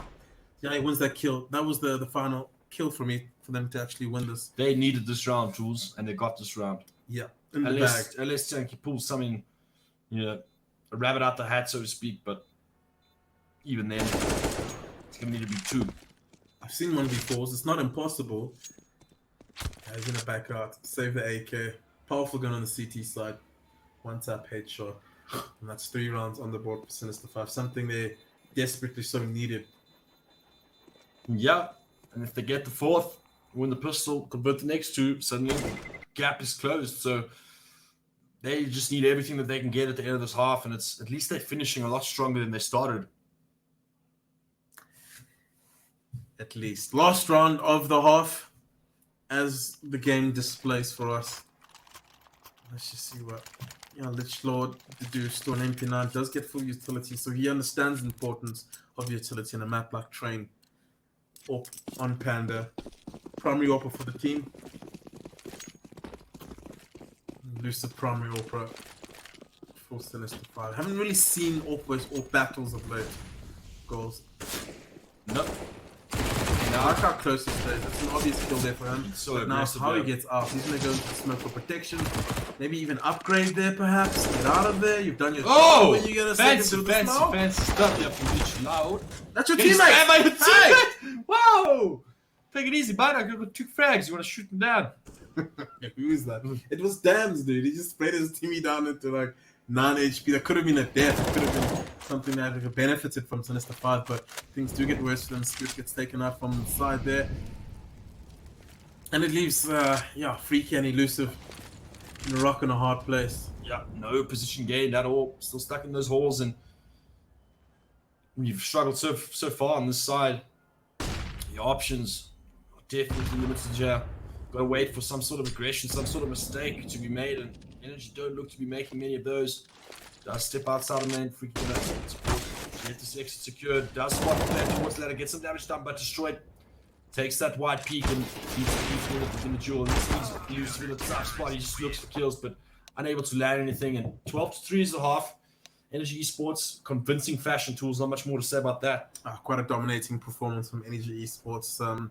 The 3 rounds they did lose, they're able to bounce back and recover and take the 2 after that. So lovely work by Energy Esports. Sinister 5 need to answer back. They need to take Pistol. And they need to just string rounds together, build that momentum and confidence, really. Let's see. These plays bound Pistol round. Double smoke. Double flash. So 4 flashes and 2 smokes on Energy Esports. Smoke kit and Elusive. That's very common. You just smoke the bomb and defuse it, so it comes in handy towards the end. And looking at the pathing of these players from Energy Esports, they're going to head towards the inside This is side. inside breach. Yeah, 2 smokes. One smoke towards Z, 1 smoke towards the second lane to give them space to actually proceed forward. I'd imagine, right? Yeah, and they're going to do it on the burst here. It's going to be a quick push. There's no information being gathered by the CTs here, so this should be a clinical breach for Energy Esports. Outrange the utility. The calls have been made. The rotations are in place. Spoof needs to get lucky here through the smoke. He gets one, and that cuts the breach in half. And now Energy Esports are on the back foot, but they do have that bomb down. The smokes are down as well, so they are able to get into these post-plant positions here now. But all of them are here too, so they need to work off these flashes to find a pick. Pop support flash, 4 dams, and they are managed to able to find one. CT players are starting to close in on the bomb site. Pressure is being put destroyed. It's under pressure now. All of his teammates are going to need to push out of the ramp, but Deviant recovers well. Freaky with one of his own. It's all up to Dams. He's up at the top. They are waiting for him.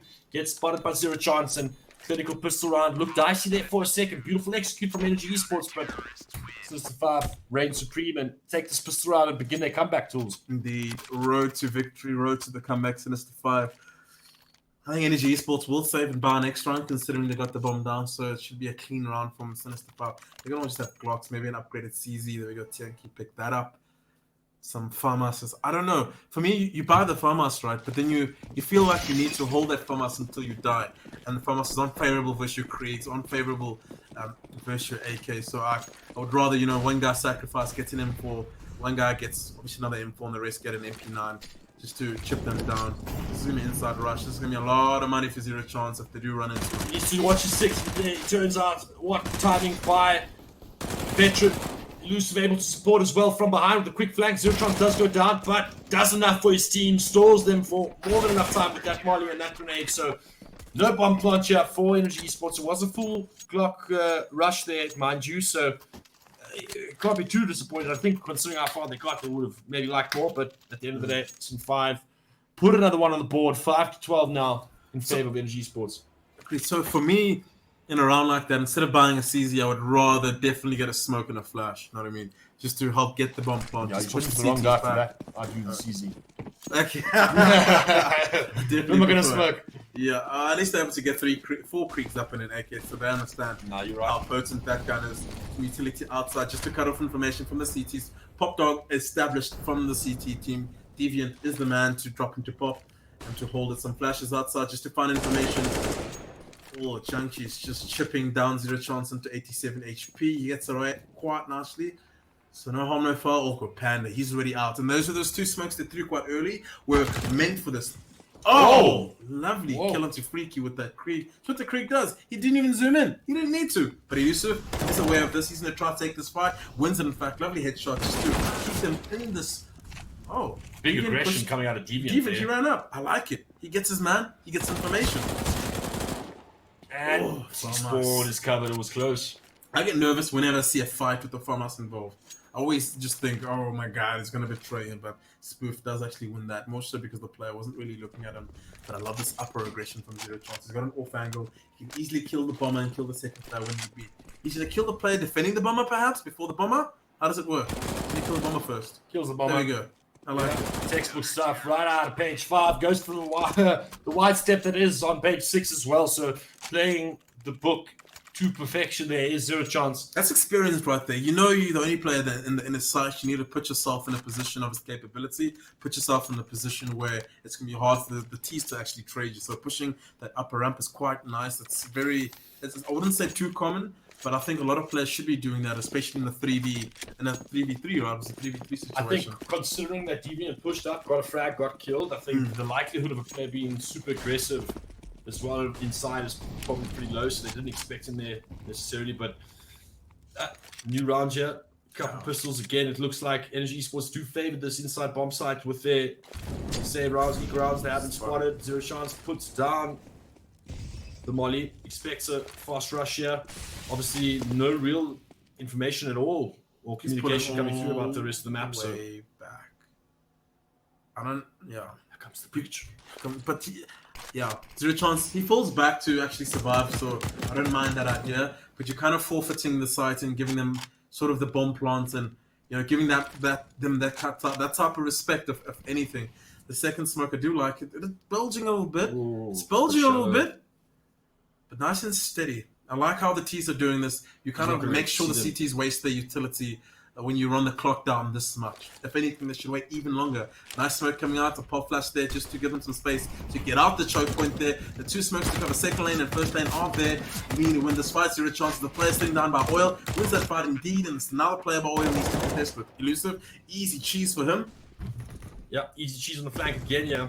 Correct, and 0 chance comes back in with a frag. Deviant gets the last, and geez, like suddenly this is all happening so fast. And it's 5 bouncing back into 12 to 7. And on the City side, a couple more rounds, and you got to feel like you're back in this. Yeah, agreed. Counter-Strike is the game of 2 halves, so the CT side is a lot easier to play, I'd say. Mostly because you have the choke point, then you get the bit earlier, and the T's are actually the ones that need to go plant the bomb down in those contentious points, and it's very hard to get outer. We saw in a Sinister 5 on their T side, they struggled to get outside or control of outside. Panda had a bit of success there the previous round because of those 2 smokes. So I hope they keep throwing those 2 smokes just to bait out Utah and make the CT's life just a little bit harder. A nice flashbang just to clear pop there. Ambitious from Panda. Deviant. Nice grenade from Spoof. Touchdown, Kobe. Yep, closes off that flag there towards the end. Spoof gets a nice little flag there with the blessed gun that is the Krieg. I actually feel this is going to be one of those tight games when they come down to like 16-13 or 16-14, perhaps even overtime. Just looking the way Energy Esports are going about their T side, they're not leaving themselves room for error. They're not defaulting out quite methodically and leaving it till late round. In fact, the eco rounds are more methodical than this specific gun round. The bomb does go down, rotations will come down. Did you just get across the choke point? Nope. Deviant, right place, right time. And that's 8 rounds on the board for Sinister. 16 kills on Elusive, Warm, Ruans, 9 on Deviant, 12 on 0 chance, 14 on Spoof, 5 on Freaky, 17 on Tianki, 11 on Dams, 18 on Destroyed, 13 on Lich Lord, and 14 on Panda. So the kill distributions are quite even. Yeah, Freaky had the lagging a little bit behind, but he's got a lot of assists, so you can see why a lot of teammates would just clean up on there. So no harm, no foul. If they can just mount this comeback, he'll net more kills out. So, and in the esports, taking attack wasn't rightly so. They've lost a few rounds back to back, so they kind of need to just find a solution to stop the bleed. Yeah, for me, they kind of need to play more methodical. Then take 2 players towards RV, take 2 players towards inner, have 1 player holding middle, push all those choke points back, put pressure on those choke points.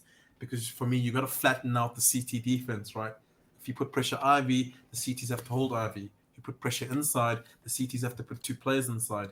And then from there, you can mount up your final decision, make a final attack from there. A more accurate attack, if anything. But there we go. Yeah, more calculated decision, yeah.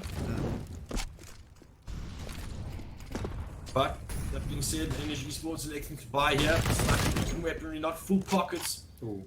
Pockets that you would like, very full at this point, especially on this map. Util can save you, put yourself between some Util and AWP, and you open up the map a bit, but oh, this nade, will it land? Not really. Some light damage there, just a touch of a feather. It's the first time we're seeing a nice 3-prong approach here to this outside bomb site, so yeah, just see how it works out for them. See, that is the deep smoke for RV, the flashbang just to push the CT or Freaky. Trying to look for a kill there. Unfortunately, couldn't net that headshot.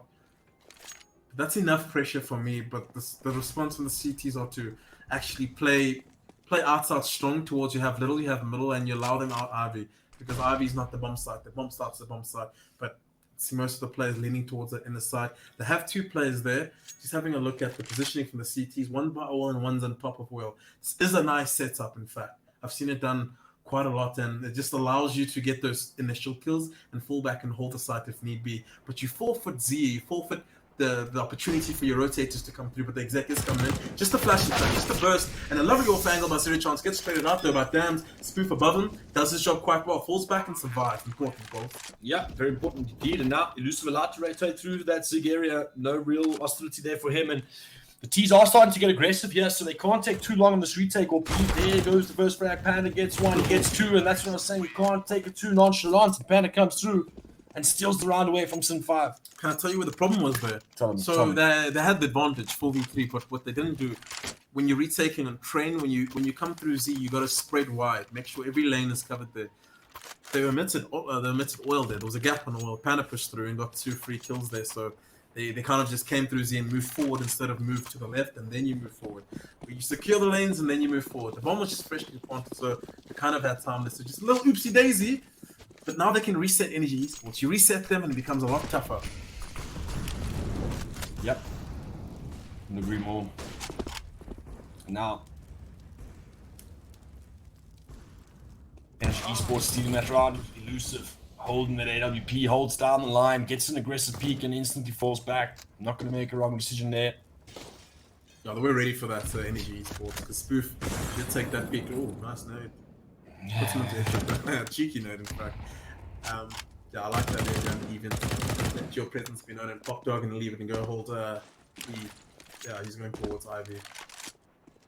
But yeah, decent play there. T's are going to need to regroup here. You can see, it feels like on this map especially, it's when you lose the first man as the T, it feels like there's so much additional pressure and so much, I guess, so much release of pressure from the CTs, because you could just go fall back onto that 3-2 and just be happy. You don't have to worry about this over rotation or not having numbers on the site that gets breached. But now the breach is imminent.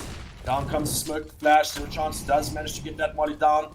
Not going to step with it though. He does. Peek gets the frag. He's going to be patient. He's going to be waiting. He doesn't mind the bomb going down. Going to get a bit aggressive though. Is Panda quick enough? He is. He gets the kill. Now, is that a mistake, Tools?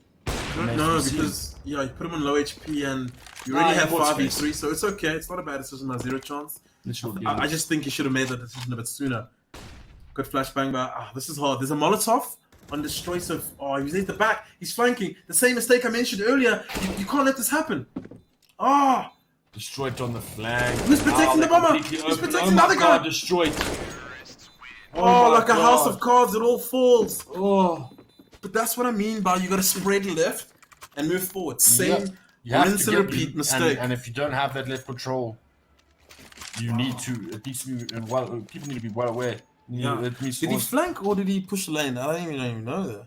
I think he pushed the lane, to be very honest with you. I'm pretty sure he pushed the lane. He pushed the lane.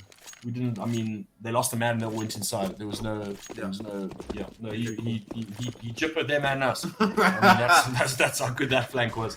Yeah. Or that push. Yeah. And now CT's onto an eco, something it didn't want, and they're planting for round 15. They're actually forfeiting this round here. Change of pace. I think that because they know there's actually no money on the CT side, they got their range. They stacked it. Oh, mama! What's up? There we go. Literally answers back with a double. Hit shot of his own. He's got the creek, so the advantage is always there for them. Lucy got to go to bed happy with that one. Nothing better than long range Teagues, eh? Nothing. There's nothing. Whoa! Panda. Bullets are just connecting.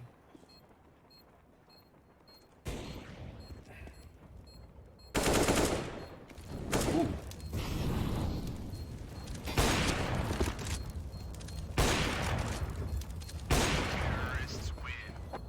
Yo. Standard stuff. Easy round for Energy Esports. There was no let's see a weaponry for Sinister 5 to work with, so they were taking a chance and saving up for the last round. Round 15, match point, Sinister 5 mounting up their last buy potentially. Energy Esports taking the lead quite swiftly at that. 15-8. 15-8, and it's the last chance for Sim 5 to mount some sort of comeback here. They do have a full set of pockets, full rifles, and doesn't look like anything too different is coming on. Short basket out. Two players have been spotted. Lucifer's made the call. He's going to put back, gets another one. Looks for the third.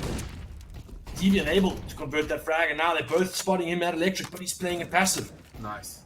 I like how he stays alive here. He's going to put down that smoke and try to reposition straight after. That's what you got to be doing. He's going to actually proceed forward. He's going to actually take that ladder. He looks like he can smell someone there in the corner. He does. He doesn't get the kill though. Destroy it. Able to get the better of him. 3v2 now. He's playing a bit passive. He goes for the aggressive peek and gets that trade and patiently waiting here. Does go for the shot. Gets the information. No need to push any further. He's going to try to get a better position. Yeah, now they know exactly where Panda is. He's got some time to work with Panda. Minutes on the clock. He's got the bomb, so he can make a lot of decisions. But he's just waiting for CT to over-aggress, but elusive. He's boxing him in. And watch him at the start. Let's watch him at the end. He's going to make it all the way around, but I'm pretty sure Panda should get a feeling that something else is happening. Hopefully, Elusive can get some sort of support from his teammates in terms of making some noise or making this flank a little more surprising. But obviously, pressure is mounting on to Panda, and that forced him to Spoof's cross there. There's the fight back. 9-15 now. Elusive definitely looking for that dirty 30. Panda right behind him, destroyed closer than anybody else on the map. This game, frag-wise, hasn't been too bad. We've seen a lot of cool frags. But structure-wise, it's been pretty hectic, pretty messy from now and then. Pretty messy. It's been wild out there in the streets of Train. But that reduces Energy Esports back into an eco, something I wish they would have done the previous 2 rounds, just to get themselves in this a bit further. But now they have zero room for error. They can make no mistakes. It's 15 rounds. It is match point for them. So every round matters. Every round is their last potentially. So they got to play like they mean it. 100%. You can see they've managed to gather some sort of information. They are rotating a little bit earlier in towards that inside bomb site, and standard eco around here coming out of energy. Going to plonk the smoke down, burst down the ramp, and this time James, zero chance, apologies, is not playing close to the bomb site. He is scoping towards top, so first frag goes the way of Sin 5, both of them actually. In fact, going to get that body down as well, so that should put pressure on the bomb there. Has to get out of there. Zero chance holds the angle, and yeah, clean sweep here for Sin 5 as expected, but they didn't get the bomb down. Holding it close, so we'll have a full buy next round. Tools, what do you think is going to come out of Energy Esports? We've only seen the B pushes on these eco rounds, and we've pretty much seen a standard split with the one change of pace that had that outside rush, which got decimated by Elusive. So, what do you think we're going to see here?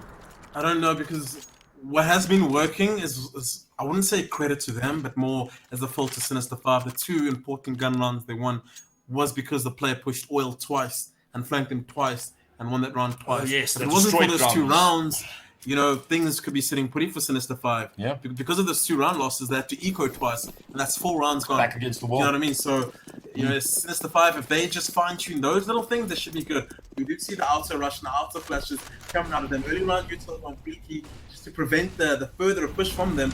They can just contain them here. I love the smash, he's going to ride through the smoke. He finds a player Ivy. Oh, he gets a player by Oil. He gets Deviants. He gets a second by on Freaky. Elusive stops the bleed a little bit, but he's a lot more to do here.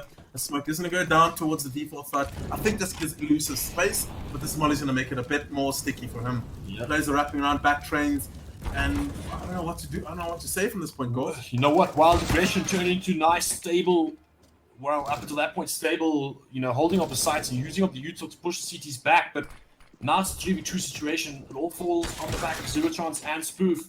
Zero Chance gets the first and the bomber. There's a minute left though, so not going to phase the T's too much, emptying his pockets now. Sitting on the site, going to look for another frag as he turns the angle. Panda gets the better of him, and it's now a 1v1. Spoof does get the frag, but both players are or should be aware of where their counterpart is playing. Spoof obviously at the advantage here. He's got the bomb in his sights, and he's just changed to the right angle. He's going to get the bomb. He makes it across.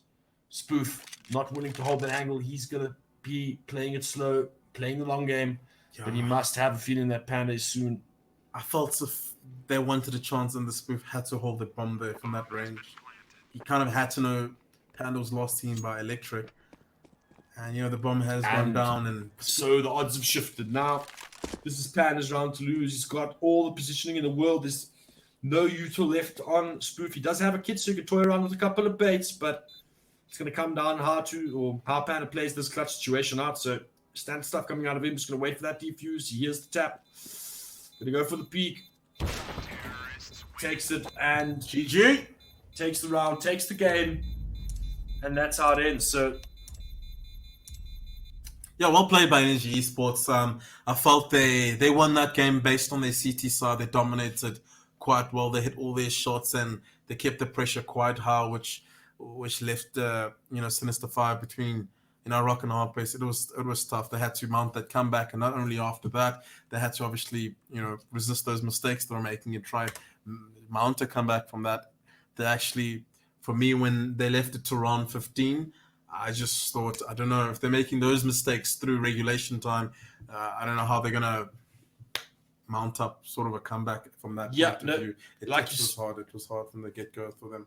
As you said, little margin for error with the first half that they had. A little bit of a late start there on the T side for them. A little bit of a late start on the City side for them. Unfortunately, not able to give themselves enough of a cushion.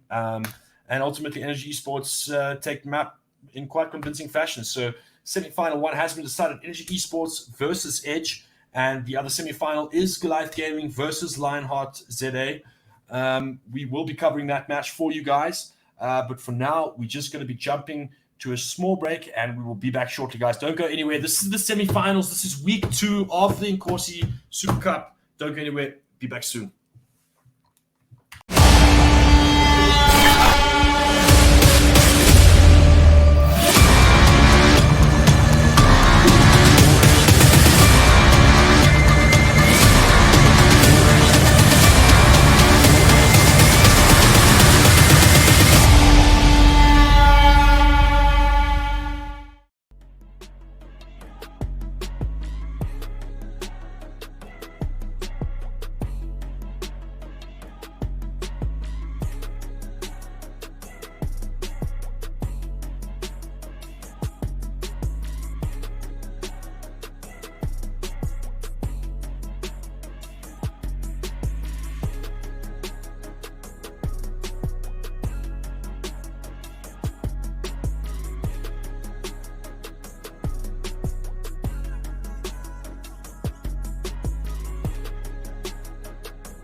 Ladies and gentlemen, welcome back. We are in the semi-finals here of the second weekly cup of the Inkosi League. And guys, this is a cracker. Lionheart versus Goliath Gaming. Tools? Yeah, these two teams are going at each other once again, time and time again.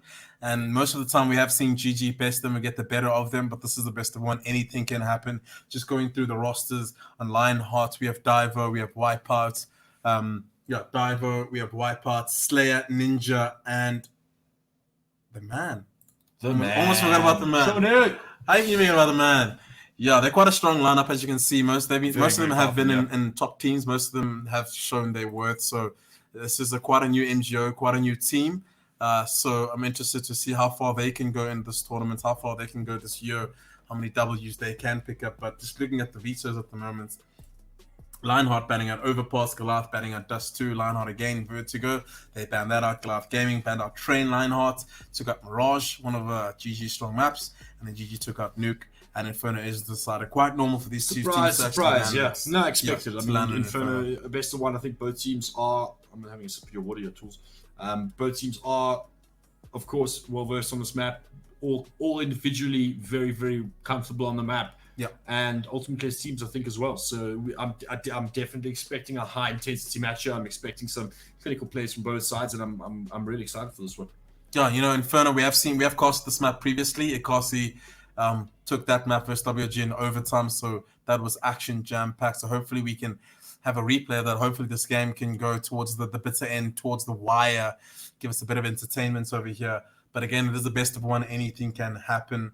And looking at past events and past sort of wins between these two teams, Goliath are the favorites in this, and the Lionheart are the underdogs. So they got a lot to work towards. They got a lot to play for, and quite interested to see how the AWPers will actually maneuver themselves around Inferno. Slayer is the AWPer for Lionheart, and ADM is the AWPer for GG. Infamous for their banana control. So interested to see how Lionheart will be taking up in that battle. Map like Inferno, it's quite important to have that control, important to have those protocols in place, either to prevent banana control or to take banana control. So anytime can tell, anytime will tell. And goals. Who do you think's gonna win this? I mean, I think Goliath would see themselves as favorites. But again, I love this Wildheart team. I think the individual prowess or the ability.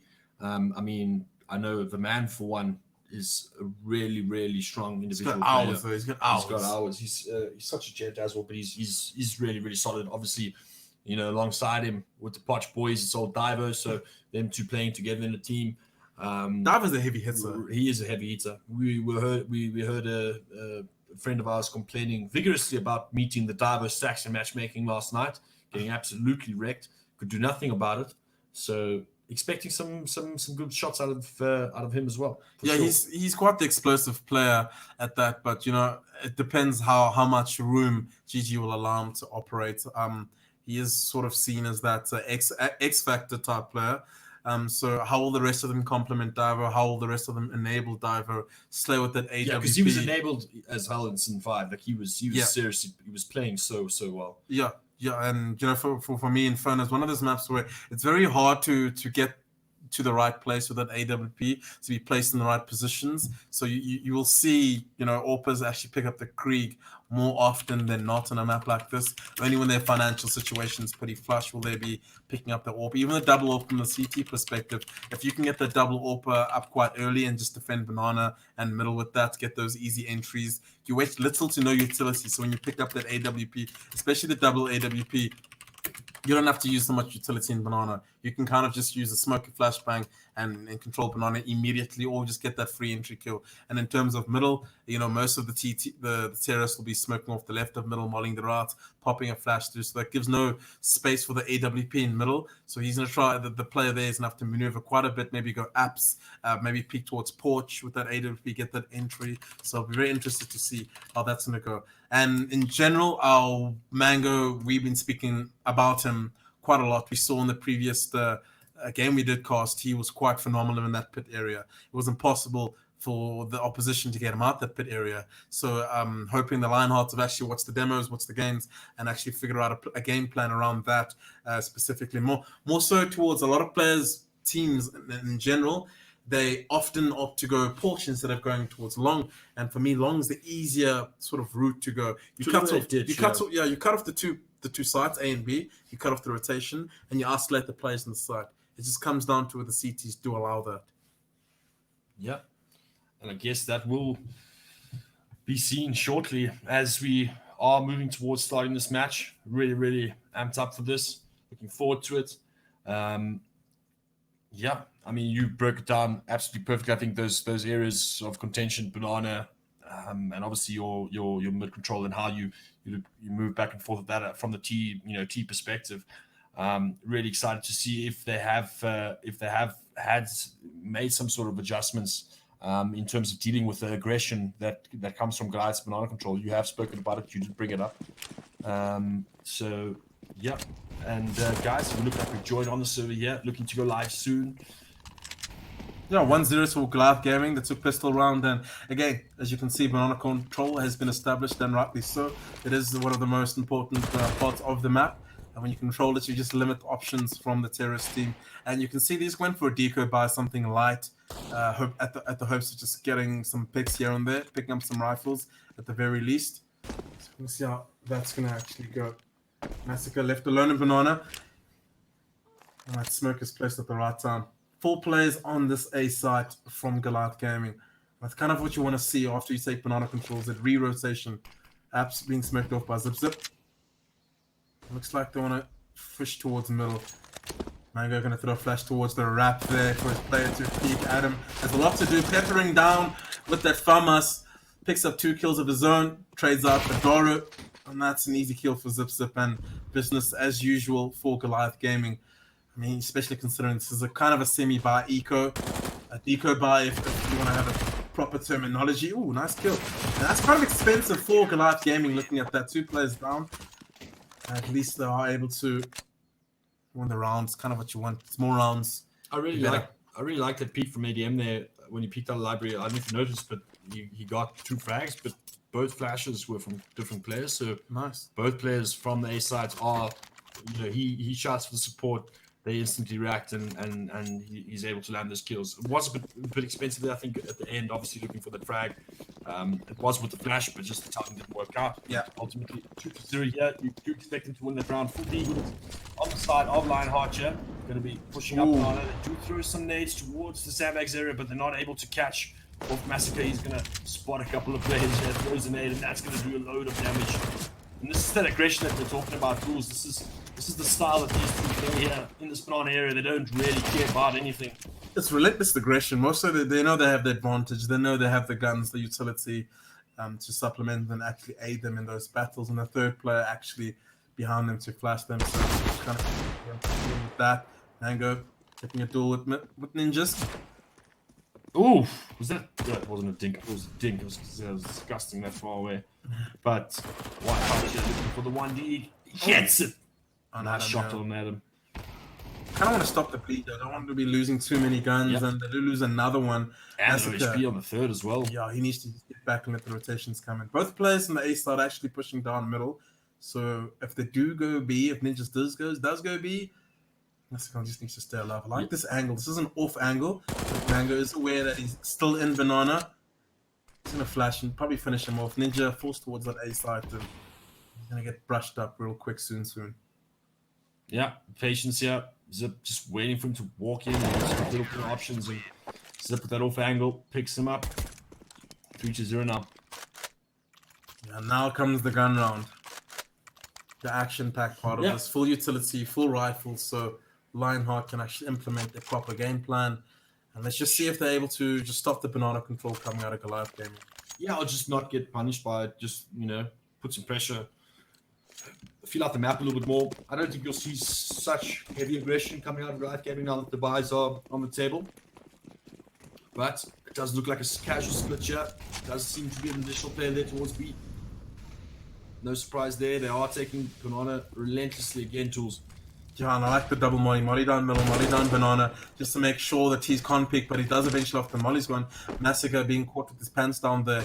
No smoke deep banana, as I'm assuming it failed, or I'm not too sure. But the timing was pretty off. I like this molly, and then the flash is going to come through, going to clear out Nodoro at any point. This molly was big. This molly saved Nodoro's life here.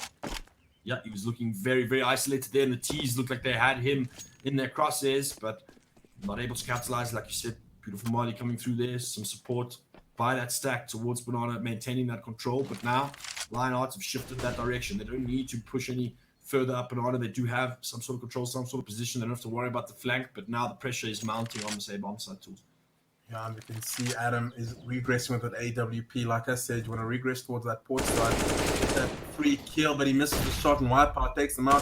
One player left on the side of the rotation. And then Wipeout destroys Mango in that pit. We spoke a bit earlier how they're going to handle that, and they do with a headshot. Slayer finishes off Zip towards the end. First round on the board for Lionheart. Well played by them. And we can see the man sitting on 3 kills and Wipeout sitting on 3 kills. We didn't speak about them much, but they're just as pointed to Starvo. We're sitting on 2 kills there on the side of Goliath Gaming. Zip on 4, Massacre on 5, Adoro on 3, ADM on 3, and 0 on Mango. Doesn't have an assist though, but it was a kill. Oh, look at this force spike coming out of Goliath. A bit wishy-washy. ADM, I don't know what obsession he has with this gun, but it is quite strong. But it depends on your accuracy. That's the only part of this gun. You can't miss. You can't miss. This is a fresh one. Yeah, he's been playing with this a lot. And for me, it's better than whooping out the CZ because you have to build the CZ. You have to build CZ. Not a fan of that. With the AWP CZ combo, no way. I love this deep smoke here. This deep flash is going to come in and they're going to take 8 banana control. Bit of an adjustment. I like the reaction from the man just to disable them from doing so. Disable them from trying to play out their game plan. Dava picks up a kill on the Dara, second kill into Massacre. Quick shot from Destroy. One player left on the side. Zip. All on him. Yeah, deadly shots there. Beautiful neutral coming out of Lionheart as they aggress. This player has been heard. Mango gets to the ball. Almost gets another, but number 2, so 2v4 now. Goliath Gaming does look like they want to take this retake. No, they are going for it. I think they should. It's too hard. 2v4. They do have a kit, the money and a flash, but they don't have a smoke. That's the hard part. These 2 players are sitting in banana, but let's see how this retake plays out. Mango's gonna wet the smoke out, probably try flash for his teammates to peek backstage, but yeah, he's gonna get out of there.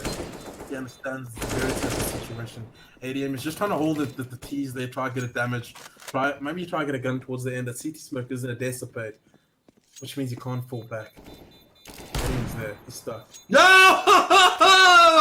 That's what we wanted to see, dude. Oh, he was gonna survive here. No way he survives. Yeah, I'd say no way he survives there. But nice shot. Yeah, I just like I don't think I've seen someone kill someone with that revolver. Like, I mean, when it first came out, it was like years ago. Then everyone was using it, and then they nerfed it, and that was that. Yeah, he's bringing it back. He's bringing it back into There fashion. we go. He's bringing it back to fashion because when you think about it, I think it is stronger than the Deagle in terms of the body hit damage. Yeah. So, yeah, if anything, it's just it shoots slow and you gotta be super accurate. You can't miss, like I mentioned. He didn't miss there. Back into an eco, just one gun and Mango and a rifle. So it's like a mini scout. I've seen them, they're doing this quite a lot recently, so just stacking the side. So if they do go towards the A side, all of them survive and they don't give away kills. But if they do go towards that B side, they definitely win the round. As you can see, Lionheart, they're feeding it out a bit. Davo's about to smoke the left of middle. Molly should come in for Ducky and a flashback to make brackets control. Very methodical, making sure the nooks and crannies, all the T's are crossed and the I's dotted. Yeah, slowly suffocating this A-bomb side, but GG, 1-0 over. They are committing to this hold on that B-bomb side. Full app speech coming out here. Strange against the eco round, but nonetheless. Yeah. I mean, in round like I don't know if they knew completely it was an eco round, but that was a strange play. So if they stacked the A side, in fact, if they even had 2 players on the A side, pushing through 2 players through bulk is kind of difficult there. But they had 2 players going up lane, so no harm, no foul. They got the round scot-free. 5 players all alive on the CT side, 5 players all alive on the T side. And yeah, so yeah, it's a trap. They're going to just wait for the T's to come to them, but I don't think the T's should considering the weaponry on Goliath Gaming. So that's going to be 3 all on the board. Lionheart bouncing back, fighting back, trying to string some rounds together. Let's see if they can carry on with this momentum. Yeah, I mean, they started off strong since they got all the util and the weapons, so a nice start here for the T side. How will Goliath Gaming respond though? Do they have enough W for the AWP? Doesn't look like an AWP is going to come up from either side here. Full rifles, full pockets, more so on the side of Lionheart here.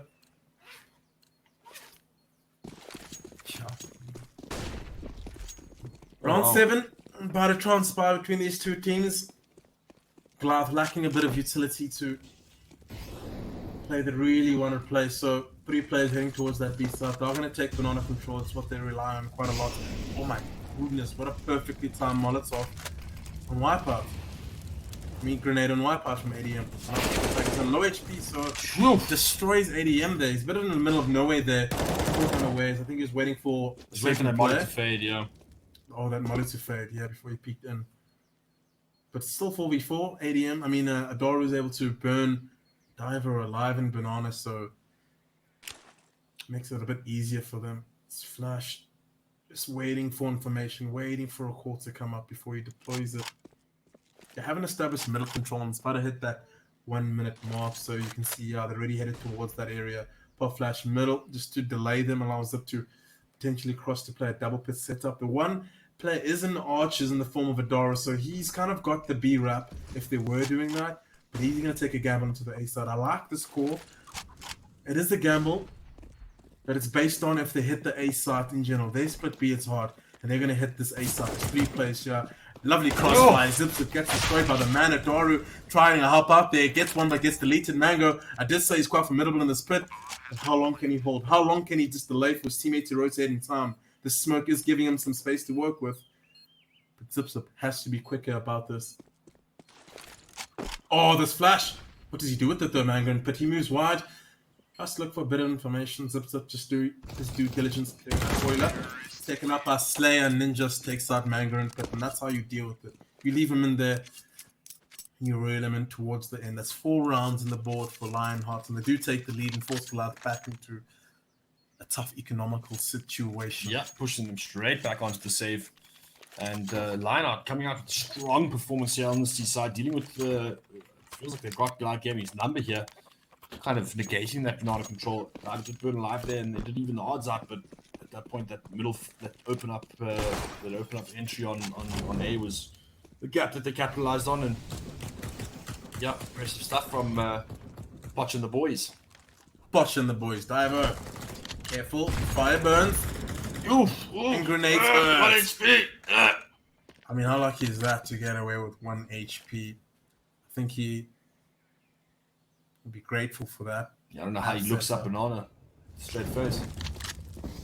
Well, yeah, guns blazing. Yeah, I like how thorough Lionheart are being. They put 2 mollies down to make sure they take control of top banana. This flash is gonna come in at the wrong timing. It was behind the wall, and they're gonna smoke it off. Still leaves them in a 5v5 situation. Ooh, I like the idea behind that smoke zip through. Bait the T's into pushing up the stairwell, but T's are gonna be walking through middle. Dry contact peek just to give them less time to respond. Goliath Gaming, I don't think they're aware of it just yet. Adam's about to get taken out of Boiler. Yeah, another thing with that gun, it takes long to shoot. You gotta literally wind up the gun and then shoot. You gotta pull the bullet too.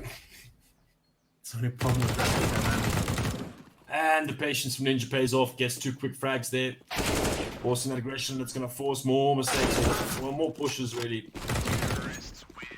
Adoro gets picked off as they all rotate towards the B bomb site. Lionheart running towards the danger there. Yeah, what I'm thinking there. Yeah, I was thinking there. Like if I was obviously the player on B, and obviously you get that first kill, and then you try to pick up the gun. There's 3 more players there.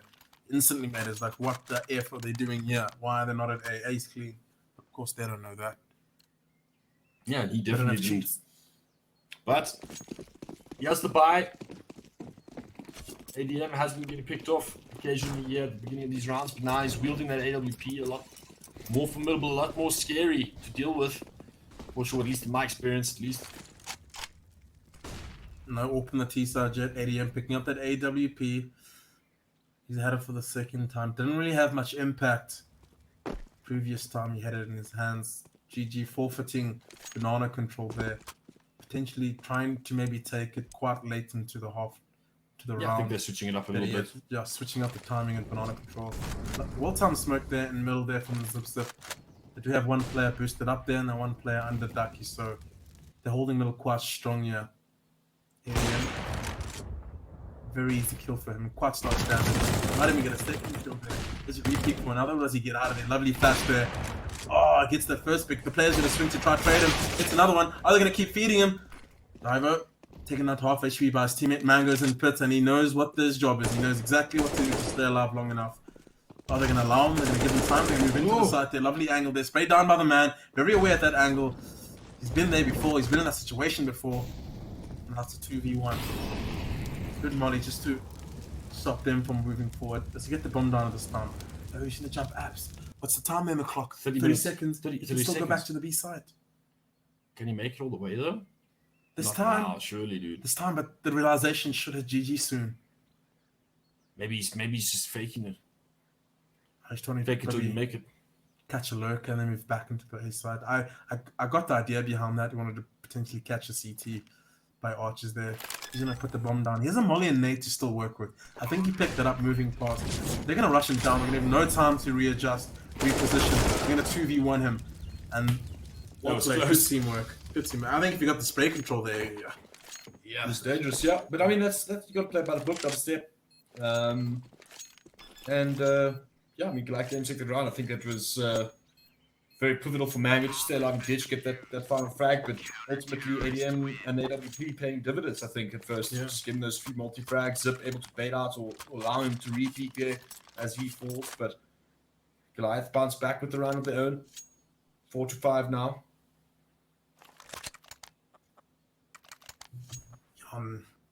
Even winning that round, looking at that financial state, it's still looking a bit dicey there. Most of the players picking up body armor just to save a bit of cost there. And for me, you could even shave a bit of cost on the kit. Kind of just need 2 kits on the field. You don't really need 4, so zips it down to an MP9, Bombus on Mango. Full utility and weaponry on the Lionheart team. So they're carrying on as usual. Banana control, flashbang just to swing wide wall, swing half wall, and now it's clear. They have banana control. So what's the next step for them? Mid control? I think that should be the call. That is the call indeed. He's putting in probing. Dink onto the man.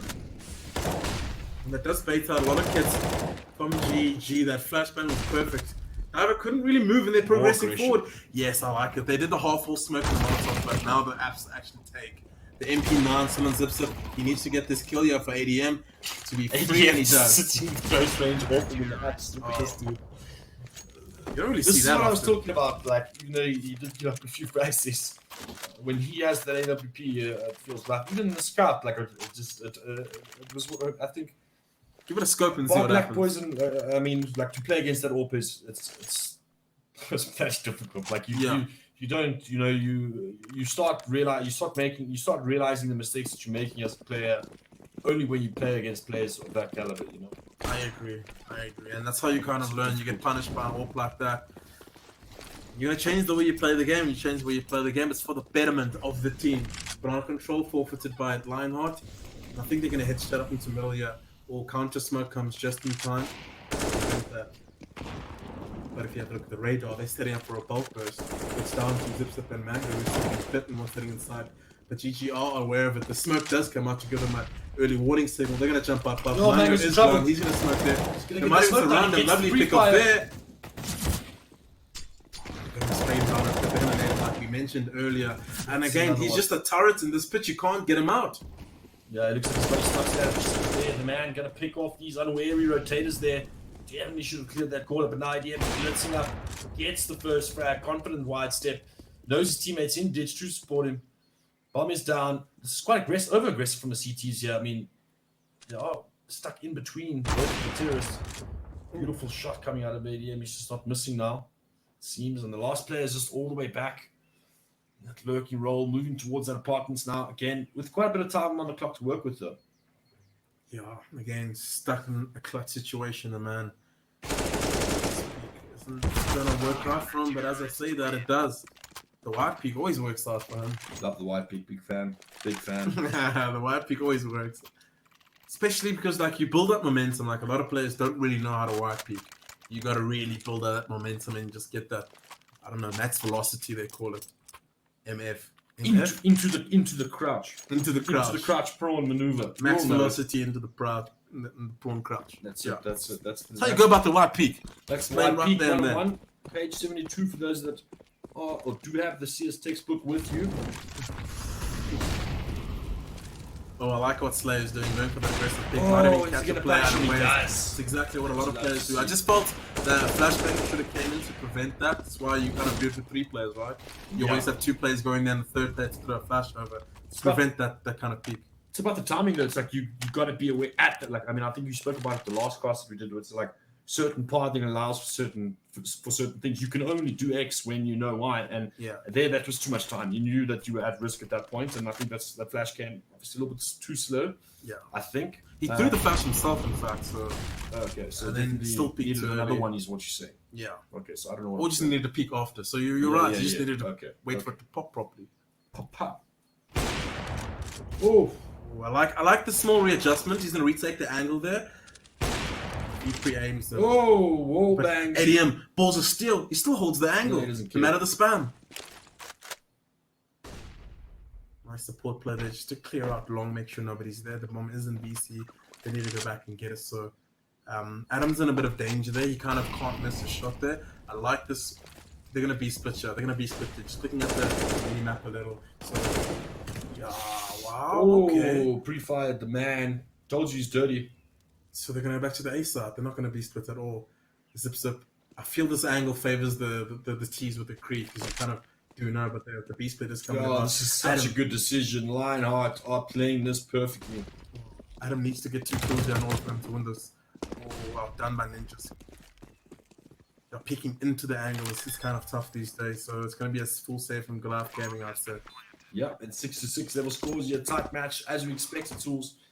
Like I said, this Lionheart team is definitely a formidable top contender so far this year for the 2020 season at least. Definitely got some strong firepower, and only time will tell. I mean, once they get to actually work and deepen their map pool, deepen the time that they've been playing together, bring up the youth, that have now all played with really good players over the last 6 to 12 months. Suddenly have a really good team at your disposal. I mean, if you look at it, so the man, he formerly wasn't GG for a small stint. Yeah, he subbed in for one of the VS lands. So you got to learn from those players. Diver played with Semester 5. Yeah. So you got to, get some knowledge from there. Ninjas, he's been floating around the scene. Apparently, he's the hard worker, does all the strategies, but not too accurate, and that's why you have to double check it. Slayer for me is the question mark. Wipeout did have a stint with Big 5, so you got a bit of experience there from those players. So they're all well-rounded in the sense that they all know what they're doing within their roles. It's just coming together as a team and finding out which is the best play style for them. Yeah. So the more they play, the better it'll be. 100%. I think it's really cool to see that shift, that change from players being the, I wouldn't say like student master type thing, but like you say, having played with these experienced players before, you kind of now, when you look at the Ninja, the Slayer, they're looking up to Diver and to the man to be delivering, everything from practice room to execution on the server, and right now the man and the Diver are leading that way for sure, picking up that role strong with both hands. Exactly.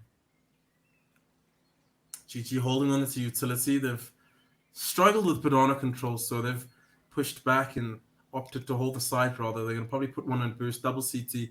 It's not bad because what you do is you get the first 2 kills and you play the retake with the man advantage, especially knowing the clock is running down, 1 minute on the clock, and they have, just the Doris hold on to his utility. So if that clock gets to 40 seconds and they haven't put presence on B, they're going to rotate one onto that A side. But this early smoke here, this flasher, perfect. Cut out the support plan, boiler, and wreck the guy in middle. Or even this Molly's going to slow them down further. As well. And this is pretty much going to make them go towards the B side, lean them towards that B side. Yep, and you said that clock was ticking, 40 seconds left, Tools, and they've literally haven't even decided where they're going. They're only collecting the bomb now, so it looks like the B hit is going to be the play. And the util is still sitting there. I think is that a double boost setup here? Yeah, that's just double CT. So this smoke is well timed. There's a bit of seconds on the clock there. What kind of smoke was that? It just trickled. Oh, what? They're shooting each other. Dude, that's so much damage. Gets out. Dara Swift with the rotation there. Goes for the third as well. It literally worked out. So I've sort of mapped that out in my head, and it worked out exactly according to that. What happened there with it? Just started shooting each other. I think one was spamming the smoke, the other one got a fry, started shooting him in the head. Like, there's just a lot of team damage there. Yeah, but it's been happening quite a lot. I mean, the previous 2 games was team damage. Just Deviant just destroy his teammate. Yeah. Get out of the way when he gets a job. And we saw Dams put his team down to 9 HP. It's not much, but it's on his work. It's wild out here in the lockdown. It's no, wild. It's wild. Look at him with those frags, dude. With those frags. Now, double AWP is what I sort of spoke to earlier on before the game actually commenced. And 1 banana, 1 middle. Who would AWP on this on the start line? This flash is perfect when he get killed by Boiler. He wasn't aware about that pop flash. He did not even get a squad free here because of that Molotov. Yes. No trade. Big blunder by Wipeout. I think he wasn't aware cognitively of what was actually happening. He saw the flashbang come across his screen, so he went for the boiler fart. Meanwhile, his team was getting challenged. By the time he turned around, it's too late. It's too late, goals. It's too late. And Mango gets up, but that's gonna be Steve for sure. And I just feel like this you can see Goliath Gaming have changed it up now. Everyone, we spoke about their banana control. They've kind of relaxed off of that. They've changed the timing of that, but they've put in these bit aggressive peaks, the strong defensive AWP holds where you got those first early peaks as well. So it's like they're shifting up that aggression and putting it out other places of the map, which is good to see. Yeah, exactly. And a lot of teams, once they fail banana control, they go all passive, right? And as soon as you do that, you give some space to the terrorist team. So you change up the points of aggression. Zip is the player holding archers. He does have a flashbang to work with, and he does know these guys trotting. They're quite close. Whoa, lovely spam there. Does so much damage. Oh, busy checking out his gun. And, wow. That's a swift take on the site there. It's looking dicey in the beginning, but that smoke and that execute actually working out really, really well here for Lionheart. Got that bomb down. Should expect to see a savior. They got no money to work with in the last round, Tools. Indeed. So they're definitely going to go ahead and save this. But little do they know how low they are in terms of HP. But I don't think Zip realized how much damage he did through the smoke, obviously. Yeah, I was about to say. And it actually doesn't really matter when you look at the crossfires. So there's just too much. No, they were going to play this clinically. I don't think Lionheart would have made mistakes. And you can just see that coming through with Goliath obviously respecting the position that they have on the site and obviously just taking into context what they need to do in this last round to go into the T side with the lead, if they can. 7-7 is the scoreline. Ties. It's so close, goals. It's so close. This is tight as it can get. 7-7. Who's going to take the lead going into the second half? Bring us to overtime, baby. Let's go to bed at 2 a.m. Lockdown. All right. Someone's keen for that OT. I know my producer's keen. Full buy-in to both teams, except Dara was just lacking a Molotov. He opted to get a... producer just got confirmation the producer is for 2 a.m. sesh. That's funny. But change of pace here, straight up banana. Really, obviously, respecting the fact that Goliath Gaming have now changed up the pace and they've taken that early banana control. But I like this by Lionheart when you look at it, because they've taken banana control with just a few nades and a few flashbangs. Where in future in the past they would just use so much utility, but the B bomb side has been taken. There's just a player sitting at backstage. He's gonna get remollied by Divo. And the retake should commence from this point here. And there's so much utility left over. 2 smokes to just keep smoking out choke points like they are doing right now. 4v5 retake. Utility still on GG, so they can try to pull something off here, and they kind of have to. This is the last round, like I mentioned before. But I'm just not a fan of this full CT retake, especially because that banana player is getting quite aggressive, and he's definitely going to be aware that no player is coming from there at any time soon, so he will be able to support his teammates. But there goes the first frag. That might shorten the defense lines here on this retake, but he's in a good position, getting support there through the line as well. It's just going right for Lionheart right now, all up to ADM to take the final duels, and he gets 1v1, but minimal time left, and the bomb is going to blow regardless. And Lionheart take the lead, 8-7. And Considering it was 3-0, well, I mean, that was a solid string of rounds there from Lionheart, looking absolutely brilliant here on Inferno. And I mean, up until recently, what you would say is Goliath's home ground. Lionheart, riding the name of the world a little bit here, Tools. Yeah, I mean, when you look at how the rounds have transpired, 3 rounds went against them. They strung 5 rounds straight back to back, and then they lost 3, and then they won 1, and they reset GG, and they were able to just win out that half 8-7. So it was actually a good T half by them. One of the better T halves I've actually put up in recent times. So let's just see how the CT half goes. Let them jump across, get some information, gets tags down. Everybody knows the player jumps across this. The pre-aim was there from Nodwin Gaming. That's good info from Lionheart. That's good. It could be fake info, to be honest, but Banana is taking so much heat right now. Diver speaking, just get information. Probably try to get a kill there, but nothing comes of it. Get the scoreboard removed. Oh, I like this. This is going to be a double CT nade. No one's at home. Yeah. And I like the pace GG are going at just to try to figure out where exactly the CTs are placed before they make a final decision on what side. And as you can see on the radar, the CTs are pretty nervous looking at the way they've been moving around the map. I wouldn't say nervous, but just cautious. They do have a player just baiting the middle just to keep some pressure there. Let the CTs know exactly where they are. Bit of pressure there, keep them at bay. But they're making their right gamble, the right stack. There are going to be 3 guys at A start, so... Yeah, and here comes the exec, and there are 3 players. Stack is in place, and 2 quick shots go in the way of Lionheart, and they decimate this breach, and Garth Gaming have not made any ground. Mango gets the first bag, but that allows one to step out and trade, but he is instantly traded out, but support comes in through the man, and now it is up to Adaro here in a 1v3 scenario. There is, oh, he doesn't manage to get to backstage, and that's the pistol round on the board here for Lionheart. 9-7. Good pistol round. Good pistol round. I mean, they made all the correct decisions there. They peeked Banana for information. They saw one player there that took the fights. They fell back. They didn't take any damage. That was the first risk they took. The second risk there was just the player middle. He went middle. He actually peeked middle, saw nothing. And he made the call to go towards the B side and stacked it quite nicely. And it actually paid off. It worked out for them despite the man being on 9 HP and still being able to get a kill there by Coffin. So it worked out. It's kind of nice to see. The pistol rounds are going in their favor. Pistol rounds are hard to win these days, especially in best of ones. It means a lot. This buy, sorry, it was from GG. Nice. It's a good buy. Get the bomb down.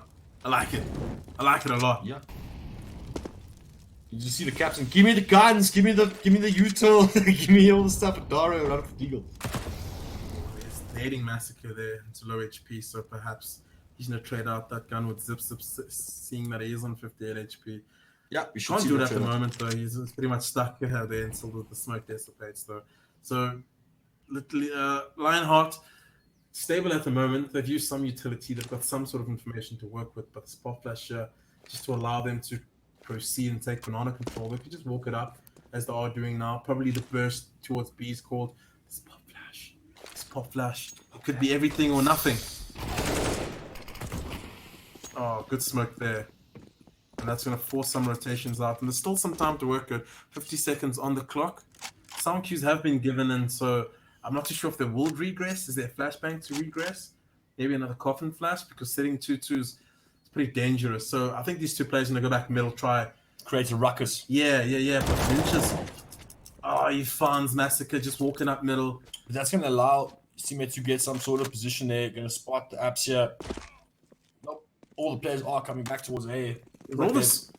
Oh, sorry, I was going to say all the smokes on the B side, so on the A side, so they're running straight towards all the utility is Divo. And the rotations have come through. They've heard this for sure.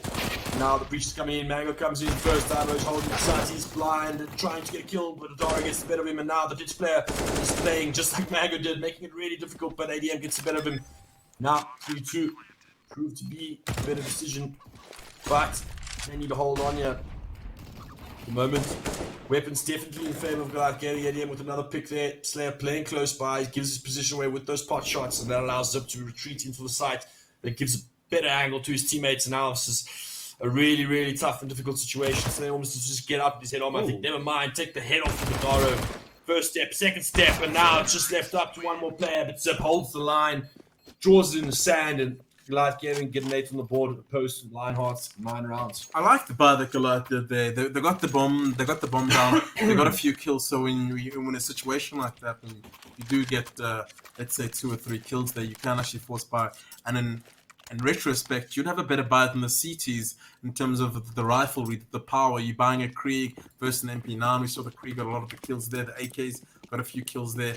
And they just played it slow. They let Lionheart pump out all their util, and they went in quite late, and they got the W in that round. So it forces Lionheart to obviously do a force buy for himself. Adam, so much work left to do here. The smoke does help him out, spraying down the man, getting a lovely headshot there, and forces them back.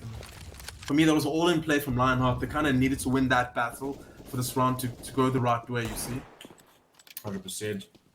But there's a 4v5. There's still 2 smokes, a Molotov and a flash left on Lionheart. If they can just use that timeously, it could work out for them. They could still try fight their way back into this. This boost is quite nice to see, because it forces the T's to go towards Archer, and you have that height advantage. But Zip, you read the manual. He knows what's going on here. Just gonna play it slow. Watch what's not being watched. Preach, my brother. I'm gonna wait out these smokes. Very patient, waiting for the CTs to perhaps cough up another kill.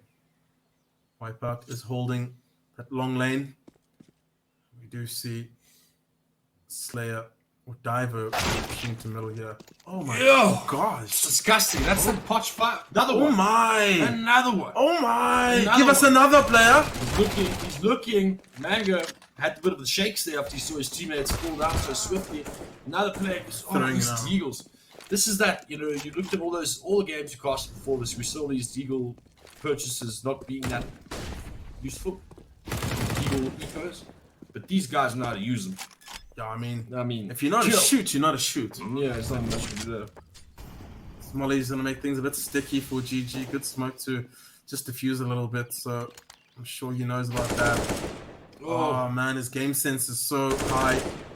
Massacre, I think he has a small feeling, and there we go. Where Massacre was, and that's the round.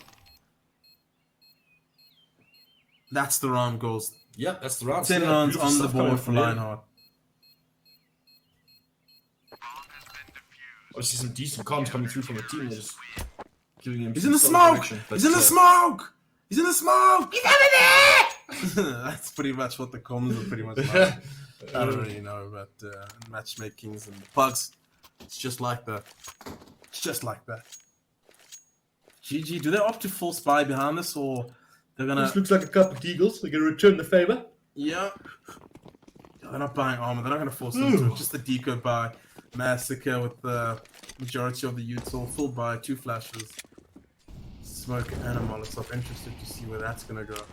I would suggest the bulk burst, but at the same time, a lot of players, a lot of teams, very aware of it. So the early round protocols or the utility protocols or the rotation protocols do account for it. Slayer playing with fire there in middle.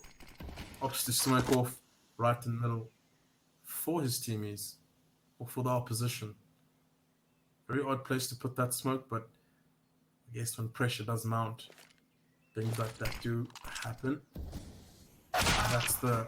Oh, I thought he got the dig there, but then just taking out Adam there. Yeah, good money for him. He's got an MP9, so good money for him.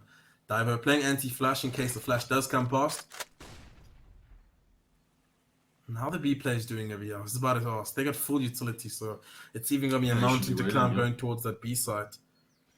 As soon as they hear any sort of movement, I can just imagine them emptying their pockets there, and it's not going to bode well here. They do have a full set of util and Massacre, so if you can just provide the right set of util, here comes the smoke. Ooh, I like this. This is a lurk smoke towards the side here, just to disable the 2 players who actually are inside, and this flash should push the man off the spot, so this could get a bit sticky here. Yeah, well, it looks like this is the plan, but that's the plan there. For the CTs is to empty those pockets. There comes the Marty through for the play in family, but now seems like they've just taken a little bit of a whole big peek here from Zip. He's able to get both players here, and suddenly this becomes an interesting round, Tools. Innovation at its best here. Well, these 2 players are about to get taken out, just doing a default. Dara, very important that he survives. Mango, he's got the AK, so he needs to be put to work very soon. He's sitting at first orange there, gets the first pick. His teammates need to just create a bit of a presence from, create that crossfire, create that bait and switch there. Dara is the guy to do it with Slayer back there. Ninja's just waiting for the outcome of that play there.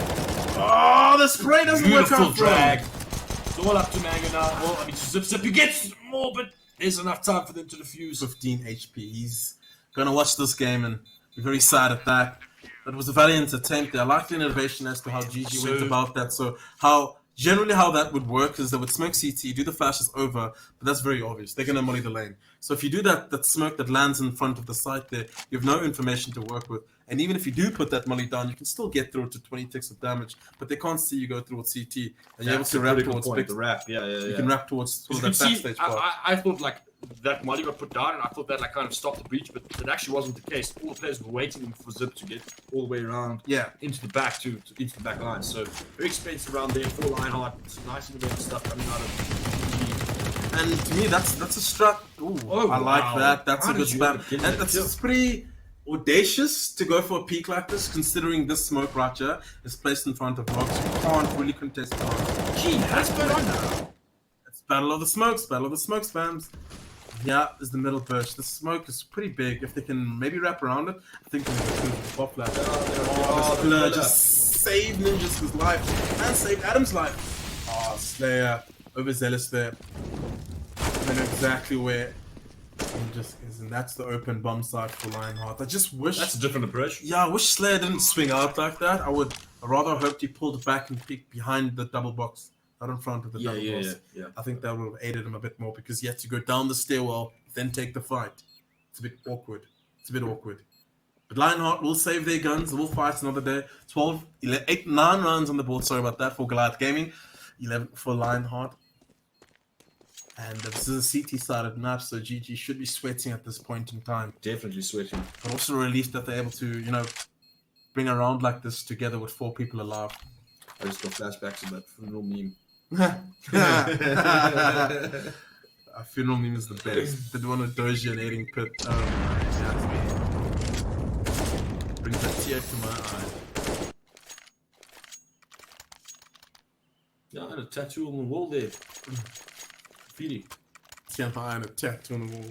No pauses coming out of either of these teams. Only person who's seen pause the entire time is Elusive. Elusive. Yeah. Always pauses. I mean, when you 10-0 up.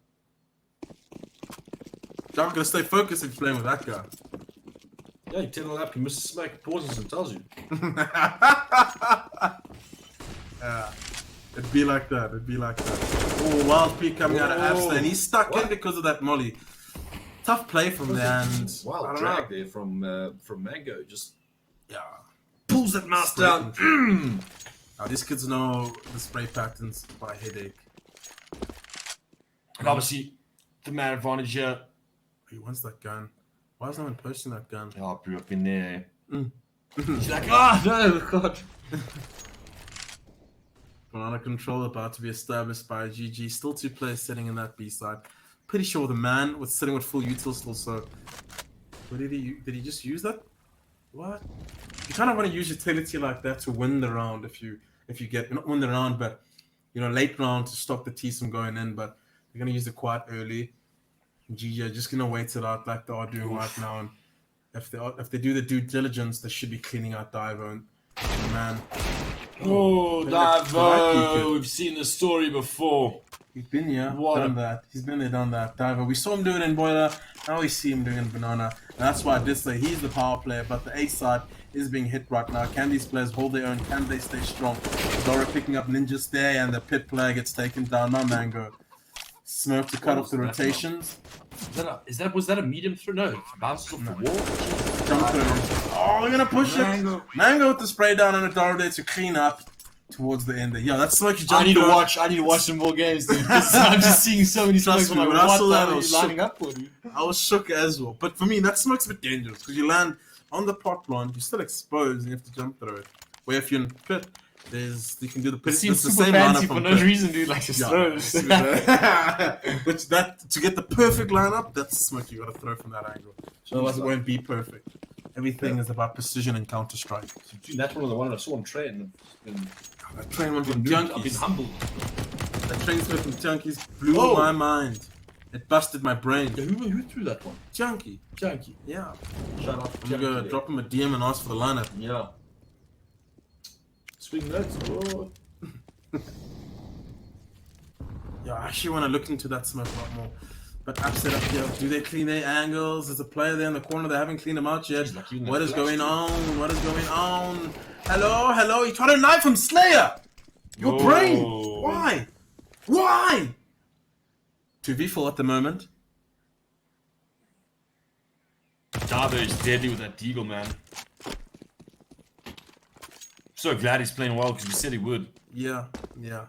At least we know. It sounds like we know what you're talking Like, about. for me with Divo, if you give him an easy frag, he's not going to miss it. You give him a medium to hard frag, he's not going to miss it. You give him a hard frag, he's not going to miss it. So you gotta blind the guy. You gotta use utility. You gotta blind the gent. Like, he's very accurate.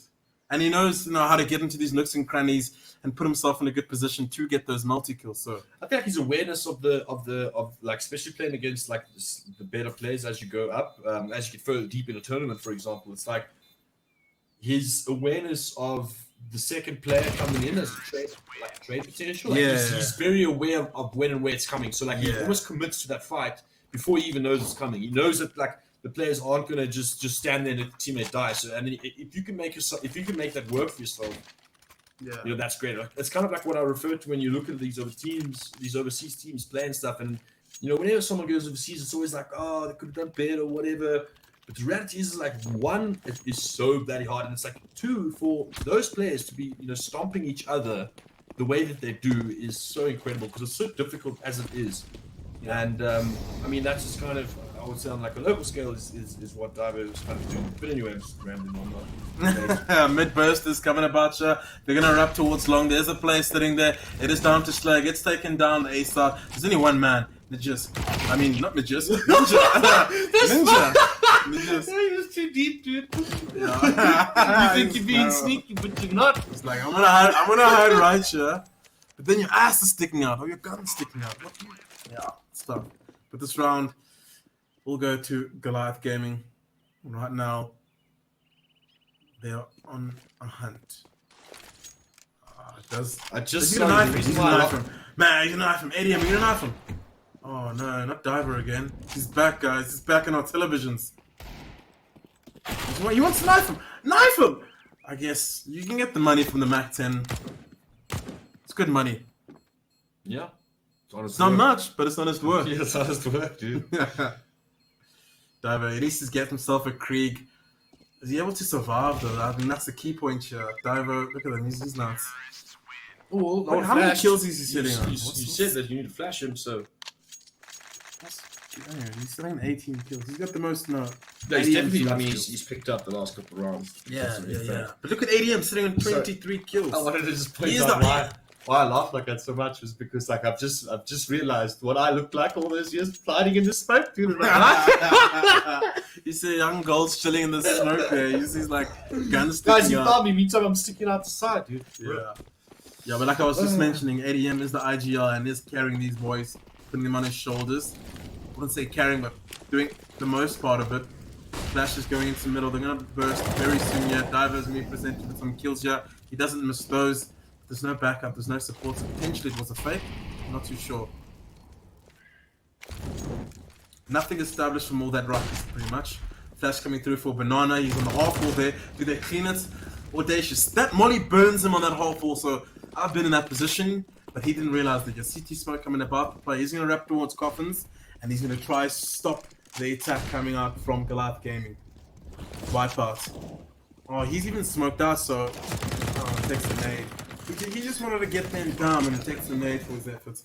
4v4 retake, just one smoke left on Massacre, so if he takes places now, it's going to be quite decent for him. But look at the use left on Lionheart. So they got a molly, flash, smoke, they got everything. And they got even numbers here. Massacre, lovely off angle there. The Krieg's always going to win in a battle like that. And now the retake is commencing. All the pockets are empty, but boost. Oh, he gets off in time. Massacre with the back peak. This is playing off each other quite well. Nice.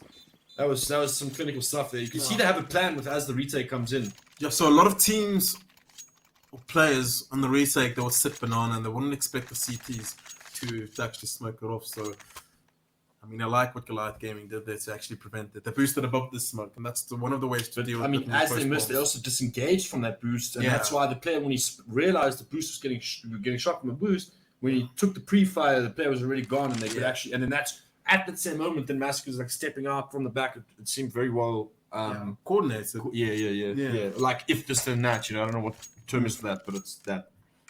There's always depth within their plays. So if they're going for this play, if it goes wrong, they already have a fail safe there, and if that goes wrong, potentially they have a fail safe. But a lot of teams like that type of depth. So this is the type of stuff that we were discussing earlier when we were speaking about Lionheart and where they would need to get to. They need to develop that depth potentially, but as a squad. I mean, the fact that they're really putting up numbers like this, I mean, this is the semifinals as well, crushing all the way as well. I mean, it's again, definitely something to look forward to for 2020. Yeah, agreed. And Lionheart, they are going to try to put some resistance in Banana and then successfully do so, but only for the short time period. These works in their deagles, dude. It's disgusting. It's dirty. Everybody knows how to use a deagle in South Africa all of a sudden. It's wild. It's wild out there. Keep your children safe. Keep yourself safe. Stay off the streets. Stay off the streets of Banana, pretty much. Yeah. Stay off driver streets. They are going to gear towards middle here, bunching up.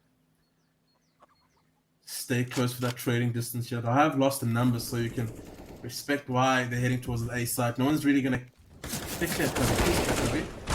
Oh, Divo! A rare miss from him. Zips up with the turn and burn, and that's the A side pretty much open. They're going to just cut off the rotations and pinch these guys on the side.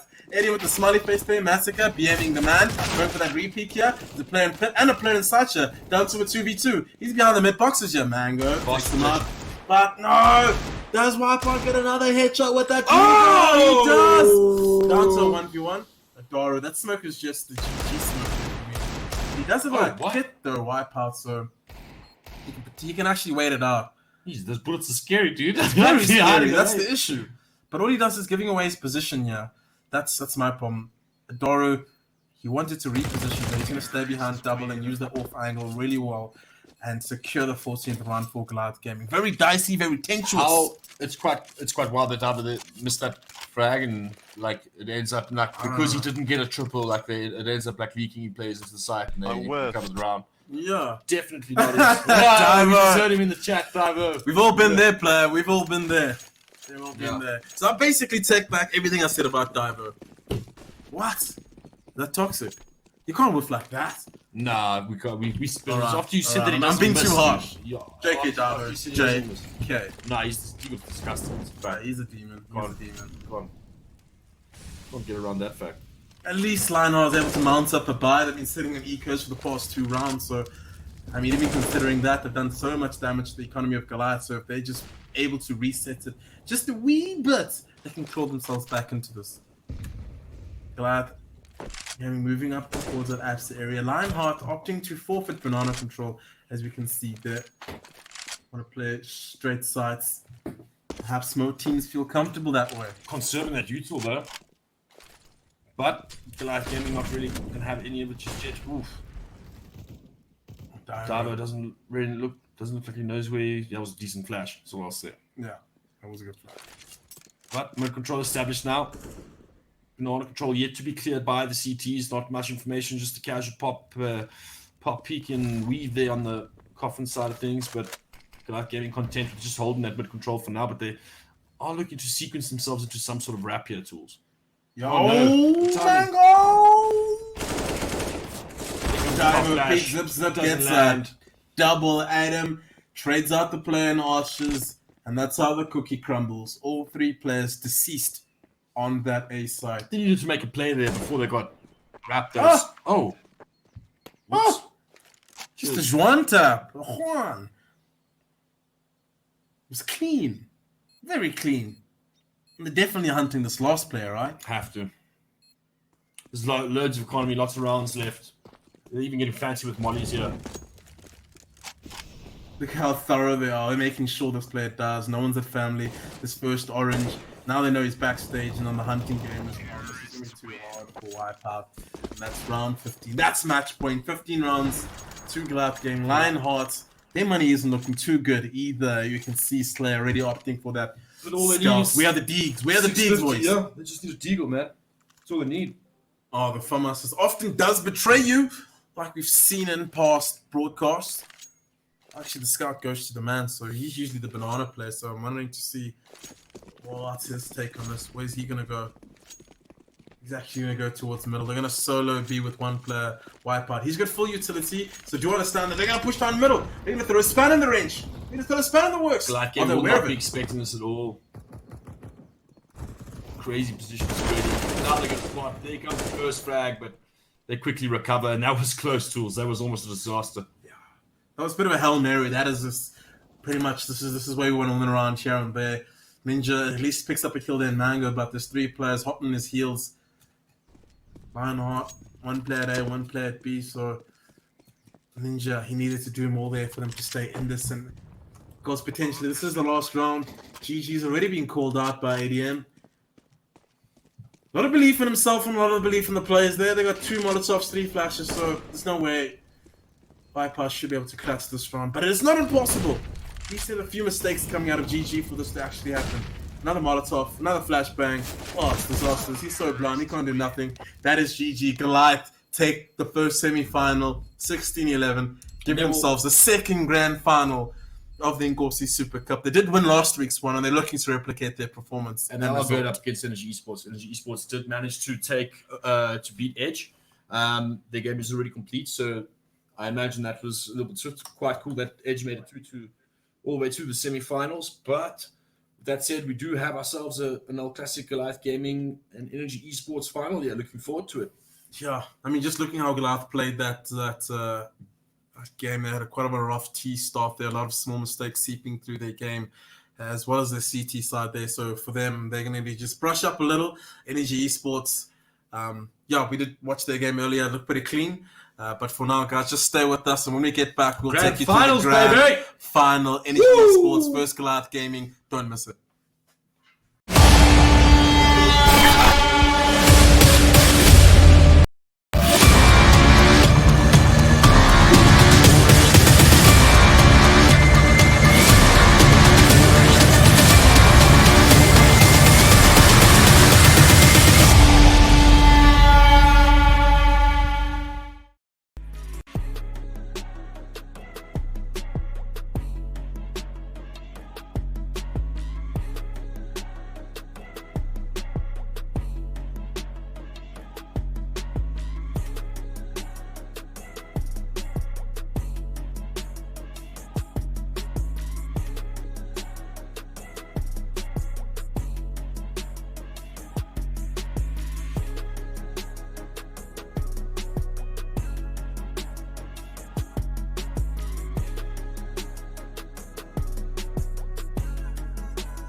Welcome back, guys. It is the grand final time. It's been a long broadcast, but we are happy to get you to the end. We've got Energy Esports versus Goliath Gaming in the grand finals. Different grand final to last week. Goliath Gaming are looking to cement the second win in a row, but Energy Esports, with this revitalized roster, looking strong as well. And now we have ourselves a final, Tools. It's for the points, Ash. It's for the points. Yeah, by the way, you collect points and then you get seeded into the Mzansi League. So, you know, there's a lot to play for. Goliath did win last week's one. They're looking to get that back-to-back W versus Energy Esports. Looking at the previous games, Energy Esports have fallen to the sword of Goliath. But maybe now things could be different. But only time will tell. These two teams have been at it with each other for the past 2 years as NGOs versus NGOs. Who is the successor? Who will be it today, Goals? Yeah, remains to be seen. Only time will tell. I will say that Energy Esports were looking strong against the strong Sinister 5 lineup. They were looking clinical on Train. Whether we will see Train, not too sure. But this is now a change of format. This is the best of 3. This is where your map pool depth comes into play, and you have to be a bit smarter in and around your vetoes. So, what do you expect to see at Tools? What do you think we're gonna? I definitely think we're gonna see Inferno. There we go. I was about to say we're gonna see Inferno. And I definitely think, personally speaking, Train looked like a good map for Energy Esports. They had a few good rounds here and there. Definitely. They didn't look too clean, but they had a few good rounds here and there. So perhaps we're going to lean towards that map. As we see the vetoes, Energy Esports have banned Nuke, very technical map. They are a young roster, so they're not as well refined on that map as most teams. So I understand that. Glad taking out Train, as we can see, Energy Esports did win that earlier versus Sinister 5 convincingly. Makes sense. And Energy picked us too. Yeah, a lot of room can be had. It's a very big, widespread map. So a lot of aim duels can be taken. Very loose maps, so you can get lucky here and there. Goliath Gaming picking up Inferno. They just beat Lionheart in it, so it's understandable. And then Overpass and Vertigo have been banned. One by Energy Esports and Overpass and Goliath on Vertigo. So the decider is Mirage, one of the strong maps for Goliath Gaming. So that if it goes to the third, Energy Esports are going to need to just sum up all their energy. And I'm excited for some Dust 2, man. Dust 2? Yeah, we haven't actually broadcasted a Dust 2 or Mirage today. We've seen an Overpass, we've seen a Train, we've seen Inferno, we've seen another Inferno. Yeah. So these are some nice maps to work with here. Just changing the scenery a little bit, building up that excitement. So I'm pretty keen for that. But yeah, like you mentioned, this is the grand final. Super excited for this. It's going to be a cracker. We got some good players on the server here. We just see Goliath Gaming, so ADM popping off quite nicely, and on the side of Energy Esports, Destroy popped off quite nicely there for them. So it's just a little fact check, just throwing a little spanner there. Wait, it's Destroyed in Energy. Yeah, he's in Energy, right? Mango and Destroyed are brothers, so they're actually playing against each other's in a grand final. In the same household, because they're both on lockdown and they have to keep their social distancing, so they can't be in the same room. Goals. Well, it wouldn't be wise for them to be in the same room. I'm pretty sure they would just both be looking over their shoulders. Yeah. Trying to look at the other guy's screen, but I mean, 100% definitely going to be this, a conundrum for the parents, to say the least. I mean, you walk in there, it's like you got to congratulate one son, and then other one's commiserations. Yeah, that's a tough one to deal with. And all of a sudden, you're creating favorites. Yeah. How's breakfast gonna go? Yeah, because we don't. Breakfast gonna be awkward for that family. Breakfast gonna be awkward. Definitely follow up on that one tomorrow and see how it went. But I mean, both must be happy that they are in the grand final, of course. But yeah, we're gonna go to a break, guys. So be right back. Stay tuned.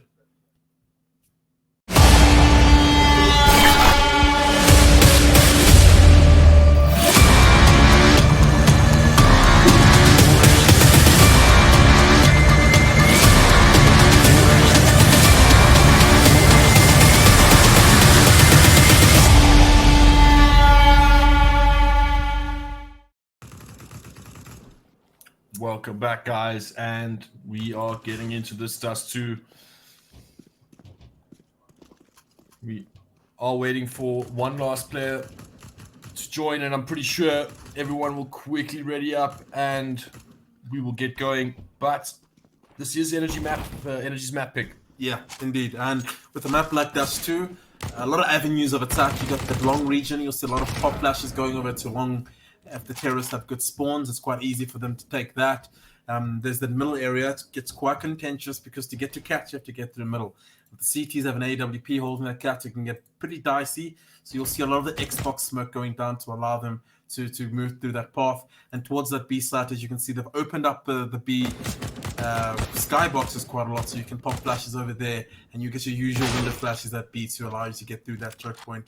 So you'll see a lot of the 2-1-2 setups, 3 players going towards long to take long control, 2 players going towards B to make sure there's no B rush, and after that they'll re-rotate into a steady setup where they can complement each other from there after the initial rounds have transpired. And from the T side, it's going to get a bit dicey for them. In terms of the retakes, it's much easier to retake the E side, the A side, not the E side, there's no E side, than the B side. So you'll see a lot of the A retakes coming into play. B side is hard, so you'll see a lot of the times teams just won't allow the terrorists to get into that B side from the choke point of upper B. The B split is one of those things where the CTs have to keep an eye out for. But sides, let's have a look who's starting where. I assume the Goliath will be CTs, Energy Esports will be terrorists. So there's no clear advantage to that. Speaking personally, a lot of the players will discuss and think T side is a bit harder than the CT side. But then again, I've seen a lot of games where the CT side is a lot harder than the T side. So it's pretty subjective to the team and the play style that you're utilizing and how coordinated you are as the CT team. Because I think if you're well coordinated as the CT team, it is a CT sided map. Yeah, for sure. I feel like I can go anywhere. It comes down more to your strengths as a team. Yeah. I think more so than any other map, as you just mentioned. But that being said, I was always very fond of this. Always felt like this was a map that you could always beat a better team on. Yeah. It always was very, very all over the place in that regard. Like you say, TCT, it again comes down to the team, not necessarily the map. But yeah, really excited for this one. Pretty sure.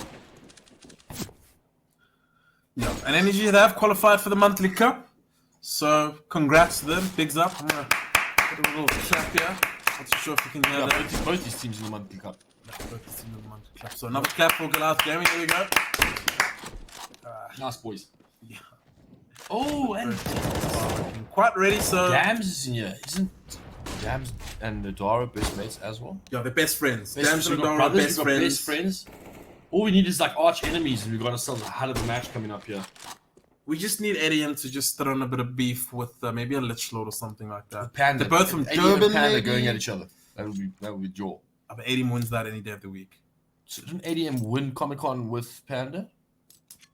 No. Well, he wasn't in Energy yet. It was with Dom.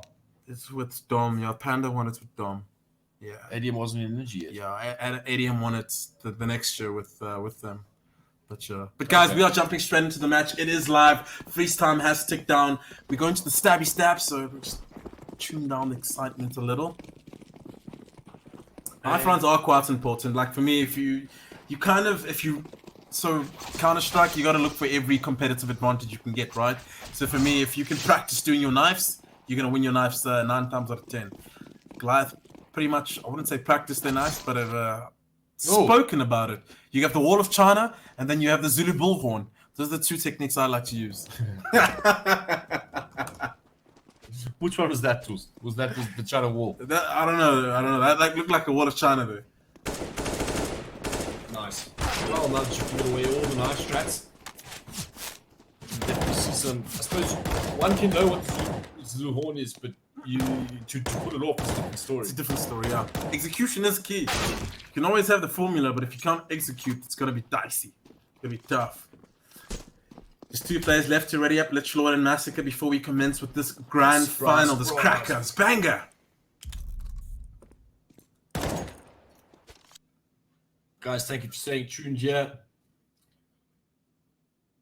throughout this entire broadcast. It's been a jam. We're just letting you know what our settings actually look like, guys. It's quite important. Looks like Gotta have the right config. He's busy shooting people and he hasn't readied up.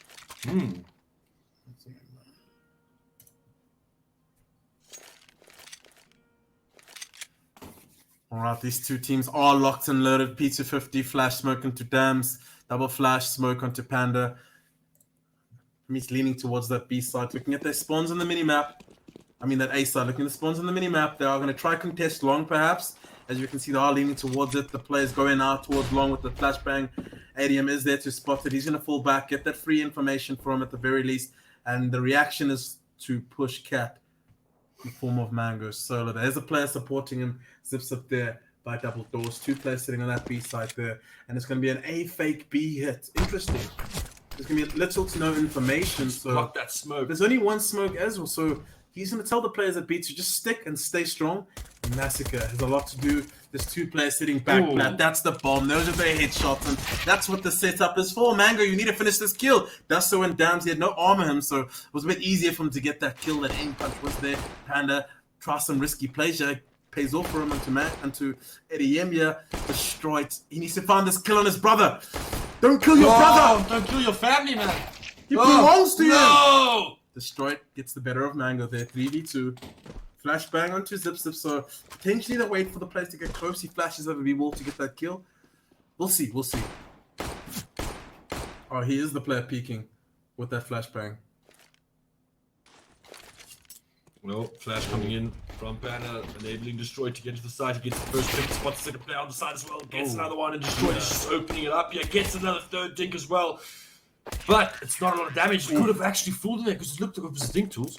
And he only got dealt 11 damage. Yeah. Through the box. Through the box. That's what happens when wood gets in the way, man. All the dink, but no dong. 1-0 for Goliath Gaming on the board. 4 spy coming up from Energy Esports. Destroy doing a lot of work, but just not enough there. He did his best. I mean, he's sitting on 3 kills there. Just, like you mentioned, wasn't enough there. At least he kills his brother. We keep in count. Destroyed's on 1. Yep, it's 1-0 in the side rivalry here. Early cross spotted from Adara. He's going to deliver a nade, but Litchlord realizes that he's in a bad position, gets the hell out of dodge, and now this middle to B breach is coming through thick and fast, and Alien allowed to peek. Gets the first kill with support from Massacre, but both players are stuck outside the door, but the body comes too late. Forces Tiaki through the door. Adara does get the better of him. Needs to turn They're up. going to have to push to the smoke. How's Adara alive? Yeah, he did his job there. Oh, pop flash peek. Massacre does not get blind though. Still getting in for jump shot. Gets Panda as well. Wild stuff coming out from him and Zip with that early rotation as well. Brilliant stuff from Adaro.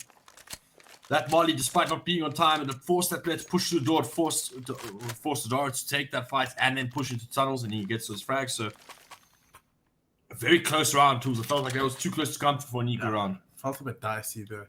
Was a forced buy granted, but I still think they gave them too much space in the middle. They literally ran through the middle. By the time they realized they were at the door there, that window, it was a bit too late there, but Adara come out quite nicely there with a double frag there. Then this is the no respect. You know for a fact they have Glocks, they have nothing but pots and pans.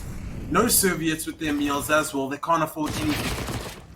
Apparently you only give 1 piece of cutlery and stuff and buy as well. It's your knife. That's it. No spoons, forks, nothing.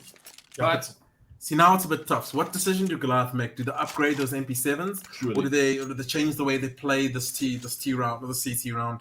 They're gonna pick some decent spots. So Massacre's gonna MP9. So I'd imagine he'll be playing deep long. He can't really be playing the mid to B rotator as he normally does. ADM picked up that quite quickly. He did pick up 2 kills with that MP9, so he built up his bank quite nicely. Adara is gonna keep his FAMAS. Rightly so. It's a strong gun. But it will betray you once when. Nice molly there for Cat just to prevent any aggressing CTs. And it looks like they want to do a B split, a slow B split. Now Spade smoke out, so baits out the counter util as we can see right now. Daru is going to push it, he's going to retain information on that upper B platform. Now it just comes down to the reaction from Energy Esports. Do they take Cat? Because generally that is the reaction. now that mid to B take is happening, and you can see now that it's comboed with this B push here. They're gonna be throwing that third smoke. Spam to the smoke as well. Not committing to third body, bounces right back. No. Oh dear. But this is quite tough for the CTs. They're getting absolutely raptured and completely smoked off as well. ADM gets the first frag there. Dara as well, but he gets straight ADM. Trains it out nicely as well. Tiaki's still maintaining this mid to B position, but now has given it away. The last man left. Rotations on flanks are in position. Tunnels is held in a really tough position to be in. That's hard. And Mango ends around 40-0 now. I feel that Molly was big flops. Big flops. Big flops. Because that Molly gets the back plats, ADM has to reposition, and the guy in window kills ADM moving across. It's a tough one. That was It's an a tough unfortunate one there.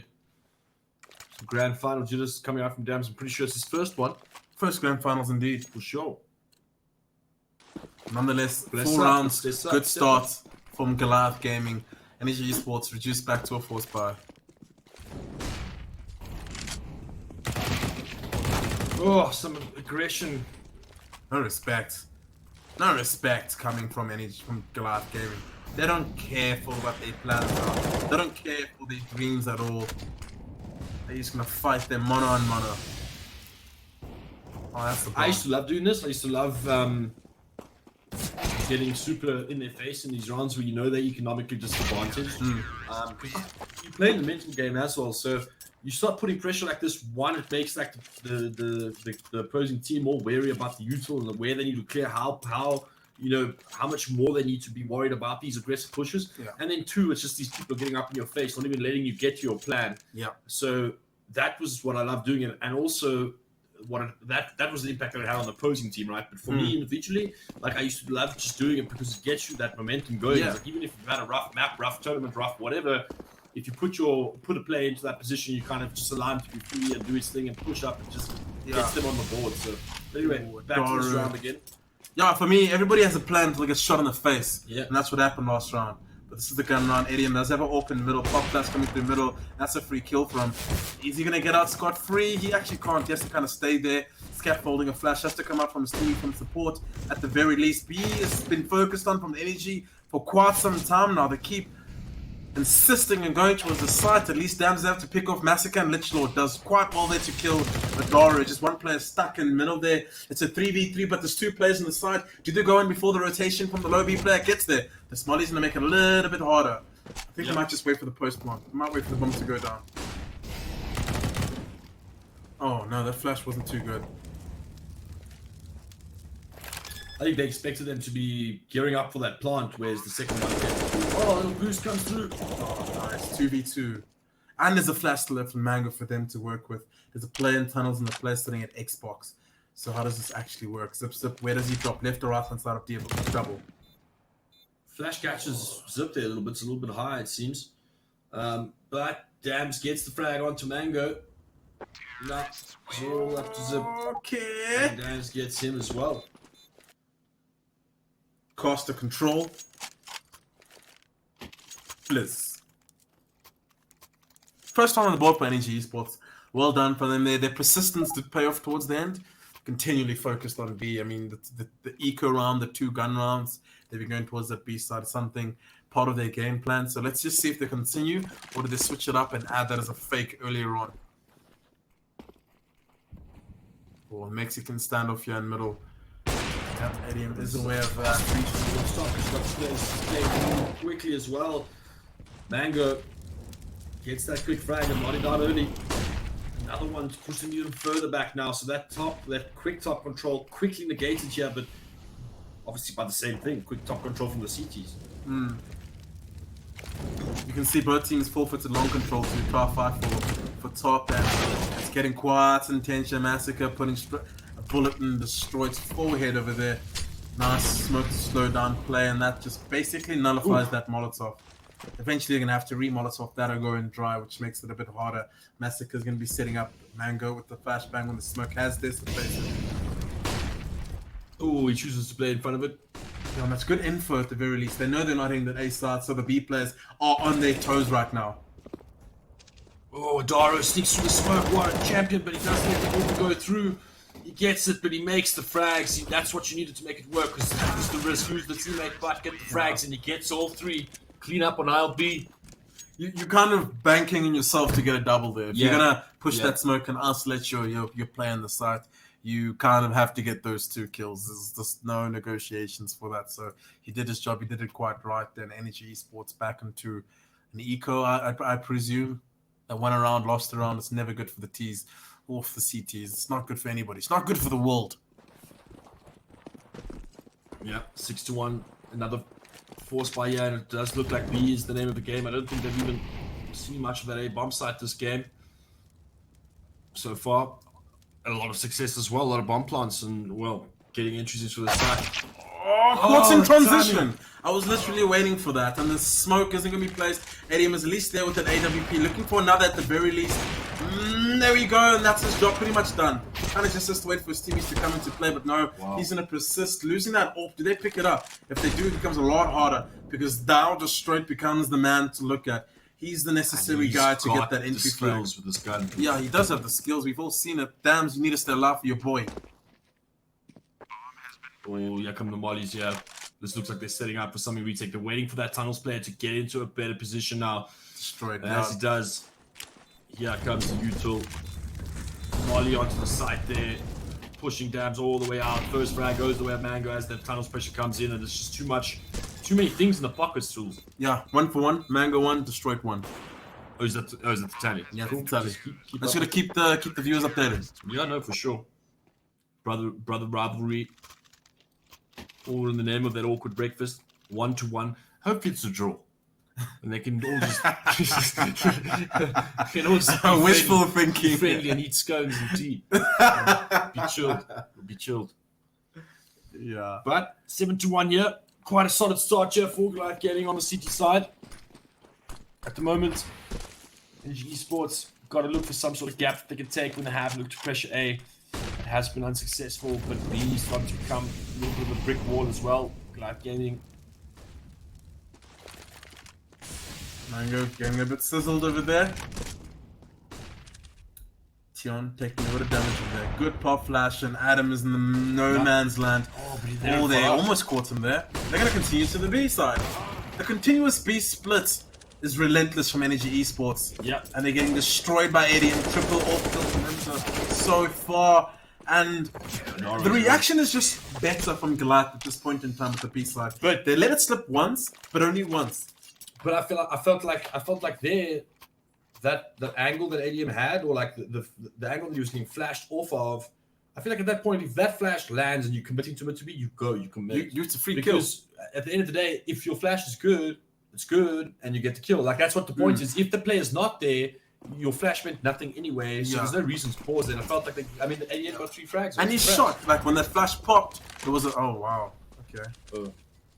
BM there. Good opening kill there from Goliath Gaming. From ADM, more specifically, and he's been playing the spot for quite a while. Adara's been playing the spot for quite a while. The two players have changed it up. They're taking long. Decent grenade there. At least the T's are gaining ground. They've just picked up some space there. Ooh, I like that boost. Zip had cat control, falling off. So the alarm bells are there. They have to get the ball. This is a... Oh! Destroyed! Are you watching your brother's screen? 2-1. He's screen watching. There's no way he's aware of that. That's 2-1. I'm gonna give that 3-1 because how impressive it was. I just give 2 points now, dude. Why not? That was impressive. He's that, dude. All right. 2-1. It's the rugby. 3v4 at the moment. GG are still in this round. They get the man advantage. They have double AWP, and this lurk smoke here is gonna give Energy Esports some space. Just move along, catch the player. They're gonna do a reverse drop. ADM is aware of it. He's gonna get 2 kills here. Zip might actually just finish this off, and he does so. I don't get the idea behind that because there's no CT smoke. So usually you would do a CT smoke, right, and go back cat and do that lurk smoke, then drop. So you wouldn't have that other deep CT smoke you would throw from long. So I didn't understand the logic behind that. I guess you know they're all low HP. There's nothing left for them to do. For me, just go get the bomb down. Just flash the ball and get the bomb down. I feel like they were just trying to take a gap there. Hopefully find a rotator. Yeah. Something like that. I feel them. I see. Like, I think options were limited at that point, especially when numbers were limited as well. Yeah. So, but another round of Deagles and CZs here. Pistols. Boot. Again, B pressure coming in. Hold it down, buddy! Eddie is there for the backup. At the very least, he needs to get some numbers. He needs kills. Support isn't going to be there in time. He's missing. And they have the bomb site. And this is one of the really hard sites to retake. Especially when you equip the T's up with the guns, with the rifle, the AWP. And finally, the B wall cracks. And it cracks severely here on this round. Yeah, I'll explain it after, but let's just see how this round plays out. I think they're going to just go for the save here, maybe. They do have utility to go for the retake, and I do think they have the money for it as well. So maybe they just bust the Mal Sports and take it late. Like that. Being mollied up, a Panda put down a smoke. Yeah, I think they call for the save. Or just get exits. Get that AWP back at the very least. Get that AWP back. Well, he's definitely going to lose it now. Yeah, like I said, GG had the money, so they obviously went for the exit. Made sure terrorists have to rebuy everything. Make sure they spend money. So just to explain what happened there. So Dori's obviously playing quite aggressive there. So for me, he had to be on the left-hand side and take contact after ADM. But a bit of his illustrator, he went for the peak there and he got outnumbered, outgunned. Yeah, but he also went for the peak and he never committed. He should have just at that point just gone for it if you're gonna commit. You just gotta commit. You're gonna commit. It's 2 M's for a reason. I don't even know if that's funny or if it makes sense. Whatever. At least you enjoyed it. I like that. How are they going to be again? I don't understand. Well, technically it's the only success they've had, so but they haven't been A. Fake A and then go B. What? No, they did that on the pistol round and work. Oh, alright, I get you there. But with that being said, I mean, I think it is, once you get into the site, it is quite easy to hold. I think that's the logic so, behind it. I mean, and they're getting into the site. It's not like they're getting absolutely decimated. They're picking off ADM or Doro. Not really just both, though. That's the thing. They did last round, but they won it. So. This is how I lost Comic Con 2017. They went B3 rounds in a row. Feels bad, man. Oh, and here it comes. The smoke is late. He gets away with his last shot free. Oh man, the trades are coming back and forth, but in the favor of Goliath Gaming at the moment. At least they have a 4v3 sort of type retake here. Bomb does manage to go down. And this boost just to see over the smoke, so it's a nice little trick for them to actually exploit while the smoke's still up. And another smoke deploys. This makes Johnson's gonna walk right through the smoke. Man disadvantage. Of course you're gonna walk through the smoke, and a man disadvantage, he fluffs! Makes it even worse, and there's 3 flashes left, so it's tough now. Yeah, but are they kids? There are kids, so they need to start. They need to flashbang. Oh, destroyed. And now it's up to Panda. He's going to play the time. He's got the experience. He knows what to do in these scenarios. He's going to spray down the body and give it some extra shots. That's it. He's had enough. He's definitely had enough of that. He's definitely had enough. Destroyed again, pulling through. Did he kill Mango though? Ooh. I don't know. I think he did. I think he did. Now it's 3-1. Okay, now it is 3-1. Now it is 3-1. He killed a lot of people, so we can count it as 1 kill on Mango. No? Looks like we have a timeout coming through. It is obviously a technical pause.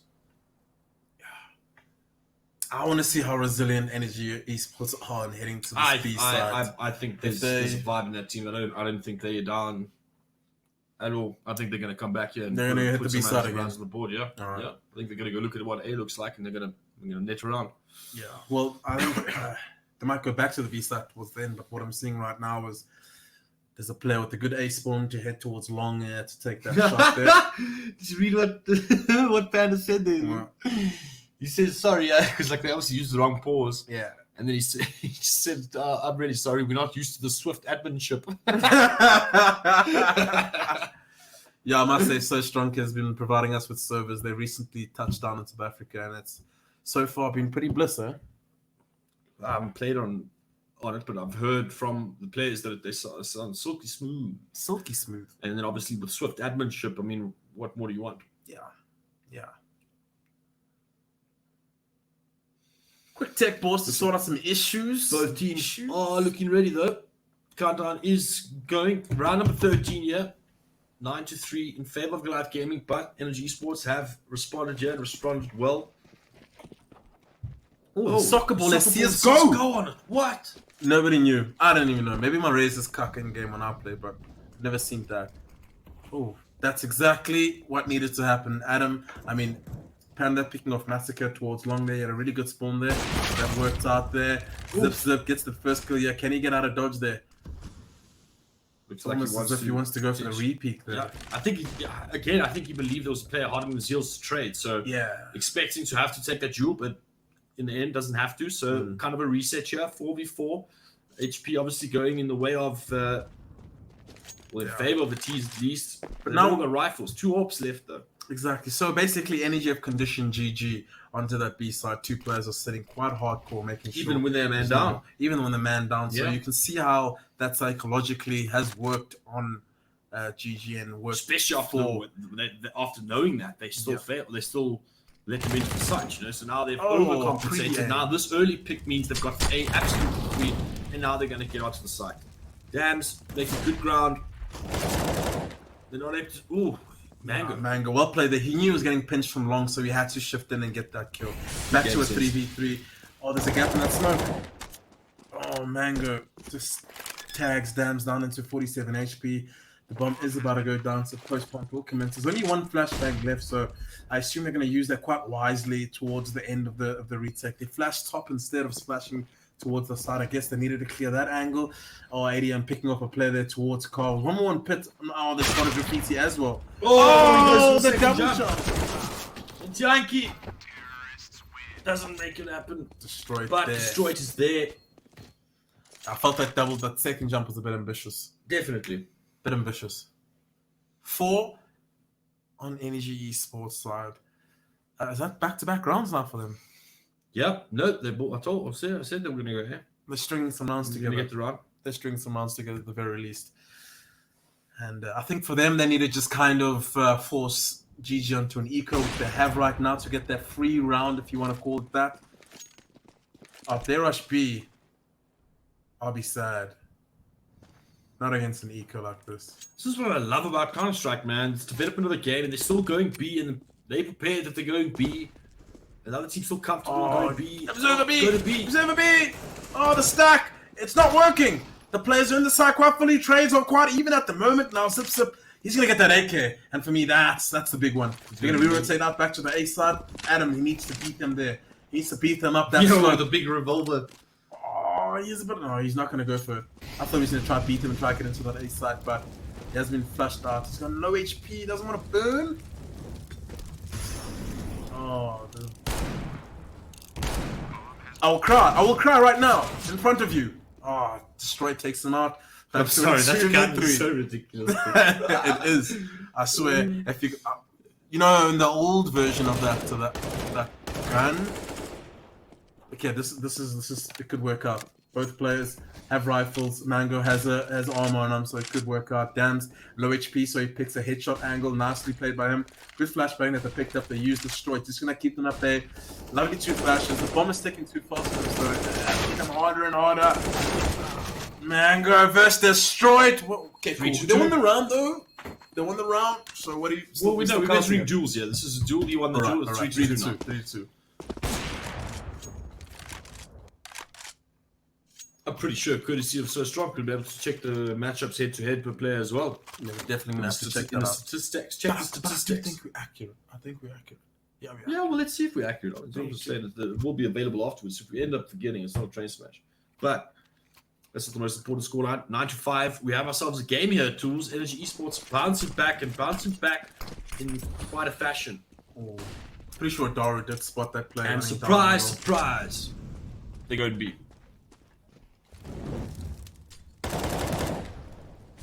Oh, he's in the smoke. They've definitely called it. And they're going to B split. And there's only one player sitting in B. Daru, I don't know how you're going to get through this, but Tianki puts him to bed. And that's the B side wide open. This grenade does a bit of damage. No, These are scary shots, man. It's the last round, so they kind of have to go for it. They do have a lot of utility to work with. So it's not looking too dicey for them. We have a player pushing up at B just to formulate the complete retake. 2 flashes left for Energy Esports, so you have to kind of rely on their crossfires and the guns here. The mollies, the flashes are coming out, and all hell's about to break loose. Zip gets a double. That's quite nice to see, but still a 2v1 off angle. Never going to work out for That's Massacre. like so tough to retake. It's so hard to retake B. Yeah, so Energy's plan works out. And I didn't even mention it, like, don't lose B. Like, B is too hard to retake that side. We've seen it timelessly, so you got to prevent that B split. Rather lean towards the B side and retake the A side. I mean, that's just my logic. It's easier to retake. I must concur. A little bit of a rejoin here. Freshen up the optics. Yeah. Freshen up the optics, make sure everything's squeaky clean and smooth. Silky smooth. But GG nonetheless still take the half. 9 rounds in. They did start getting a bit weak at the latter end. The B rush, the Suka Blitz. It works so... It's so effective, but so simple as well. Yeah, and Just it looks the like they're ready flashes. for 30 rounds of B bomb site on us too. You think they... Oh. Oh. Crossfires all round, headshots all round. And that is the round for Goliath Gaming. 10 rounds on the board. Liam Lichlord, he's going to have to just save this kit, save the flashbang he's working with and fight another day. I do think it's advisable. It's a smart way to go about it. You're always going to force buy the next round if they end up force buying a lot of kit. And what's a kit? 450 nowadays? Flashbang, a few couple of 100, 20. Yeah, you're good.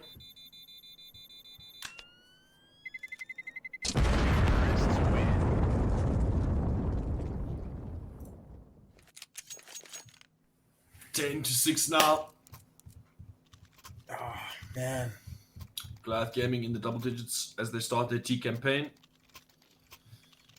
So when you obviously look at the recent news and the recent meta, you'll see specifically in our sports, they wouldn't buy the Krieg until the last 2 rounds of the actual game because it's not worth giving the CTs a Krieg with advantageous angles they actually have. So imagine sitting back with the Krieg as a CT. So that's the kind of logic they use. Oh wow! Okay. Yeah. I don't even know that. That makes sense though. Yeah. But such a good weapon. It's just so bad to give it away. Like you leave it to the late half. You don't want to give it away. That's a bit of a dynamic that's weird that you don't have to deal with now. If you're the T side now. Mango getting overwhelmed. Does he get his brother at least? No, Panda takes him out. But that at least gives information that the site is free. ADM, he's stuck between so many bullets. He needs to get out of there. Get out of dodge, brother. At least they're able to recover an AK on Dan, so if he just runs over, you know. Oh, Pizza Dinklage. All over the place. So you saying... Sorry, that blew my mind a little bit. So you saying that teams might potentially pick their team based on whether they can actually pick up the Krieg or not for the rest of the half? No. Okay. So basically, if they win their first round and they win the second round, they're all going to get AKs and AWPs rather than a Krieg. And they're only going to pick up the Krieg in, like, let's say the last 2 rounds of the game. Okay. Yeah. Because you give that Krieg away to a CT sitting in such a strong position. It's basically impossible. I mean, for example, you give someone like Dive or a Krieg sitting in pits and Inferno, you're not getting them out of there. Same thing, you give a Krieg to a Daru and that B side, Just becomes way easier to hold. Easy. No. So the teams have realized that, and that's the small adjustment, and potentially will I think, lead the meta in that sense. No one's really doing it as much as mouse sports though on that international scene. But the score is 6-11 to Goliath Gaming. Can Energy Esports bounce back? Can they string rounds together and break the Goliath Gaming economy? Only time will tell. And it's going to look like a B burst. So you're going to sit in the smoke here. I mean the molly. As soon as that molly's gone, they're going to just initiate that B burst. They'll even take damage for their efforts. The flashes will go through. Chunky's blind. The rotation's coming in. Adam needs to get close as possible. Takes out Tenki. No! Tenki takes him out instead through material. The support flashes are brilliant behind them. Yeah, there's that second where it's like you need to get the frag / it becomes a disaster, and it was a disaster. Now then, yeah. The recovery is going towards that A site and faking a mid to B splitter, but that player sitting in long is going to hear all this commotion. The players are going to rotate through. This molly's going to slow them down a little bit, at least get a plant. What do they plan for? So where do they set up the post plants? I think that's the question in mind for me right now. They have no ground at all, so to plant for long, it's pretty much impossible. I mean, look at the aggressive angle the Panda's already got there. You see, there's just too much to watch. Too little guns, too many scopes. Too many men. Yep. And Energy Esports put their 7th on the board. Would have been nicer if they could just stop that bomb plant there, because I think Goliath should force and probably will force off this, even though the economy wasn't looking too good the previous round. But yeah, you kind of want to, or maybe ADM wants an AWP. On the CT side especially, they should definitely be looking for an AWP. Panda's been playing with that gun for years, but he's got a Krieg. Same but different. Yep, this is what it's like in lockdown behind the cage. Yeah, there we go. Force buy does come about. They want to just keep the pressure on the CT team. So that's the idea behind force buying. Keep pressure on the economy and keep pressure on them in general. So we do see the mid to be fake. Thinks the mid to be fake. You can see 3 players are sitting outside long. But this molly does slow it down a little bit. Oh, there's a failed smoke on the roof there. The fake isn't going to be as potent as they would like. Oh, Panda reads the pop flashes perfectly and just takes that zip. And that takes off the leg of the actual attack. Oh, Mouse 1. Liam at least gets a Daru, but traded out by Massacre. Down to a 3v4. It's kind of recoverable, but kind of can't really commit now. They have a player on Cat, so the A side is pretty much pinched. They can't take long. They can't take Cat. The CTs are sitting in a pretty dicey situation. Generally, the rule is you keep long or you keep top.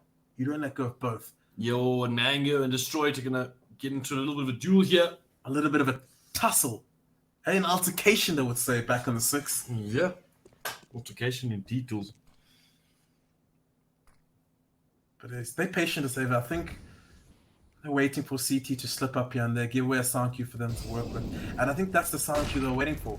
Actually, that's a teamy molling from long towards Cap for them to take this kill, but he takes it in the Molotov. In the fire, gets deleted by Dams, and that's one part of the attack just deleted. Turns into a one-prong attack. There's no utility to work with to cross it. All they have to focus on their rifles, hit those headshots. Oh, that's a deep CT smoke. Okay, they had utility to work with. My bad. There's a player sitting in Goose. There's a player sitting in top. There's a player sitting by elevator.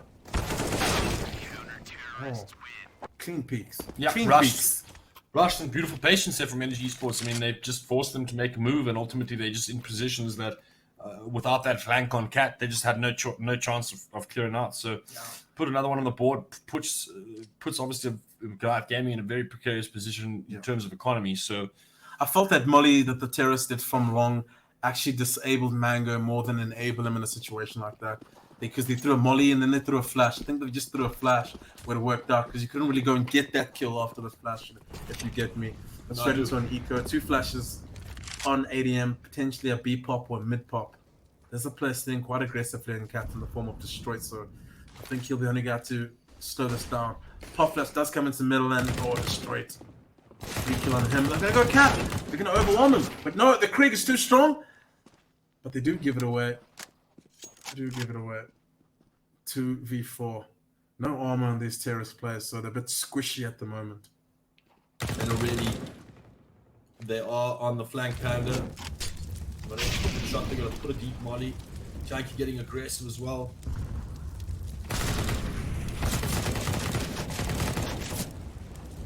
Oh, finish it off! Ah! Oh! This is happening. This is it. He's going to run towards the B site. Oh, literally, he's already in CT spawn, so he would be able to see the cross. But I think he's just trying to calculate where exactly it could be. It's a free plant nonetheless. He's got the Krieg versus an M4, so you're going to try obviously use that range. Oh, this is hard for Mango. He's got no HP to work with. He has to rely on a headshot only. He cannot miss. Maybe fake out the bomb plant. This is Cat and Mouse Ratcher. Literally, just gonna walk through the door. Finds the right timing, Mango! No! You're insane, animal! You nuts, dude. I'm giving him 10. No, he won. No, he wins. 10. He wins the duel, yeah. Like against his brother, yeah. He wins. That's a winning moment. That's a winning moment. That's a winning moment for sure. Mango coming through strong with that clutch, keeping Goliath in the lead. That's gonna be a Full heartbreaking round, round to lose, man. You watched the demo, and I was then gonna you hold your head. I was gonna say, like, when Panda was pushing up, I was like, he's obviously starting like the flank, and I was like, this is how it starts. Like, if you don't get this frag, and he ends up well. But you see what happens when you try end a round too early. That happens.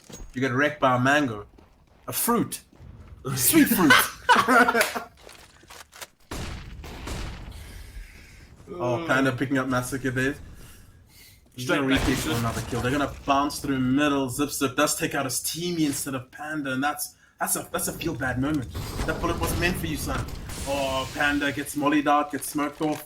But I think they still have mid control in a sense. Destroyed reaction play towards Cats. Oh man, Adam, does he wait for a teammate before he takes that kill? There we go. Smart play by Destroyed, getting out of dodge.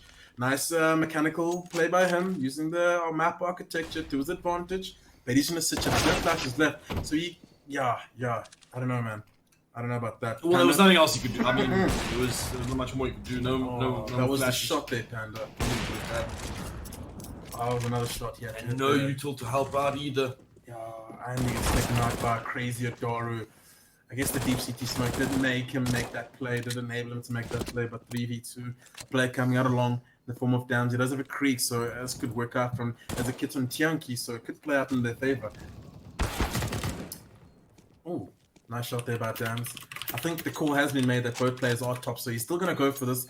The kit, my boy. There we go. He gets the kit and he's going to head back towards the side. Oh, this is hard. He's going to have to fake it out and get a free kill. No way he holds this. He does. Oh, alright. There we go. GG. Not GG. 13 rounds to GG. 8 runs in the former Energy Esports. They need to bounce back. They need to stop this momentum. Stop the roll. Stop the frag. Stop the bleed. I think they had done that. They'd broken the momentum. They'd started to come back with that round, man. Oh, depressing round. Why did you remind me? Sounds Judas, but it's kind of a job, bro. to talk about the games, dude, and just speak about the rounds. So fair enough. But it's a full eco. It's a hard eco. There's nothing. Just USPs. Pea shooters, water guns, and a fast little fake kill. Almost not committing to it at all. This is going to force quite a few of the CTs to get pushed, but they are going to meet up with some like wild spray. He's feeding the mag team, feeding him cash. Yep, it's the energy just pushing all around the map, just looking for individual duels where they can try and isolate a player, but obviously Guard Gaming keeping their distance and keeping their bases covered. Once they just push that information outside of long, well, once they got the information towards long, they could just check all the other areas and kind of wait. So, I mean, yeah, fair player. Now Energy are going to buy though. We do see an AWP already coming up on Dams. Is he going to pass it over or is he the AWP? Is he the AWP for this team? Must be. When Jets have got farmers and stuff, you got the AWP. You must, you're taking that responsibility. Share the load. Will he peek middle? He will. It's a glass cannon. Oh, does he bang him through the smoke? One more try, buddy. Oh, but look at how quick this is. Fastest cat control. I've seen that. Muddy is going to force the straight off that angle. But if you look at the map, they're actually heading B. This is just to fake out a little bit, put some presence, he sold it. Put a bit of pressure. Oh, but they actually... That's the back off. His smoke came in at B, yeah. Was it up a B smoke? I didn't really see that. Yeah. As they were about to, as you know, as they were literally about to pop, and yeah, you can see how they're going to re-execute on the site. Oh, they know exactly where he is. Oh, he's so dead, man. He's so dead.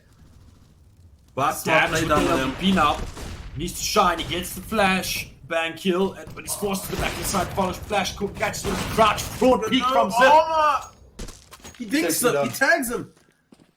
All the dink, but no dong. 1v3.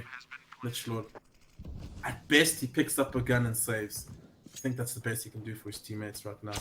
Not the FAMAS. Not the French gun. This gun will betray you. I've said this time and time again. It's the worst. I hate it. No, like I said earlier, you're not gonna. I mean, I'm not in the market. I'm not gonna buy FAMAS for you. I would rather use a Mac 10 than this gun. Straight up. Real talk. Use a Mac 10 over a lot of guns. A good gun. True. Oh, he's so dead. But this thing is. He gets 1 kill, yeah, max. Oh! 2! 3! Glitching out. Why Bitch, though? loud. Why though?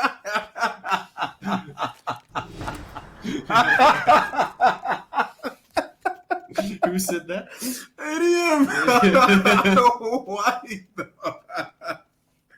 And he's definitely talking to his teammates, dude. That's so funny. So guys, it is late. It's been long evening. We are Match point, so that doesn't really matter for them at all, to be honest. ADM reduced to a Mac 10. I think that's why he was questioning that. He definitely would have wanted an AVP. The CTs are quite starved here with the weaponry. Well, I guess now he knows why. Oh, beautiful adjustment there from Adoro. Almost getting caught out there though. Oh, he's going to turn it up now. Oh, the fluff! But the molly works. The molly works. I did like the idea there from Energy Esports to take up a beat. I just run wish away from the Krieg, sorry. Yeah, they heard a Krieg and out of there. But I like the idea from Energy Esports. You push up a B, but you need to understand you got to break up that zone in 2 points. You take up a B, you smoke CT spawn, T spawn, and then you can get across. Yeah. Then you can isolate the doors more effectively there. But it's a 3v4. They have the utility to cross here. Assuming there's a deep CT smoke here. Nope. Just a dry peek there, flashing off the scout and CT spawn. It's a place slinging goose. Is there molly? How did they get He has two the players molly. across there? Oh, you molly stop instead? I think The they just Mango got close, seems but- to. I'm pretty sure they spotted him. The Mango seems to have his sights deadlocked. Massacre does as well. So they're definitely aware of that. I think it's Gandalf position. What is it called? Gandalf. Is it Gandalf? Yeah, Yeah. yes, still. Weren't aware. Massacre takes it off though. Able to get another one. Gets that spray transfer. Spots the last player. If you got that fade away, He's I able would to have get been it. impressed. Yeah. Oh! Oh. And that is the map. 16 to 8. Goliath Gaming Tekken. I think it all comes down to that round. I'm not going to hammer more about it, but it's a wild clutch the from sweet Mango. nectar round. The sweet nectar round. Yeah. The round of the fruit, some say. But The fruitful round. that's us two for you. And now we are going to Inferno. That was Energy's map pick. We are moving into Goliath Gaming's map pick now. And for now, guys, we are going to just run to a break before we get into this second map. Stay with us and stay clean.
evening, ladies and gentlemen. We are back with the grand final, second map. We did see Galat take that first map quite convincingly at that. But at the same time, we did see a lot of cracks in their defense, a lot of cracks in their attack. So this is their map pick. So for NG Esports, it's tough for them. Losing your map pick, going into the opponent's map pick. But luckily for them, most players are well-versed on a map like Inferno. Most players are well-versed as a team on Inferno. The very basics of it. So what they need to do is just, tune in more on their communication and teamwork and coordination more so than anything. Yeah, and I mean, ultimately, again, Energy Esports have qualified for the monthly cup. So all in all, despite for working for those Grand Slam points, further on in the tournament, that's kind of what's on the line here. But they have qualified, so the job has been done, so to speak. But at this point, you obviously want to have a strong showing. You want to, show your medal, test your medal, and we find ourselves on Inferno. Is Goliath Gaming's home ground? We are aware of that, so interesting to see how Energy plan to deal with it. And I think we'll see the same sort of attack, the same sort of defense from Goliath Gaming, watching from the previous matchup. So right now, Energy Esports, I don't think they did enough or could have done enough homework in the short space in time because they played another semi-final. So they're gonna have to just feel it out and take it as it comes. To be very honest with you, in terms of Goliath Gaming, if they just carry on with their performance thus far, I think they should be taking this 2-0, considering this is their map pick. But if it even goes to the third map, I still think they should be taking that third map, considering that is one of their best maps. A lot of teams do veto that against them, as you've seen in the previous matchups. And for Energy Esports, they have the players to do it, but again, it's still a young roster, it's still a new roster. So if they're able to just work on it and just build on their teamwork, build on their individual skills, we could get a surprise up here. But I think knife run should proceed now. And again, there's only two ways to go about the knife run. It's the Wall of China, the Zulu Bullhorn. Interested to see what comes out of here from both teams. What happens if the Zulu Bullhorn meets the Zulu Bullhorn? Who wins? That's a tough. I suppose the Zulu Bullhorn wins. Yeah, at the end of the day, the concept still works and the concept still wins. Yeah. Match is paused. Waiting for a few individuals to settle in their seats and get ready. I do understand Energy Esports most of the pressure is on them at the moment, right? To pull this back, most of the pressure is on them. Yeah, to actually win those important rounds. And looking at their plan on Dust 2, a lot of it was structured, a lot of it was actually well thought out. I did think it was a bit absurd hitting B that time and time again, but it did prevail, it did work into the psyche of Goliath Gaming. So I definitely have to give more credit to them for that. So we'll see if they have a solid game plan on a map like Inferno. It's a very basic map if you think about it, but it's technical in the sense that it's very tight around these edges, and especially in Banana, in Apps, in Boiler, in Middle. There's always space for the CTs to get a kill and escape quite easily. So I'm really hoping that they stay quite tight on the T side, Energy Esports. If they do end up if they do lose the knife round or vice versa, I just think we shouldn't be in a position and a state of CS in this country where kills are being had early round without trades, unless it's really innovative and it's really well thought out. Agreed. Couldn't have said it better myself. But knife round is over. Do believe Who won the knife round? I was just chatting. I think GG did. I think they did. They're gonna most likely start on the CT side. Yeah, CT side is a favorable side, so hey, that's all what we love to see. Yes, how many slash puppies is this guy wrecking? But what is that chicken? It's banging chicken. It's banging. A couple of nukes as well downstairs, just in case. Of explosives here and there. These are the little gems. Little balls of Chardonnay as well. Oh, Chardonnay. All right, so there's a lot of gems on maps like Inferno. Mostly from the spectator's point of view. If you just fly around the map and you just look at the kitchen, it's a very dirty kitchen, and you look at the lounge. So I would like to see the actual version of this map in IRL. There was. So there was this player, her name was Sapphire Heather. She actually got married on Inferno, the actual real Inferno in real life. I think it was in Italy or Greeks. No, so it's Italy, kind of nice to see. Yeah, so Counter-Strike influences our lives in a lot of ways. We love it. We love it. Yeah. We love it.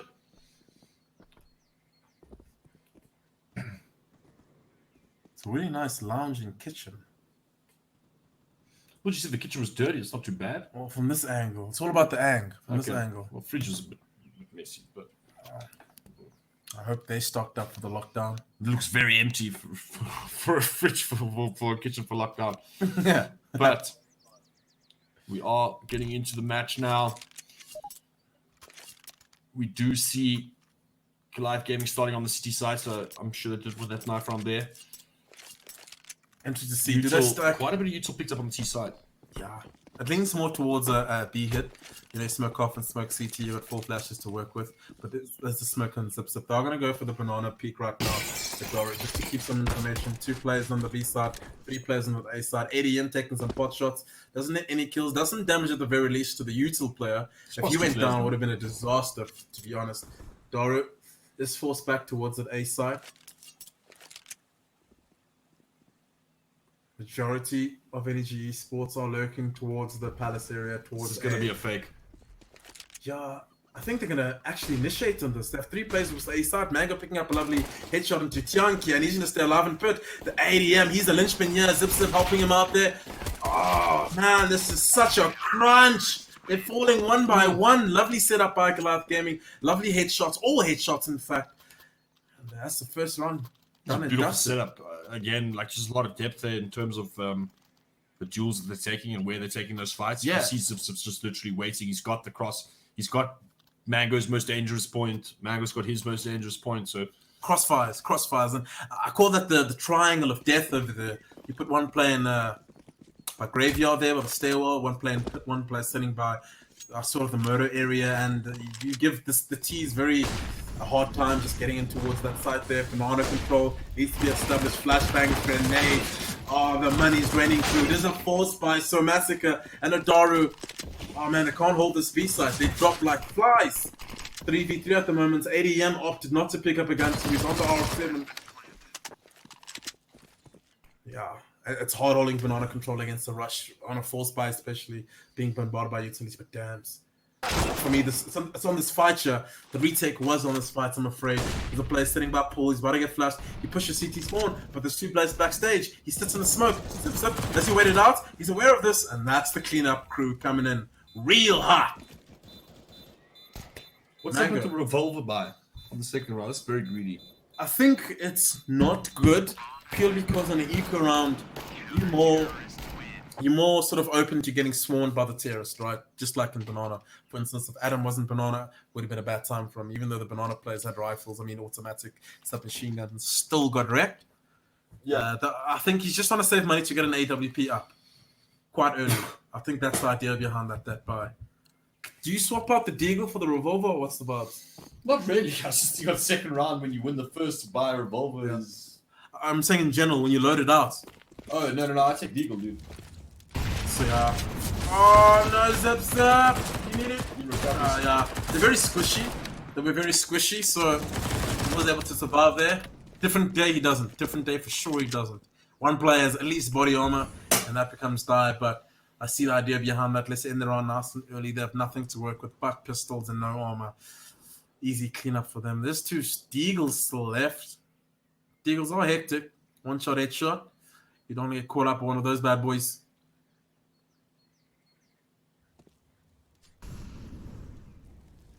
Yeah, Adam's definitely saving for an AWP. You can see he didn't even buy this round. He actually didn't even buy utility, I think. So, yeah, he's just sitting in the pit with that gun, letting the people who actually bought rifles take up first contact up there in the middle. Tianki just waiting for the smoke to dissipate. See what's happening. Massacre. Oh, yeah. And that's the danger of the Deagle, guys. That's the danger of the Deagle. They kind of want to stop this bleed to keep their economic state quite flush. Goliath Gaming, CT side is a bit rough when it comes to economic gains.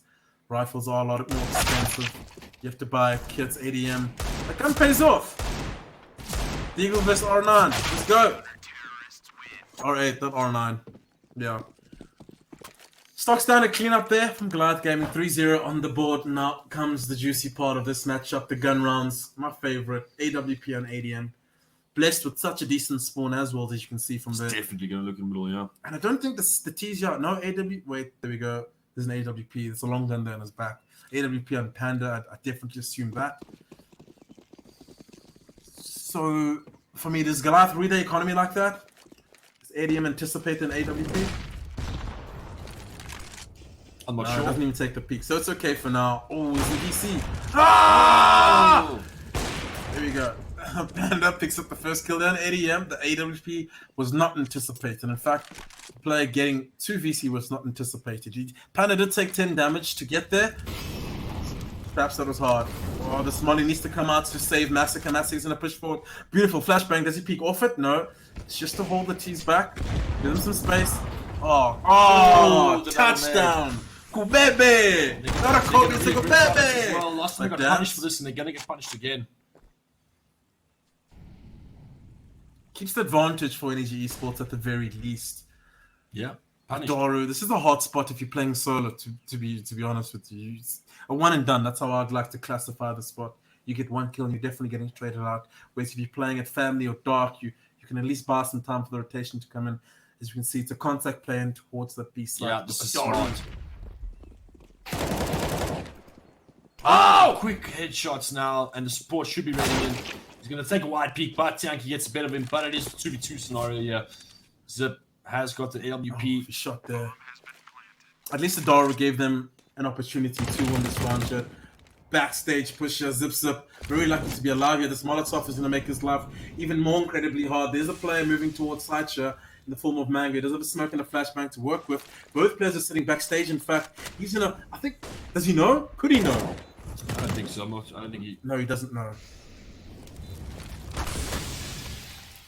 Not He like gets on the this. bomb. Not like this. Always. Oh my god! Doesn't get it. Surely not. Junkie. Surely not. Yeah, I've seen too many of those in my life. I just think on this like in that specific position, it's like really hard to duff that. Like, it's like, I don't know, I've seen it. You got a Krieg, it's hard to control the spray. Oof. You got a bit dicey. it was close. It was close. It's definitely close. For sure. 3-1 on the board. Goliath Gaming still in the lead, but previous round actually makes them go into a double off setup. Limited on utility though. There's like 1 Molotov left off that. I like the smoke they put down here. Daru. Oh! Jeez. Smoothment! If you got that jump and killed that guy, I don't know. I don't know, man. I guess force back. Through the wall. I like the setup here. They used it against Lionheart previously. 1 on a duck in, 1 holding Boiler. Generally, the Boiler player gets killed with the AVP. The players swing. But actually taking first contact from middle a bit too reckless. There's only 2 players doing it. Panda takes off Zipster, pulling out utility. At least gets the trade back for them. Molly's out cubby just to make sure there's no one waiting and lurking there. ADM. Very preoccupied with Boiler. He does expect that peak to come in. 1 player left on that B side. Oh, Doru. That's a shame that the B side's wide open. Massacre has to rein in with no utility. Just basically try to get these kills. There's only 1 smoke, 2 smokes. There's quite a bit of damage onto Destroyed there, but they do have the side for it. Damage gonna hold the solid angle here. Gets pre-fired twice there. What a nade! What a nade. With and a spam. spam! That was insane. Practiced.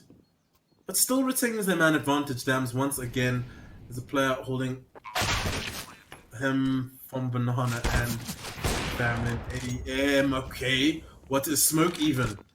He's got no kit to work with and sitting on low HP, so it's pretty rough for him to try and win this. Actually, there's a kit right there. But any decent team should be able to win out this round and it's a good advantage, considering it does have an AWP. If he stuck this. Yeah, I was about to say, if he stuck this. Could have won, yeah. Yeah, what a risk. No, he definitely could have won, but it was close. Just like close. before. Just like before. 3-2, Energy Esports bouncing back, stringing 2 rounds together. And this surely puts the economics of Goliath Gaming into the dumpster. Yeah. Yep, Especially considering they went for a double AWP buy. Yep, after yeah. It definitely puts a massive dent in your economy from that point of view, but I think they're going to go for the stock standard B, 5-man stack, 2 flashes on Massacre, perhaps 2 coffin flashes.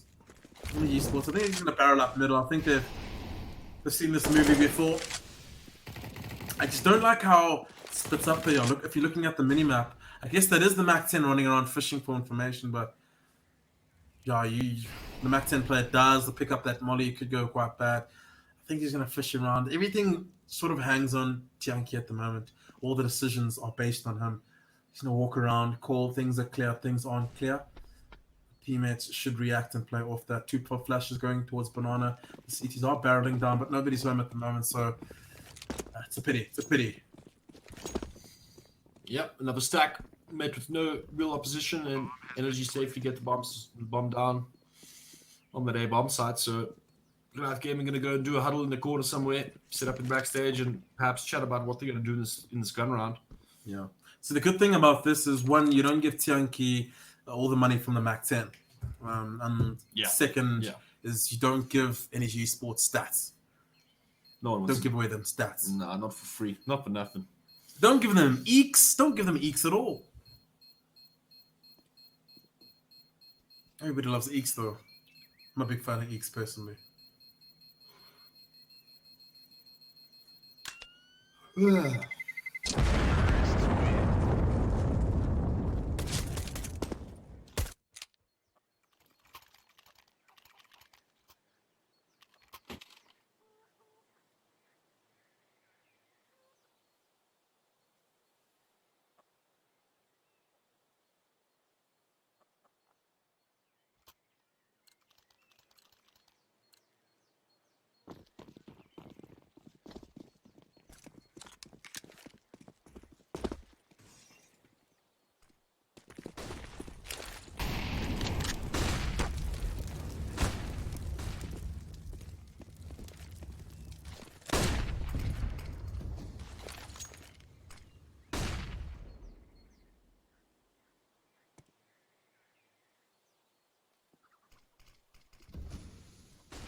Sorry, guys, we should be back now.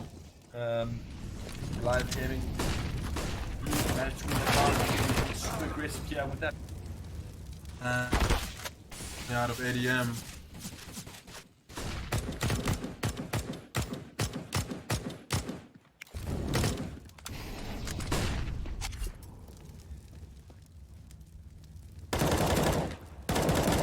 Go way of Energy Esports here, so that not control, although starting off quite well for the side of Goliath Gaming, ends up losing them a man or costing them a man. So it's going to come down to Zip and how the spot and to come through with crossfire. Double man setup is strong, it's solid, it's hard. Oh, Zip's on low HP here. He needs to get out of there with the quickness. He does so. The bomb is down in the middle. Molotov is going to slow it down even further. He can a little fumble there with utility, but I'm no foul yet. These Molotovs, he's going to take the damage. He gets the bomb. For the bomb? Free I think that's okay. I think that's okay. Worth. It just comes down to the post launcher. These two are going to stick together. Pretty sure Dara is going to bait out Zip, seeing it is on low HP. Fancy camera work, yeah. Lovely note. Let's come through. Let's go get the first. He spots the second. He is really low though, Adaro. He gets spotted on the box. He waits for.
About that, guys.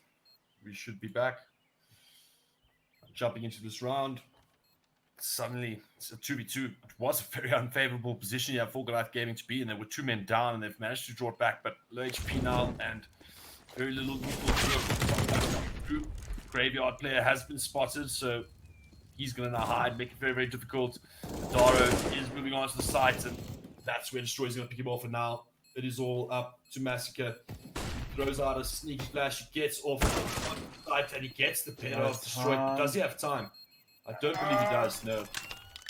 Is that him? Close, but no cigar.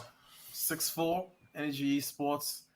Slowly but surely climbing the way back. This game is pretty tight right now, just 2 rounds.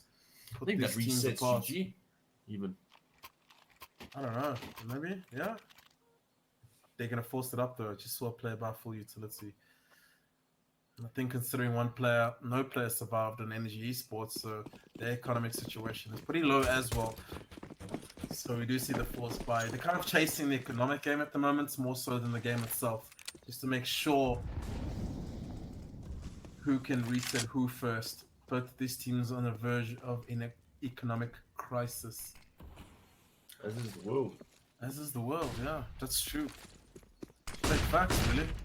Pop flashes into middle, bracket control has been established, and he's already been pounced on and bit. The bulk work was too fast for ADM to react. That's a full save called. I blame the revolver. Did he have the revolver? Yeah. No, man. No, man. You can't, like, Pits is a position where you consistently need to pivot and turn and find a frag, and you need an automatic something. Not a CZ, like a 5.7 or even an MP7 could work in a pit, but A Rec oh, 9. no. Yeah. Basically, work in the assumption that you're hitting every shot as a headshot. That's the assumption. That's confidence. Confidence. Sprinkled with a little bit of arrogance. But like, they went for a straight B gamble this round, sticking 3 players there, only having 2 players in the A start. So it's a fair gamble considering 4 of their players did survive. Actually, buy the next round as well. Retaining their utility, retaining their weaponry from the previous round. So it's not too bad considering that fact. Energy Esports are slowly but surely just eking forward to a Goliath Gaming scoreline. One more round and they'll be tied 6 apiece. Look at these angs, man. Look at these angs. Mr. Observer, I like your angs. No, it's hot stuff. It's definitely hot stuff. I was sold when he took me through the trip to the kitchen and the warfare room. But fast banana control coming out here from NG are not, and Nodwin is able to get a flag. Support flashes are running through as well, so they are going to be able to get back and potentially rotate that AK-47 to the other bomb site. I would have much preferred the Mac. Or did he have a Mac 10? He had a Mac 10, but Okay, now it comes down to beating the rotations. The CTs are doubling back to that A site, but will they be there in time? Number 4 and number 3 have to get into that site. Looking at the mini map there. Number 3 goes for a mid peak there. He's trying to cut off the mid part of the map. Yeah, smart choice. He does understand that mid control has been lost, so he's going to go for a safer play. There's 3 players sitting in this A site right now. ADM with the USP and a player backside. This smoke is quite nice, considering it gives you ability to clear pit and then move into the site later on. That was important. The trades are going back and forth. There's chaos training under this A side, but the trades go evenly. But more so the Energy Esports side. Actually, no, I lie. GG. Because Zip's such a nice posture. He knows the other players jumped into pits. He definitely heard that sound cue as well. He's going to get out. Smart decision there coming out of Zip. And this is going to allow them to regroup and approach the situation just a bit differently. Listrode going to try fake out the plant. These players are rotating all the way back. And he's got an inkling this is happening, but he needs to start checking the other angles. And this is where the timing, this is where Counter-Strike just serves you. But they're going to take advantage of it. Listrode able to safely tuck it to the side, get the bomb down. But now they are going to pressure, they are going to rush. They don't believe that the big nade comes through, but they run up and... A small tiny detail there. That grenade that they threw, it's not only to do damage to the player, because they actually didn't know where the bomb was planted, but for me it was to mask the footsteps of the CTs. I was about to say that, dude. So they can do shit. Almost use the S word. No, can be anything. Past 12. But anyway, it's past 12. Anything goes past 12. can let one slip. But I agree with you. That's exactly what it was. Actually, just mask the footsteps there, and you couldn't realize how quick they were actually on him. He didn't even realize they'd already crossed his angle. So exactly that tools and smart stuff. I like the way they regrouped and retook the site. Put one on the board there. Again, hot contested banana control here. Like standard stuff. Ooh, he spotted him. Double nade coming. I think a massive block to Dora's molly. Yeah. They can't go for banana control. They can go for a quick peek off a flashbang, but to clear out cubby, to clear out logs, it's just too much of a task without that Molotov being there, as you can see on the minimap. I think they are forfeiting banana control in a sense. They actually pick off. I was going to say, judging on how aggressive these guys play the banana, they're definitely not happy knowing a player's logs and just leave it be. Oh, Zip sound cues is going to give them the space to right through and get taken out. There's a player right there to support Massacre. Almost gets a double. They traded out by Panda. 2v3. Mango once again sitting in that pit. Molly's going to get distinguished. Isn't really going to work, but it does. What a nice Molly. Gives him space to work with. Actually makes it a bit harder for Mango to maneuver himself around pit, but they're not going to fish him out. Dora is aware there's a player in library, but the player in library isn't aware that Dora's there. But he's going to double back. Timing is everything. He's going to move into the side. 2v2 if he does take the fight to the side there. Panda's betrayed his teammates. Back to a 2v2. There's a player sitting in the middle. It is planted for the player in mid. Panda picks off a Dara there. At least makes up for his false plays earlier in terms of just watching his teammate 6. Oh, that plant is so hectic to work with. It's not going to work out. Lich Lord closes out the round there. Put 6 rounds on the board by NEG Esports, Goliath Gaming. I think reduced back down to financial difficulties. Yep, straight back into it. It's looking like 2008 up here. Rough time. Yeah. You almost felt like that round shaped up quite nice for GG in the midsection. But yeah, Zip Zip getting caught on unawares there. And then eventually leading to GG's demise towards the end of that round there. Semi-buy, I'd say. Mango still able to keep the rifle. Buys up the rifle. I think he had a lot of money, so he's just trying to balance that out. So that's why you see him with a full rifle. The quickest banana control I've seen so far in this game from Goliath Gaming. With little to nothing.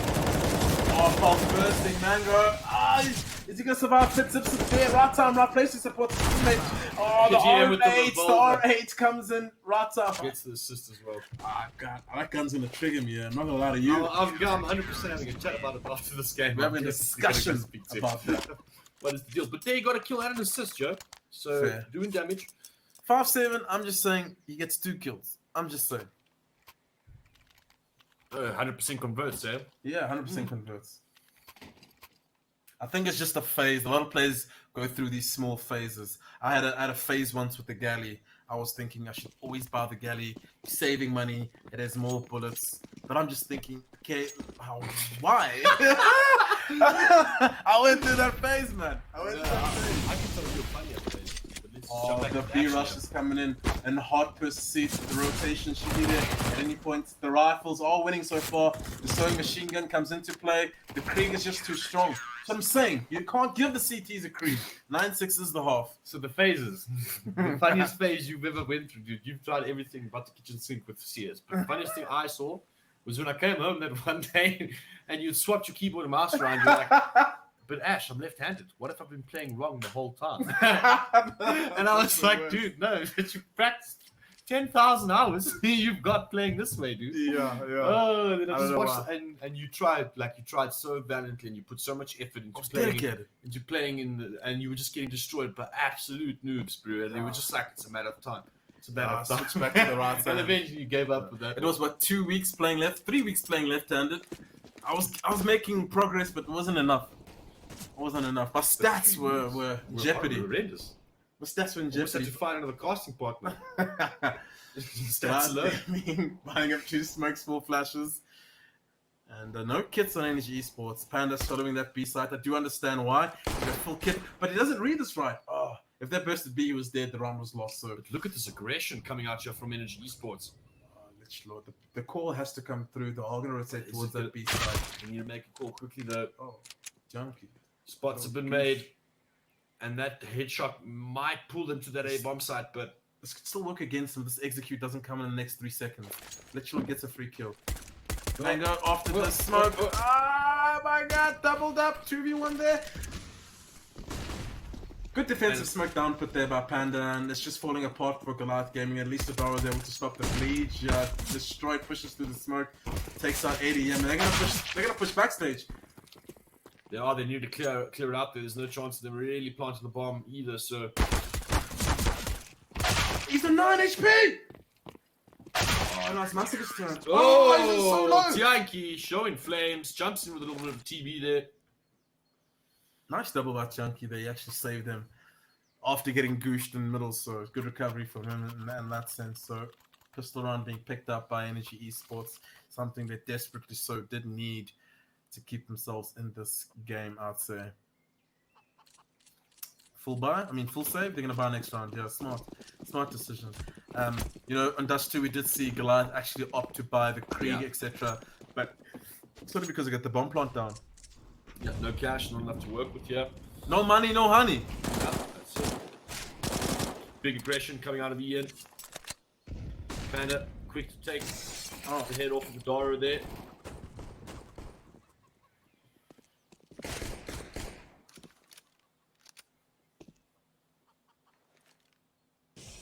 Steadily waiting for more CT aggression, but I think the CTs have had enough.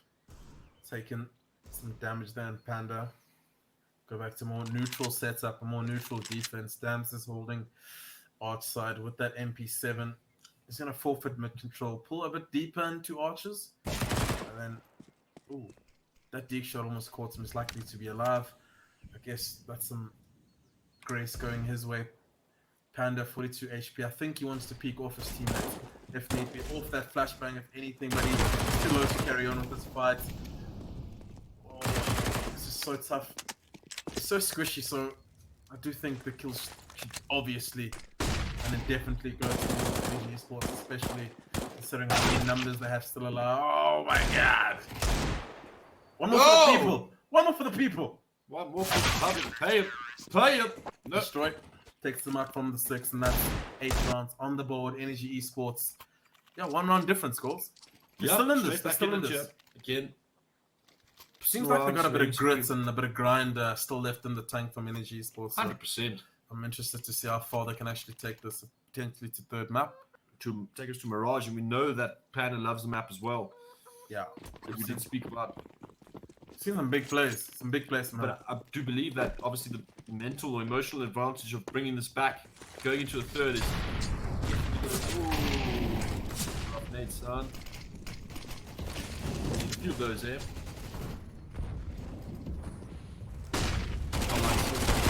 Oh, ADM gets aggressed. No teammate to support. They obviously smoked off as well. Mango quick on the kill here for the aggression, but quickly falls to Panda as well. No need to push there after that frag, I thought, but obviously just trying to gain some ground. That's the same thing. Gets taken out as well, and that's why Dara is looking towards N1. And it just falls apart very quickly for Nodwin Gaming. This is going to bring a lot of pressure onto Maskia to win the round, and if not equal in score, we will be at 9-9. Indeed, very clumsy play there. But they leave it down to Massacre. And I think he still has a chance in here because the players actually don't know exactly where Massacre is. 1 player towards the B side, 2 players towards that A side, but no information has been given just yet. No sound cues, nothing. Yeah, Not he's got to even play the slow.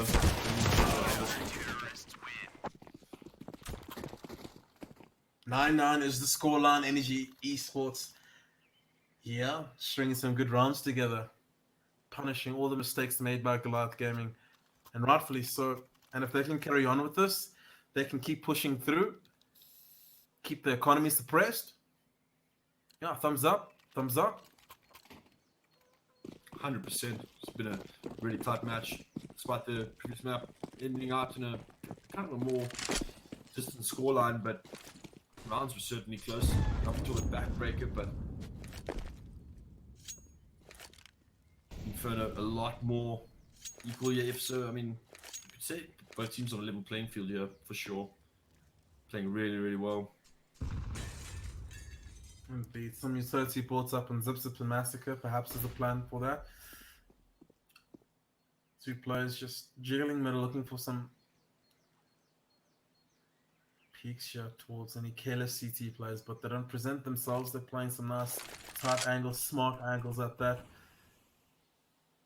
But smoke comes down around about 50 seconds. Looking at the B players, they still got utility left. And this smoke actually helps GG get a bit closer up Banana for the elements of surprise. Lich Lord, smart enough to stand close to the smoke in case it's a burst. I'm going to double back, go against that decision, picking the path of least resistance. Oh, they're getting out-utiled. A lot of resistance here now. Out-utiled. I think I'll do a little... Yeah, set up a pop flash to that and just get a free kill maybe. Panda, in a fishing expedition. Yeah, he's going to be clearing out second mid there. He has no idea. They're calling the rotation over towards B. Oh my goodness. Panda does spot a player towards him right now. The jig is up though. Bomb does get caught off though.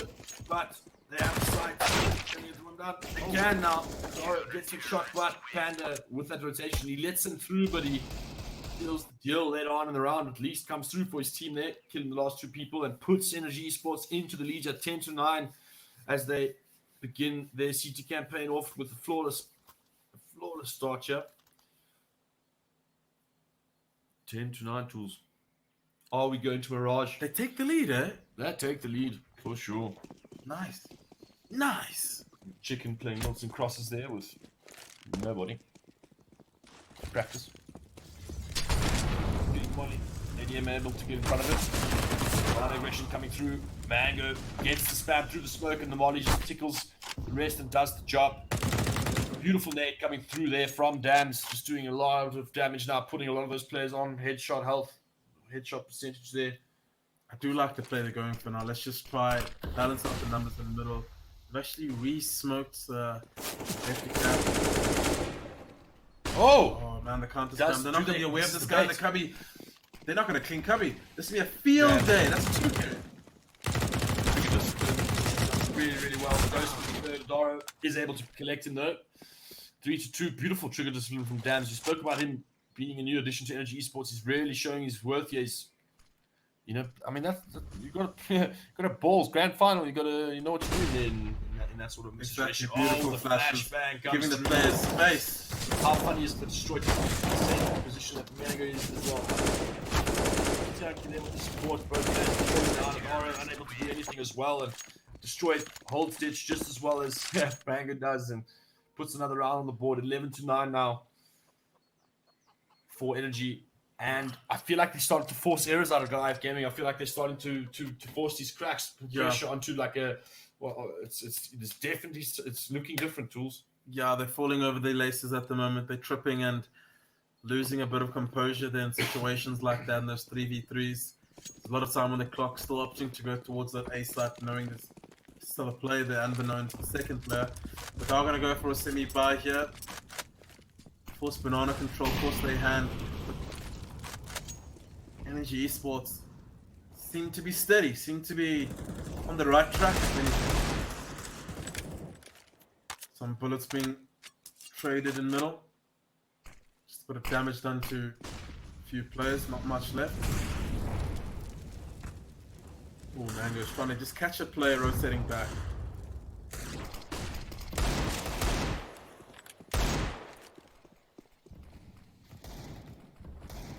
Ooh.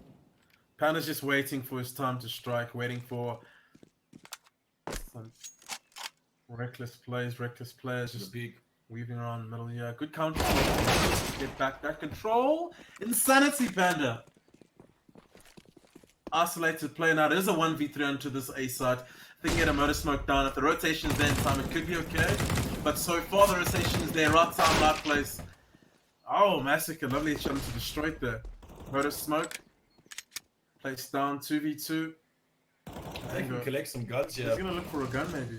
Oh, They put a smoke down in front of their motor smoke. Gives them a bit of space to work with. Gets the bomb down with the release. Supplements the economy.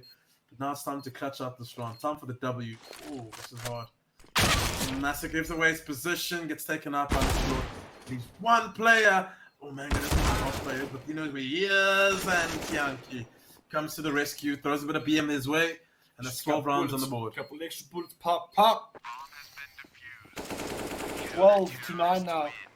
And again, just to comment here on the floor is off, and I must just comment on Destroyed's holding. He's really anchoring down here on this A side. They set up another triangle there. I love that combo from Belkin from the box and the side, doing absolute work there. Spiked. Yeah, Crossfires win matches. Ladies and Crossfire do win matches. It was a 4v2 there on that side. Yeah, Crossfires. And then spacing and trading. Spacing and trading. trading. Major. Sounds simple, it is not easy, ladies and gentlemen.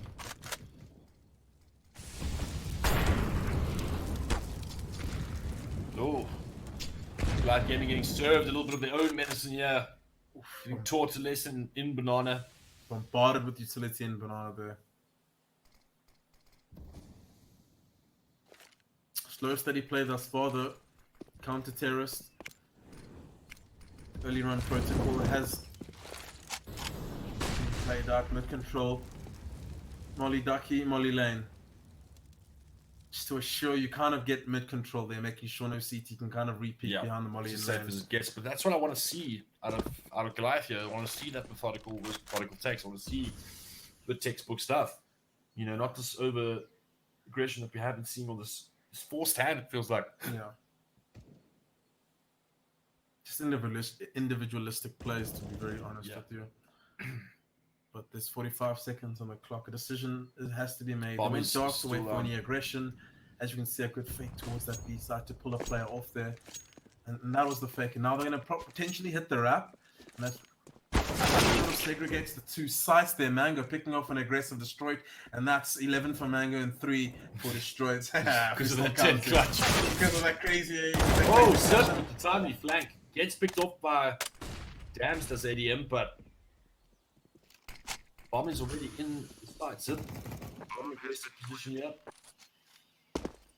Look for some peaks, but very little resistance as they went into the site there after that. That really, I mean, they announced that they were in middle. Yeah, it was hard because they took middle, they announced it, and then they went dark, and then they sent. I think Massacred was who made the fake in Banana. It pulled the rotates off that A site, and it just gave them sort of a clear path to hit that A site, an easier path to hit that A site. One player wrapping, 3 players hitting lane, 1 player in bulk. It's very hard to defend such an attack, especially with 2 players only. So good run from Nodwin Gaming. A little wake-up call, I think, was had by them. But after this round, I think the next one will dictate whether they're actually able to mount this I wouldn't say a comeback, but string back into together. The game, get back into the league, get back into the swing of things. Attack pause just to solidify that, just to give each other a nod of agreement that was a good round. Props. Claps. Claps.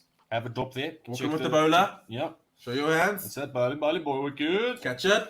Catch it. How's it? Let's go. That's pretty much what's happening right now in the T spawn. Can't say much for the city spawn. Here's Joe. How's it, boy, guys?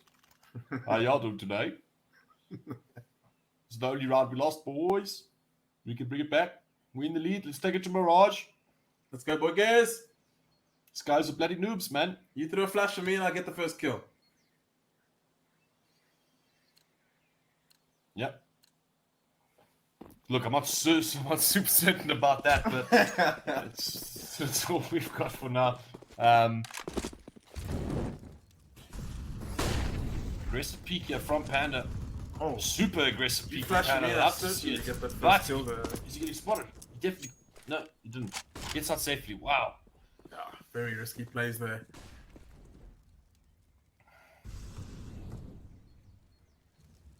Slightly different setup coming out from the CTs here. Nodwin Gaming, all 5 players ready to set up for just a straight up execute. Yeah, jeez, like execute. Thank you. But instant util. Oh, I like the reaction. Yeah.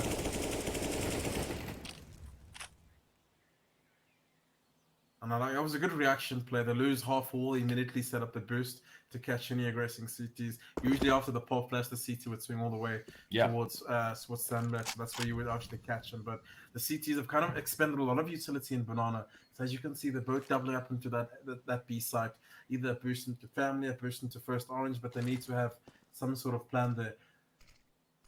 Oh, but the silence, the whole, I was about to say, going dark in Banana just forced that player to move towards that B side, the rotator, the third player, mid player.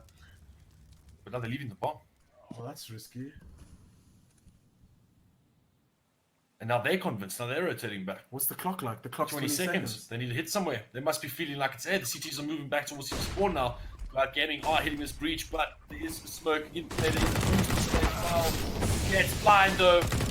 And the molly comes through, but it does fail. There is still the smoke. He stops the bomb. It's exhausting. Gills all 3 players. Oh my god! That is insane. What was that? I wish you could see it from his perspective. That was absolutely nuts. It was a money flash. It was a money flash from a teammate and him getting a lacquer double. A lacquer double. A trouble. Trey K. Man. No ways, dude. It felt like he got that first frag and he spray transferred and he dialed everybody. And that's definitely going to deflate Goliath a little bit. That's going to be a back. We talked about a backbreaker on Dust 2. That was deep backbreaker here for Inferno. I have a feeling we're going to Mirage tools. No. Let's not be hasty, Master Hobbit. Zip. Oh, almost catches Panda. Taking a peek into the middle there. Panda lucky to get away with his life there. Energy esports, they're doing it, eh? They really are doing it. On Inferno, showing up. Oh, they're going for a B burst. Same.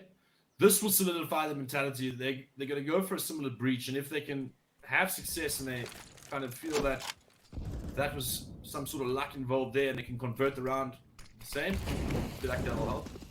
But tough smoke again. What are they going to do? He's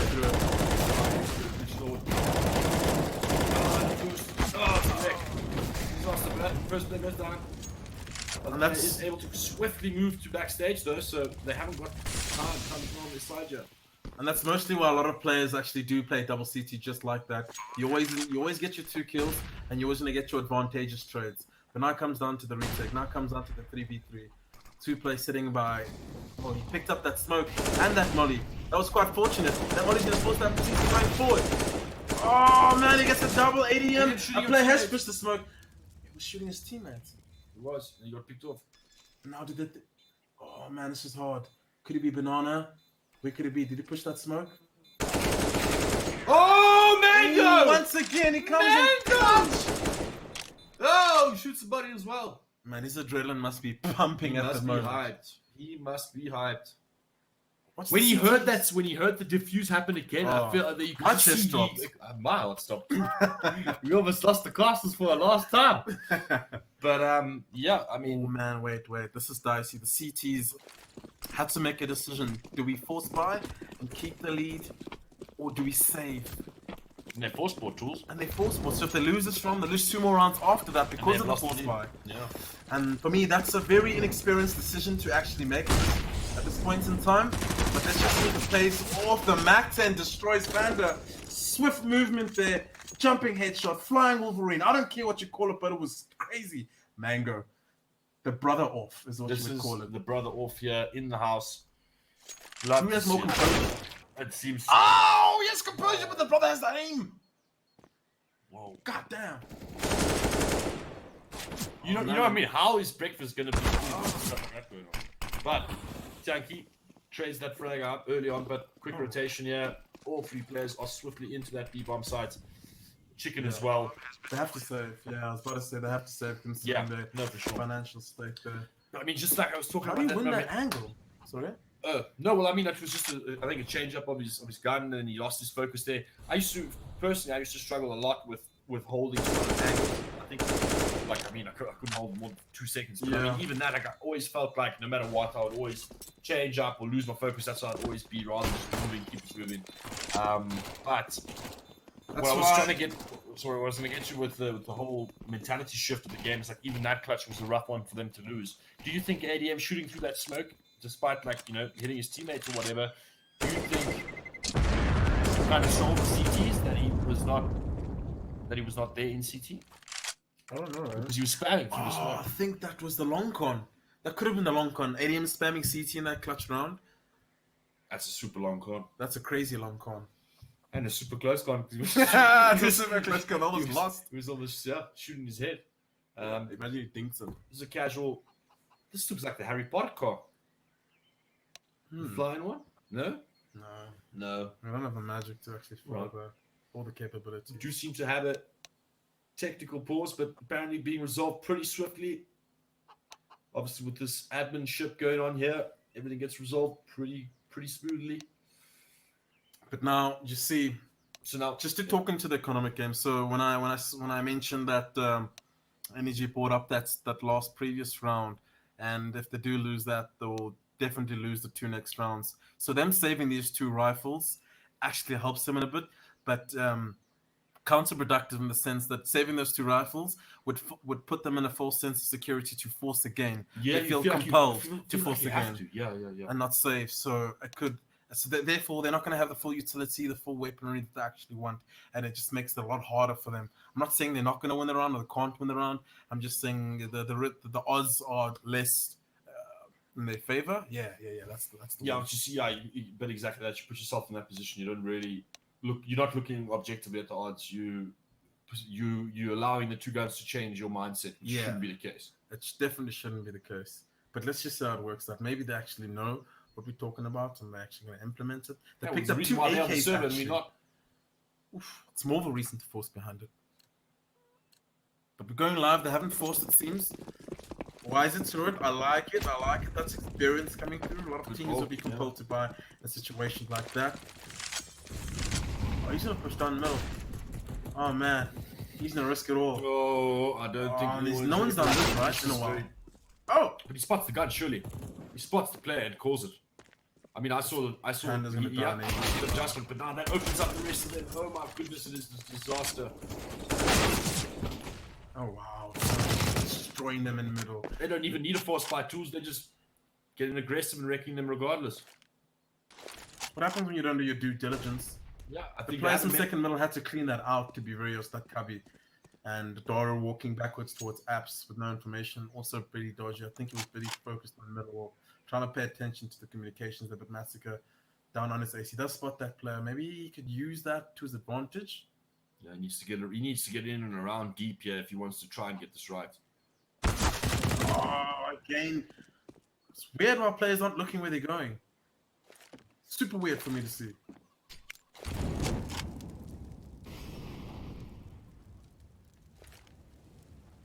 Yeah, she knows where this player is. Oh, but he's repositioned. I mean, he's destroyed by Panda from the side of the EF. 14 rounds. Energy esports. And that is a disaster. That is 100%. And look at the economy. It is in absolute disarray. Drive Gaming have just hit a big hiccup here. Energy esports picking up a huge round. Brilliant stuff. Just changing it up, flipping up the flops. Straight down middle, holding it down. As that adjusted, that first pick goes, just all snowballs from there. And Energy Esports get back into this, take that lead even further. Only 2 rounds left, and finally ADM strikes here, taking that first frag off the round. Yeah, when ADM gets into a zone like this, if he gets angry, we saw what he did at Comic Con, we saw what he did at ESW, WSG, mind you. Yeah, mini. Dams gets a free kill there. No trade. No trade ability there at all. That's down to a 4v4. Still favors the terrorist considering there's more choke points to cover. Spreads a little bit thin. But they've been managing in these disadvantaged rounds. They've been doing quite well. Sound cues coming out and Banana. So that should force the rotator back from the A side potentially. Interesting. Lich Lord at least had a smoke to work with. Gotta play in front of it. Yeah. That's what you gotta be doing in these situations. Moving back towards family. I think they could burst right through this smoke. I think they will. The rotation from down is coming in. And they are pushing straight through that smoke. They know that he's in family, but no, he's going to clear him out. They're going to pick off that flashbang. Beautiful flashbang, but he's whiffing quite a bit there. 3v3. No CT smoke. They have to get the bomb on the fountain and dicey, but they get the job done. Adari picks up that AWP. Gets into dark, potentially holding the CT angle. I like the whole double dark idea. I do like the double dark idea, but I think number 7 did hear that. I think the player back did hear that. Oh, clean! Free fire. Oh, Junkie! Down to Massacre. Junkie's having a baller of a game. The latter end of the game. Early but headshots and destroyed. Having a crazy game of his own as well. Yeah, pre-fire. They read that like a book and just pre-fired. They were too passive. If you have an AWP, you kind of want to make it hard for the CTs to actually look down that lane, right? Then you get your player in dark holding banana and your player family holding sort of backstage. It's, yeah, 15 rounds on the board for any. It's like that player gets to that point. It's like the only place that he's vulnerable now is the dark corner, and hence pre-fire. Everybody's going to pre-fire dark. Yeah. It's rough. It's rough.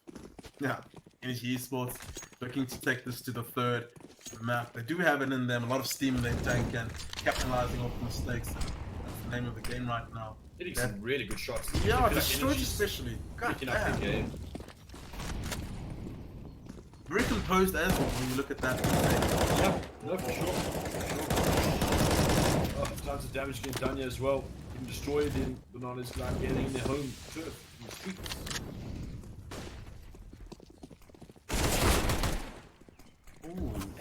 flash, throw back to the Tech 9, boys. Tekken I can't be back, surely. Glory. Looks, ladies and gentlemen, this looks like it is. It is Mango. He clutched the 4v1 before. But this is too much to ask, This is a lot. surely. This is a lot. I mean, I've belief, but the belief can only go so far. Three players all in the 3 points, and that's GG, and that's someone acting like a buffoon, and that is third map on the card, Mirage. ladies and gentlemen. It is Mirage, for sure, and we have spoken about how Panda's been playing on a map like Mirage in the past, but the past is the past, and this is the future. I'm gonna say it's gonna be tough. Goliath Gaming definitely need a big reset there. I mean, it's gonna be tough. It's gonna be tough mentally. It's really late. It's gonna be tough mentally to get back from those rounds considering the lead that they had. But ultimately, I think energy are gonna be high. I think it's gonna be a great third map. It's gonna be late, guys. Thank you so much for joining us, for staying tuned. We will be back shortly. We're going to a break, and we got the grand final, last map. We'll see you soon. Banger. Boom.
Ladies and gentlemen, we are back.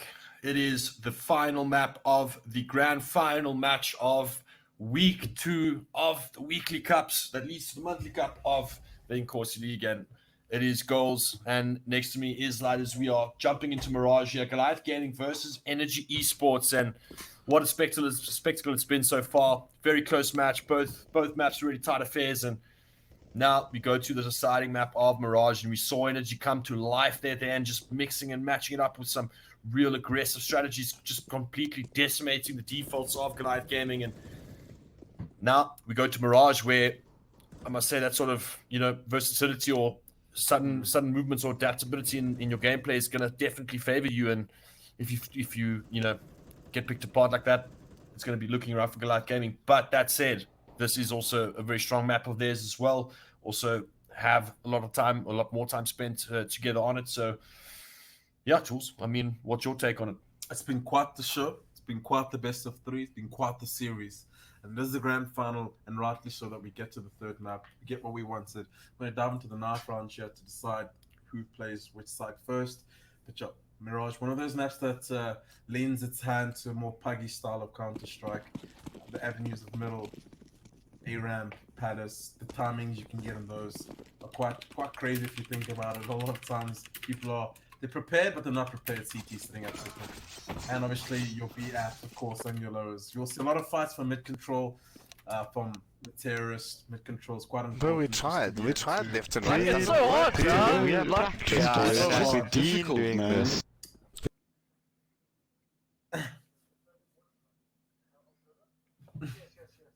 Just a bit of banter between the players, of course. Just a bit of banter, friendly banter at that.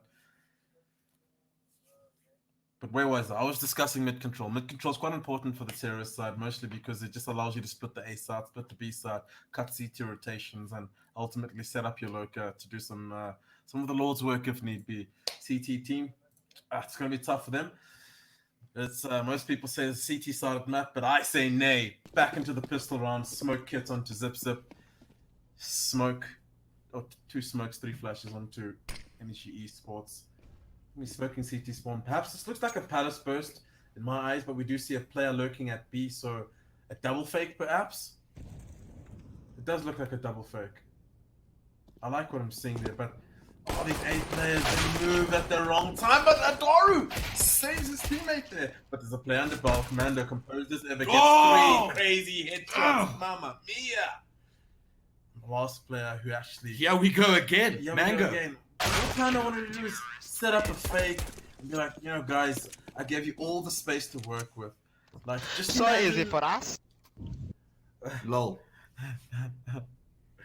You didn't really say that on Inferno, was it? Huh? No, too easy for them at all. Inferno was very far from easy. Yeah. Indeed. But they do pick up the pistol one, so good so far, yeah. Yeah, well, I mean, they committed to the stack on that A site, and then right at the end, Dara rotated and got picked off. But what a shot! Must have been quite a crazy swing. Who killed that player? If it was Adoro, it was him. Yeah. Wow. Yeah, and the craziest part is he's got like a 1.4 sensitivity, and I don't know how I don't know. Probably pulled it. I don't know. Yeah, Mango. I think his presence has been sort of announced. But he wants to, I like that you play in front of the utility. I think they're about to set up an exec, and the idea behind him being aggressive is getting information, and if anything, playing in front of the utility so he's not obscured. But this is a forced fight, so it still is going to be hard.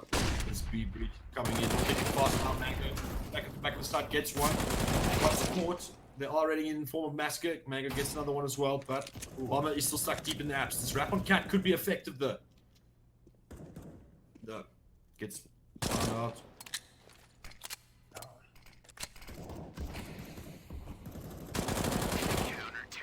Oh, okay. Alright. What is smoke? Just an illusion, really. Yeah, so hard getting out there as T, man. Especially if that Molly goes, if the CT throw that Molly first. So difficult. Yeah, the issue with that, so that does usually work, but the player wasn't close enough to the breach point to get out that window fast enough to capitalize on the flashes popping and the players trying to turn away from the flashes. So I think in future, during a different day, if they get to the choke point or the breach point. A strike middle. Adam, are you ready? Oh, they all failed. All of them. Unbelievable, but they still managed to get 80 in. They pick up the rifle, and they threw it towards jungle. He's got the rifle, Lich Lord. They get It's spotted a bit though. dicey. They have a man advantage, but scary.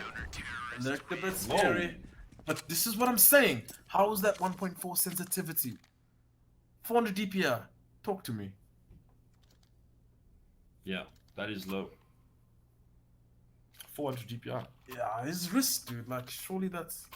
Yes. Alright. It's the young wrist, though. Yeah, we all had the young wrist. We all had that. remember. I mean, we all had were that. so ridiculous. People used to hate playing next to me because I just like, or you could just tell if they're rushing my side because my table just starts moving. Starts shaking like an earthquake. Yeah. The control trying to be established, and I like this. They got the SMG, so you want to try to keep those close range. So I like that. That bar with utility and bullets has forced them back in Panda. You heard it, not close enough to capitalize. And if you have a look at the mini map, all 4 players are hovering around middle. They're holding a ramp from a deep T-spawn angle, so you kind of have to guess that they're going to end up towards that B site.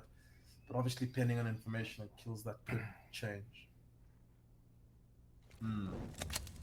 So slow, eh? So slow. I love this here though. I love the slow default, and there's quite a bit of neutral left. Still on the side of Ian, but they're all grouping up into this connect area.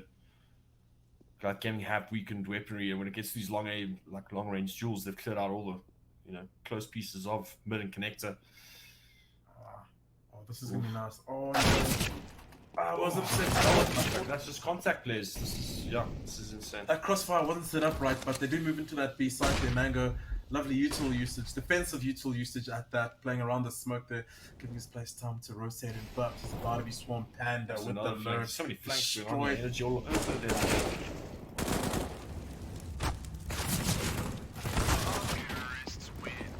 That's destroyed on Mango, eh? He's getting closer. Yeah. It's like 10-9 now. It's To Mango, of course. It's hard. It's hard to keep going. Like I said, we're gonna have to just look at the stats afterwards. Fair. First round on the board by Energy Esports, and I like that strat really. For me, it was very obvious they're ending towards that B side due to that play and T-spawn. But how they took con control, they moved back towards cat. They took window control, and then they pushed the player to murder hole to flank. They didn't even need him though. Mango did his best to survive, but it didn't work out. Double all buys on Zip and ADM. I like to see this.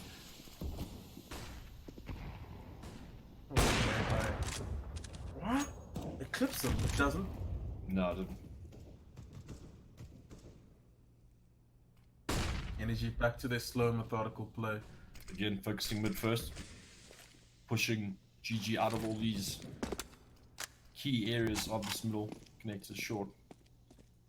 And then picking a site and dry walking it and catching GG completely off guard pretty much is the name of the game. Yeah. Alive. Leaking off utility. ADM did want to go for a peek towards Con, but good molly to prevent that. Doru. It's going to be under pressure here soon. Opposite the wall. They're just waiting for the right time to strike. Adoru needs to be good for 1 year. He is sitting in an isolated spot, so I see why he's falling back. He has to do double duty while in an isolated spot. I think they have to forfeit the next. Adoru starts one and gets out-ish. He does. His life is alive, but damns. Leaks. Cat there, Nastic winning with the Famas. Eventually, Adoru goes down, as well as the A anchor and Zip. That's the side. Yeah, Busted wide open. Yeah, everybody got deep seed control spawn. Late comes in the bomb. 20 seconds left though, so I gonna get the bomb down. was going to say that ticket player was going to pick bottom corner. It's all about timing there. Mango has to win this fight to enable this retake to happen. Sound cues do come out. Panda doesn't understand what this means. Panda's gonna hunt him. Oh, he misses the opportunity to. Bit of hesitation there. But at least. No, that's good though. I'm quite enjoying Energy Esports. They're playing this really well. They sort of play style right now. This is, I mean, it's text. It's really, I've been saying it, but it's textbook stuff really. Textbook Counter-Strike, Really cool. indeed. And I almost like the Navi-esque way they're approaching it. I enjoy the moments of silence you hear throughout the rounds of Counter-Strike, especially in defense. I actually enjoy the moments of silence. It's relaxing but intimidating at the same time. Relaxing in the sense is you're not getting involved in information, whole team's still alive. but the other point is just, you know, you don't know where they are. Yeah, yeah. But if they keep doing this, Goliath need a strong response. They need to find a way to actually counter it. Mid-aggression for me that did in the first gun round was the go-to. I've seen Energy throw this sort of counter nades, you know, towards that aggressive middle even on some of those rounds. Yeah. See, they're going for that slow mid-control approach. If there was aggression this round, they would have been able to fall back. And wrapping 2 players lows is a good way to avoid any danger. But the other side of the coin, Goliath do have upper B control, so at least that going for them.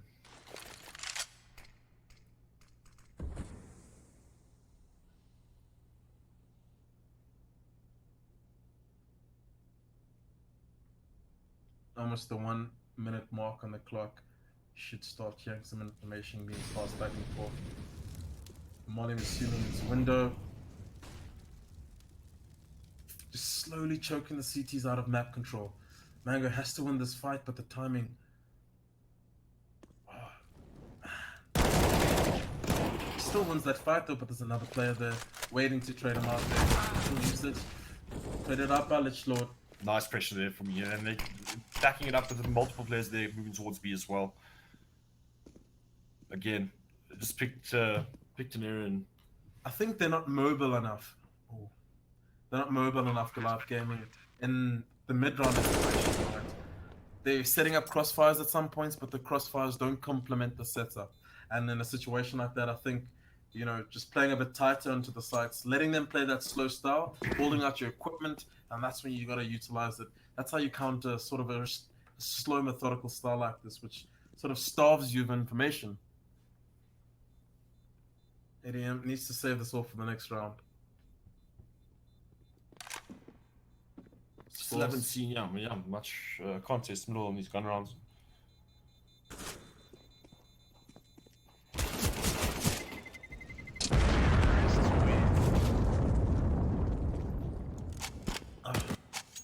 Goes down, goals. He goes down with that AVP. To the end there. Yeah. This is some good Counter-Strike from Energy, I'm not gonna lie to you. It looks pretty. It looks pretty.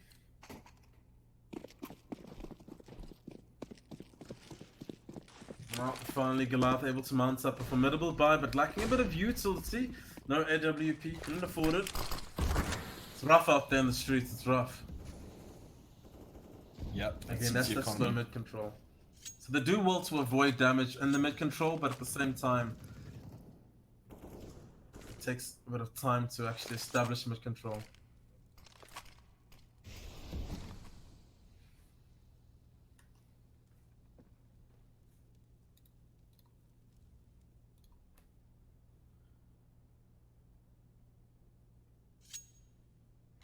It's so slow.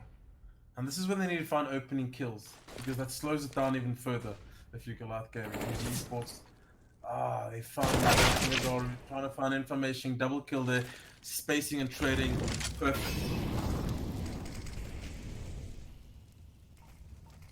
Disables multi-kills, and make sure people are getting double peaked. Piece of art, really. Perfect in that middle area tools, and every time we start Mirage, we speak about how important that area is. They're really playing it well. They're really playing it perfectly. Who calls for Ian, by the way? I don't know, but I don't know. I give him a pat on the back and a thumbs up. It's working. I know Pan will have some. But I'm feeling maybe a young. I was gonna say Liam, a young Lich Lord. You know what I mean? I think you might be having a bit of input there. It could be collaborative. It could be collaborative. We need to sit down with them and discuss a few things to find out that, but that is going to be the 4th round. Goliath Gaming. It's still earlier, but they need to find a way to stop this. Yep.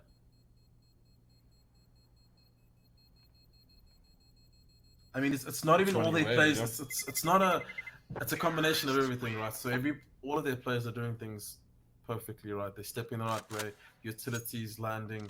So they're not relying on star power. They're not relying on destroy to go huge. They're relying on their structure to actually work itself out. And yeah, Yeah. I feel like AVPs are the biggest thing. That's how you stop those. We saw Adam whiff a shot earlier on, and they're making it tough. I mean, yeah, but they're making it tough for him as well. those are the opportunities you actually get in a game like this. And to deal with a good AWP as well is you need to be solid in all your flashes, your usage, everything. To push these people off perfectly, otherwise they punish you, and they're making it very difficult for ADM. This is like the first time Shot, I've actually banked on a play. Couldn't finish with the kill on Dams, but there's another player just waiting to finish this first kill. Whoa, Gets that double. Yes, body armor is working. puts a little bit of damage with spots with him as well. So it's 3v2 here. And ADM is on the side. On the side, gets the bomb. Nah, it's forced to push out.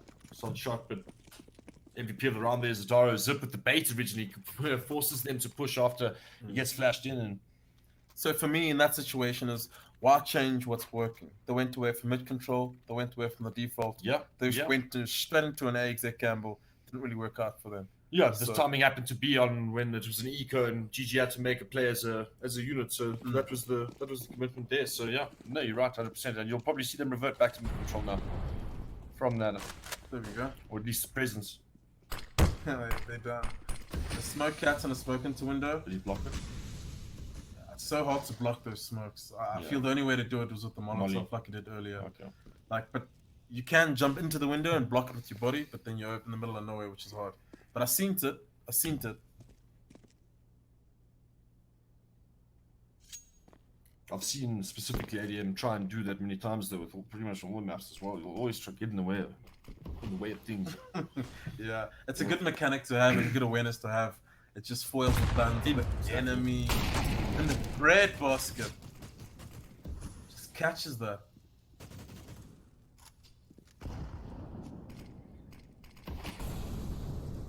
Good defensive smoke then to that.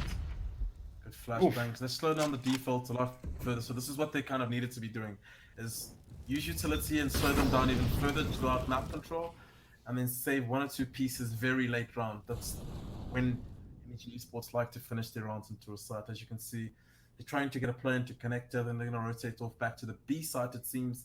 Switch But for me, room. yeah, the problem comes in you can't have two lurkers, so let's just see how this works off. It's all going to depend on the success of Tiank here in this app. So he needs to find something. Yeah. Oh, Timing on Zip, but the play in gap. Adoru, help him! Help him! yeah, but he can just, he's just looking to stay here now. Tiank, he's looking for the shots. Is he Adaro idle? playing very No. patiently. They still don't know where Adoru is. Adaro used to step. Well, he's dead now. But now you should be spotted. Going to go support. Finally, the eyes on the 6 as well. First time Panda's been come down as well. He's been playing fantastic. Off time, indeed. Big blow, big blow. Rip. But it worked out. They did everything quite nicely there to counter that slow default. They threw a spanner in when they were doing the initial part of mid defaults. They threw another spanner when they tried to take connector. And then they had a nice setup there towards the A side. Could have got very hairy there. Zip did go down. But he managed to survive. The crossfires do pay dividends.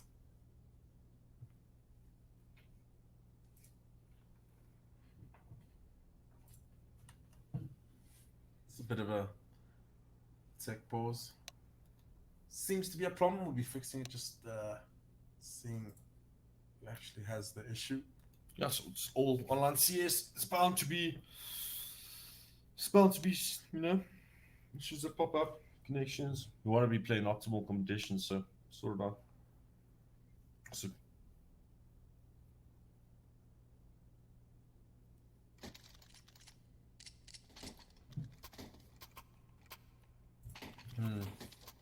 So now that Energy have lost their momentum, do they revert back to the default now they've been found out? Or do they go back to playing that slower default where they're sending two players lower? I think that would be the answer. All these all-in plays, executing A, didn't really pay dividends, didn't really work out for them.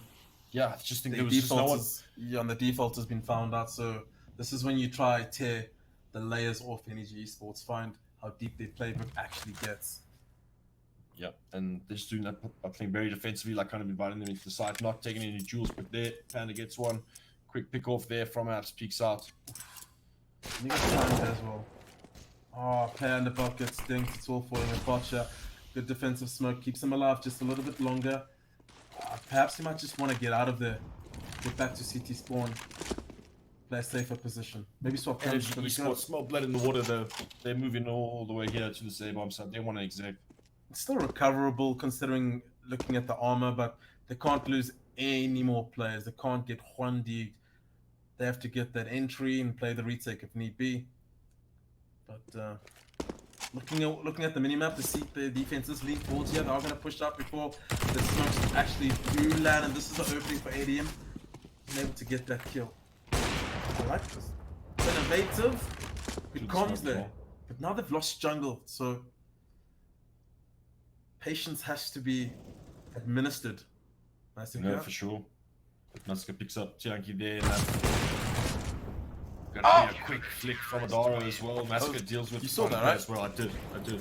Well, I mean, That was quick. It was quick. 6 rounds on the board. That's 2 rounds they've been able to string together. So confidence should be spurring from underneath. And the fire should be burning on the turn of Energy Esports. Picking up some Kriegs, a good buy. Interested to see what change they make to their strategy. How do they use their players? Panda is getting some good entry, so you might want to peek before the smoke blooms in the middle. Let's see. He does so. Players do cross. Eddie waiting for the pop flash, I assume. No one at home. Someone's sitting by a chair, unbeknown to them. Oh. That's it. That's the gap they needed, goals. They've got it now, and that's a very strong piece of. Now they can pretty much just wait it out, go dark, and wait for Gaming to. Yes, where they're going, and right now you can see how patient they're being. They're not reacting at all off of it, but it is even odds, yeah. That does favor the T side. Dollars in a good spot here, but then Ooh, the bomb's moving your tools. you get the bomb. And This is a crazy off angle. There we go, bomb down. What does he do? Fall back or hold it? Realizes, you know. I felt that play happening, Chunky, with the response onto Zip Zip. But now, Doro has to win this fight or forfeit the bomb. He's got a flash. He's gonna put a bit of pressure, but not commit too much. Yeah, look at that flank in City Spawn. Here's the run. It is. That's okay with his life. Massacre gets the better of the short in City Spawn. Gets control of the site now. It's all up to Destroy Chair. Needs to beat his brother and go. Doing the round. Plant comes out. Sound. Fakes the run. Fakes the plant. Double fake back now. 15 seconds. Pressure's there. Massacre. Destroy picks it up. He's forward. Now it's all up to Mango. He gets them both destroyed. Destroyed. He must be coming up with those tools. I felt that happening.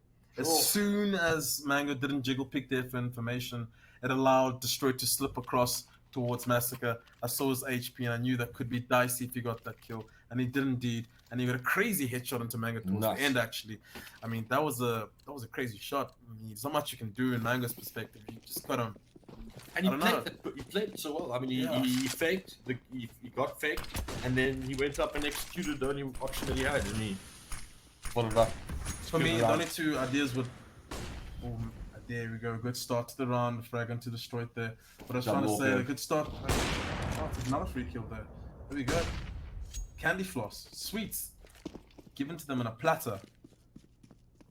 Yeah, aggression in mid, but from 2 points. Not expecting ADM there from short to have that angle, so once they glide across the middle, thought they had it, and ultimately 2 quick picks for GG here at the start of this round. ADM in a good spot. He needs to get flashed off, or it's another free kill for him. Doesn't usually miss those, so we'll have to see for ourselves. we go. Free frag. Good headshot, actually. He was aiming at his kneecaps. Flick. Oh, man, that's just feeding the monster. And he wants none of it. He's gonna just relax, chill you up a little bit. And then eventually step into the angle. He's fishing at the moment. He's throwing the bait. He's just waiting for someone to move off. Oh my God. There you go. Eventually finished it off. Took a while. What was that? A quad kill that round. Crazy. He's not bad. He's not bad. 7-5 scoreline. GG in the lead. They've been in the lead for quite some time now. What? Were they? No, I think they were. Yeah.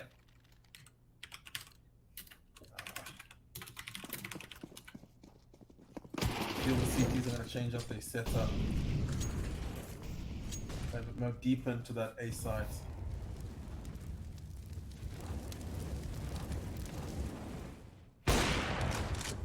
Gets the free kick into A ramp. There's an eco round, so should be a decent cleanup from Goliath Gaming, Massacre, Adam, all coming to the party. He's got an open his Who's that? Adam. Yeah, he does that, eh? Yeah. He does that a lot. It's when he knows that I think they don't have head armor, then he runs around with USP and just shoots people. Yeah. He's not really a combat AWPer, so like in close ranges, you see him a lot. A lot of AWPers will obviously keep their AWP.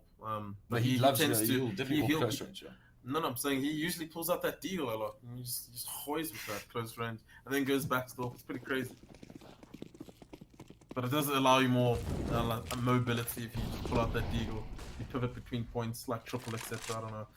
Adam, such a hard jump to make. He does hear one jump on, can't fall back. He just want to give the CT an easy kill. Established, but zip. Dara pick up a kill there just to help out. Got the bomb. Oh, these bullets. He's gonna die soon if he doesn't get out of here. Field, but I said the smoke was about to fade. Pick up AWP at least with low HP, so he must call the bay off, get the bomb, gives his I like how passive he's going about it because he knows his teammates are on that ace side. Oh, he's waiting for it. I think they've read that book. Early, I think. They've been through that play before. Mango's there. Stay out, Smolly. Does he get out? I get a smoke. Good. He smokes above it? Oh, I was about to say, it almost leaked down. I've seen a lot of mollies like that leak down to his toes. But it's a 3v2. The bomb is going down. Mango is too low to actually peek to stop that from happening, but a play does come in. A pop flash. The linchpin is Odaru, so Tianki needs to find a good spot. He needs to try and maneuver himself, and he does so. He gets a lovely headshot. He read that play very well. He needed to move and Lich Lord. Big kills. Big kills. I think that was the one. Ground secured. Yep. Yeah. That was Tianki as well. Again. I mean, lovely 2v3. Played perfectly with patience. Yeah. No, for sure. I think this goes into the last round here. I think this is the new type of energy. Dicey buy for Goliath Gaming. No, I don't think there's much room for much util. Yeah, I was about to say this is it's a cleaner uniform of energy esports than I've seen of the old. Earlier on in the month, they look way more refined, a bit more composed in certain situations. They're stepping up to the plate. Definitely. Oh, gets tagged. ADM definitely would have wanted that kill. That's a good. Just trying to get some damage done. Could have been the low HP player. But if you add up the damage, it works out? No? No. It does. So if he was the other player, he would have died. But anyway, deep money for Cat. This is what they did in the earlier rounds in the game. And Tianki picks out the right time, best zip. Has his number of late and Jackie's having everybody's number. Mango. He was the guy, he needs to get him off. Long enough he does so. He done his job. 3v2. Adam tries to get the player pulling down towards gap. And he's alone. Tianki's. big performance of recent rounds, so has some time to work with. There's a flashbang, so you can get out if necessary. Does indeed. He doesn't really know if he's boxed in, and as the clock ticks, it just cuts down the accessibility towards that B side, sort of forces him onto the A side. So I do think he wants to end here eventually. He's going to try to sneak through. ADM, not too sure if he got tagged down to 7 earlier on, or that was the chance. Yeah, that was the kill. Yeah. Good recovery nonetheless from Energy Esports. Looking at the scoreline, it doesn't truly reflect the half of. No, for sure. It felt like they were playing. Yeah, no, for sure. They lost. I think. I mean, those first rounds they won were brilliant. A lot of those rounds came down. It felt like they played so well. She also won the pistol and the first 3. So at the end of the day, I mean, if they win the pistol and they go 3 up, they even score on CT. So if the CT side anything as good as their T side, they're very, very much in the city going to another late game here. Yeah, sitting pretty. Some overtime. Yeah. Yeah. Some 3 a.m.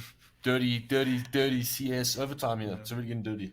But for me, it's like if you do that on the T side, right? For me, the T side is a lot more. It's easier to sort of coordinate. It's easier to rehearse. It's easier to practice, much so than the CT side. So I want to see if they're able to replicate that composure in certain situations. If the mechanics can just keep up to scratch, if become steady, you know what I mean? I think it'll work out. But it's very hard to replicate on the CT side. It's almost a combination of brilliant individual play and communication and good teamwork. When the terrorist side is, I mean, if everything falls into place, it's going to work out. But let's just see how this pistol round pans out. Yep. 16 kills on ADM, 15 on Mango, 14 on Adoru, 10 on Massacre, 4 on Zips, on Energy Esports, 99487. Execute is coming into place. Yeah, I like how they've actually done this. They're just cutting up the execute into 2 spots, into 2 zones. Trades happened in the first one, and Panda picks off ADM and murder hole there by Jungle. Bomb is recoverable.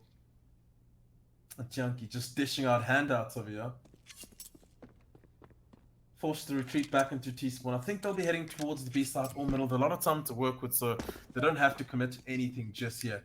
They have a little time, but not the numbers. Panda making use of that. They are splitting up, so he's going to get an early spot John to be trying to get the information out. Nah, he's playing dodgy in the corner. He's playing sneaky. Oh, he hears them jump out straight up. Oh, Pre-aimed! The game sense! Oh, but oh my game sense! What a beast! What a beast! Yep. Daru left into a 2v1. If he gets the bomb down, at least they can try by next round, or if they do lose, okay. Let's know it. Puts the nail in the coffin of Daru.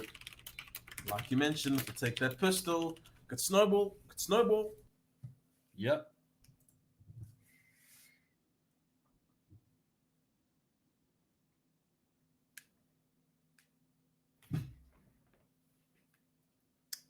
Just restart the game there to get that scoreboard. Yeah, I think it's a bit of a bug. Yeah.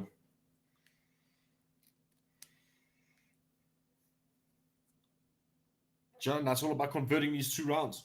I mean, so Glad Gaming. But this, I want to just see if they Next force to save. Fortune. The save. No, I'm not sure. I was talking about previous off. Yeah. So no, they seem to force that. It's that funny mix by again where they drop the rifles for utility players basically and run around the rest with a lot of sacrifice. Look for 1Ds. Yeah. Quite wide spread out, 2 middle, 3 towards the side. They're going to try aggressive around because they've lost mid control, so I think they want to be taking control elsewhere in the map. They put a bit of pressure on Mango. They know he's there and he knows they're there. Bit of a tit for toe. The 2 players with the rifles are in middle, the rest of the pistols are towards that A side. So I think they're the ones who need to be opening up the round, while these guys just take second contact. Yeah. They should be taking contact first. But they are playing close shot, and so Ian. So conflict is inevitable. Very short here, Panda. Oh, getting burned. Close. They know he's there. That's the standard movement they expect from that molly, I imagine. And now the rap is coming through. Making use of that util, making use of those rifles. Late execute comes here from the ramp, and it's all up to Lichlord and the Famas. Can he do it? Got a 1 kill so far. Spots another player unawares, gets flicked though. Immediate rotation through underneath the ladder. Destroyed in for the rotation once again. He needs to do it 1v2. He's had a hell of a game so far. Can he continue his form? Zip spots him, takes a couple pot shots, lands the deagle, but it's not enough to take him down. Destroyed has the AK. Double step him! And that's the way to do it, because I was pitching a different scenario. That molly goes down in Ducky, becomes a 1v1. But they did well to just collaborate with the comms and double peak. Right way to do it, and right timing. And it needs to be urgent. Those type of communications to get across, I would say in the lower levels, it takes a bit longer than usual, and by then the opportunity is lost. But those quick reactions, it's almost protocol at that point.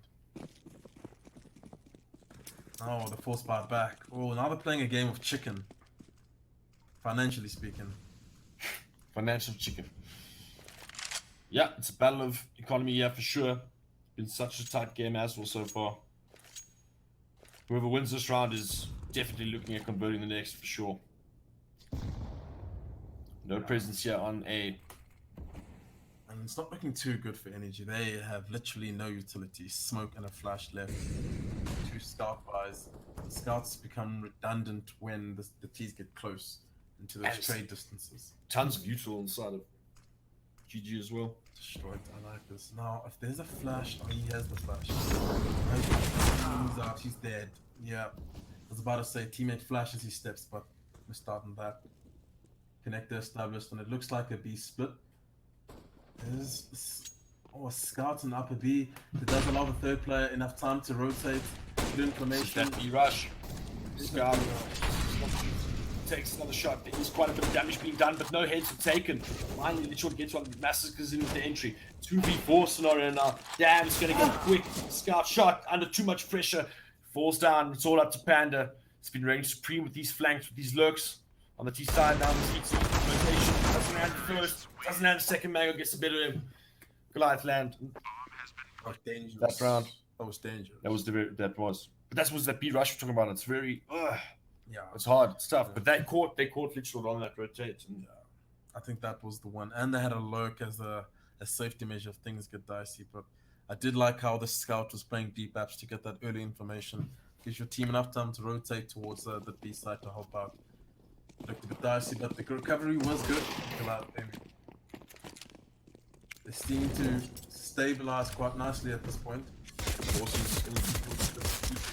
They're electing to just group up middle. Takes the pot shots towards middle, but GG are pretty evenly defensively spread out. Watching the naps push. Defensive middle, but finding space in B. Now the rotations are going to come in. Dara has a field day. Oh, and Cat, in fact. Now they're going to go straight back to him. He's by himself, so wants to be careful, but I'm sure he's just going to dig back into T-Spawn as a player. A side, he's good. No, in fact, that is not it. But at least he's contained. Nice for them to get this kill. It'll be all good. There we go. Things are all good.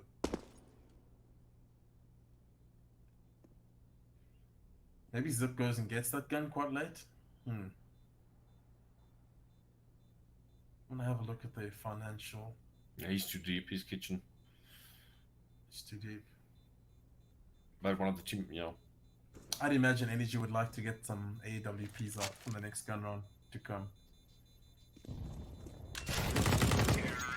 Yeah, first successful CT rounds came with the double AWP setup for Goliath on the CT sides.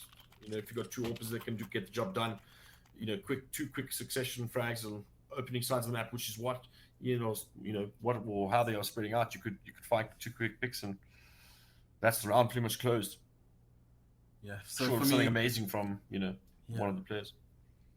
For me, the next 2 gun rounds will paint the picture in my mind as to how coordinated Energy esports are on the CT side, how interplay is, how they comes about.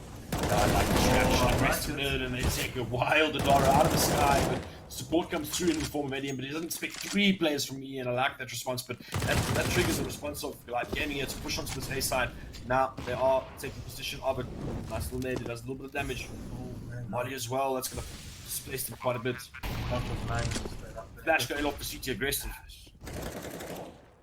Yeah, isolated peek there, 2 players go down, Mango left alive.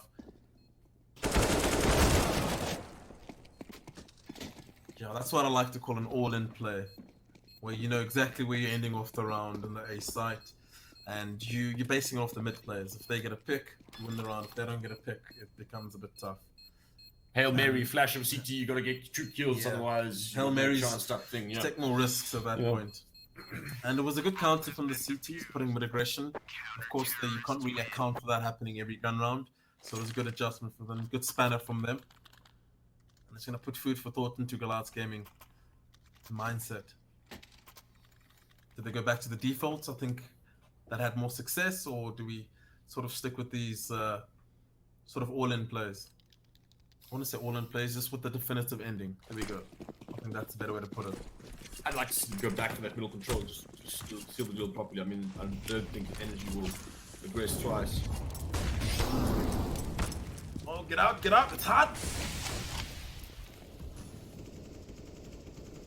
Stock standard, bottom can't smoke. Slows down the default that much more.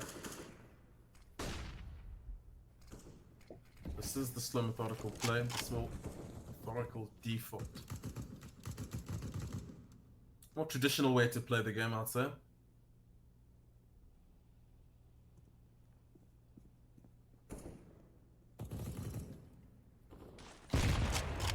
Top gun smoke. He's gonna wait for a flashbang before he moves in. Double peek it. Can't let you start. Quite isolated in that. You definitely want to get out. Good money to slow down the take of it. It just burns down the clock on that smoke a lot further. It makes it more difficult if you wanted to go now. Smoke's gone, but he has to take it. It's a bit risky. It's one-on-one. He wants to get out of there actually. Put a bit of pressure there. Keeps the CTs on the toes nonetheless, so decent pressure. And essentially now he becomes the lurker. The team will finish towards that A site, and he will be the lurker if need be. Or deep jungle smoke, deep CT smoke, and flashes should rain in. Hand it back. Or and triple. Which it works all the time, but the trades are even. This player in CT spawn doesn't get traded out. Right timing to find the opportunity to jump up and peek there straight after transaction of duels. Yeah. Important to find those gaps as well. Equal trades coming out to destroy it again, finding another frag. No ways! A stabby stab! Yeah. You heard the bomb plant, ran up to it, good old knife, switch through. So you allow the bomb plant to get the knife, or you run out of bullets? I don't know. I think he ran out, probably, that's a good question, but I mean, he probably just went for the knife. Probably ran out of bullets, went for the knife, rushing it down. Yeah. He just got it down in time.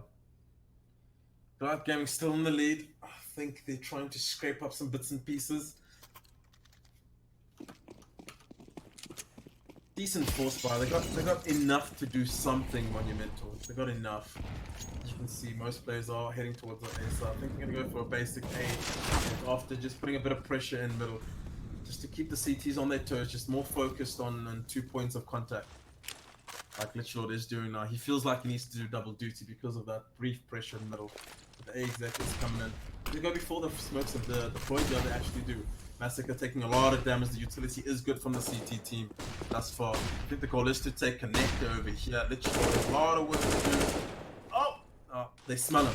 They smell a scent. And he re-smokes top Connector. The angle smoke is about to dissipate, and the sound cue has been given to Jank. Well, this flashbang from Massacre is coming in. Does it work? Beautiful. Teamwork equals dreamwork right there and then. Epitome of it all. Oh, Panda sneaks into the side chair. The top can smoke, come back to bite them, but no, the crossfires are too strong. Zip, zip, Mango, everyone's coming to the party. And easy cleanup, easy cleanup. Too many angles for them to cover, yeah. 13-9. I mean, Galat Gaming are showing quite a strong T side themselves, yeah.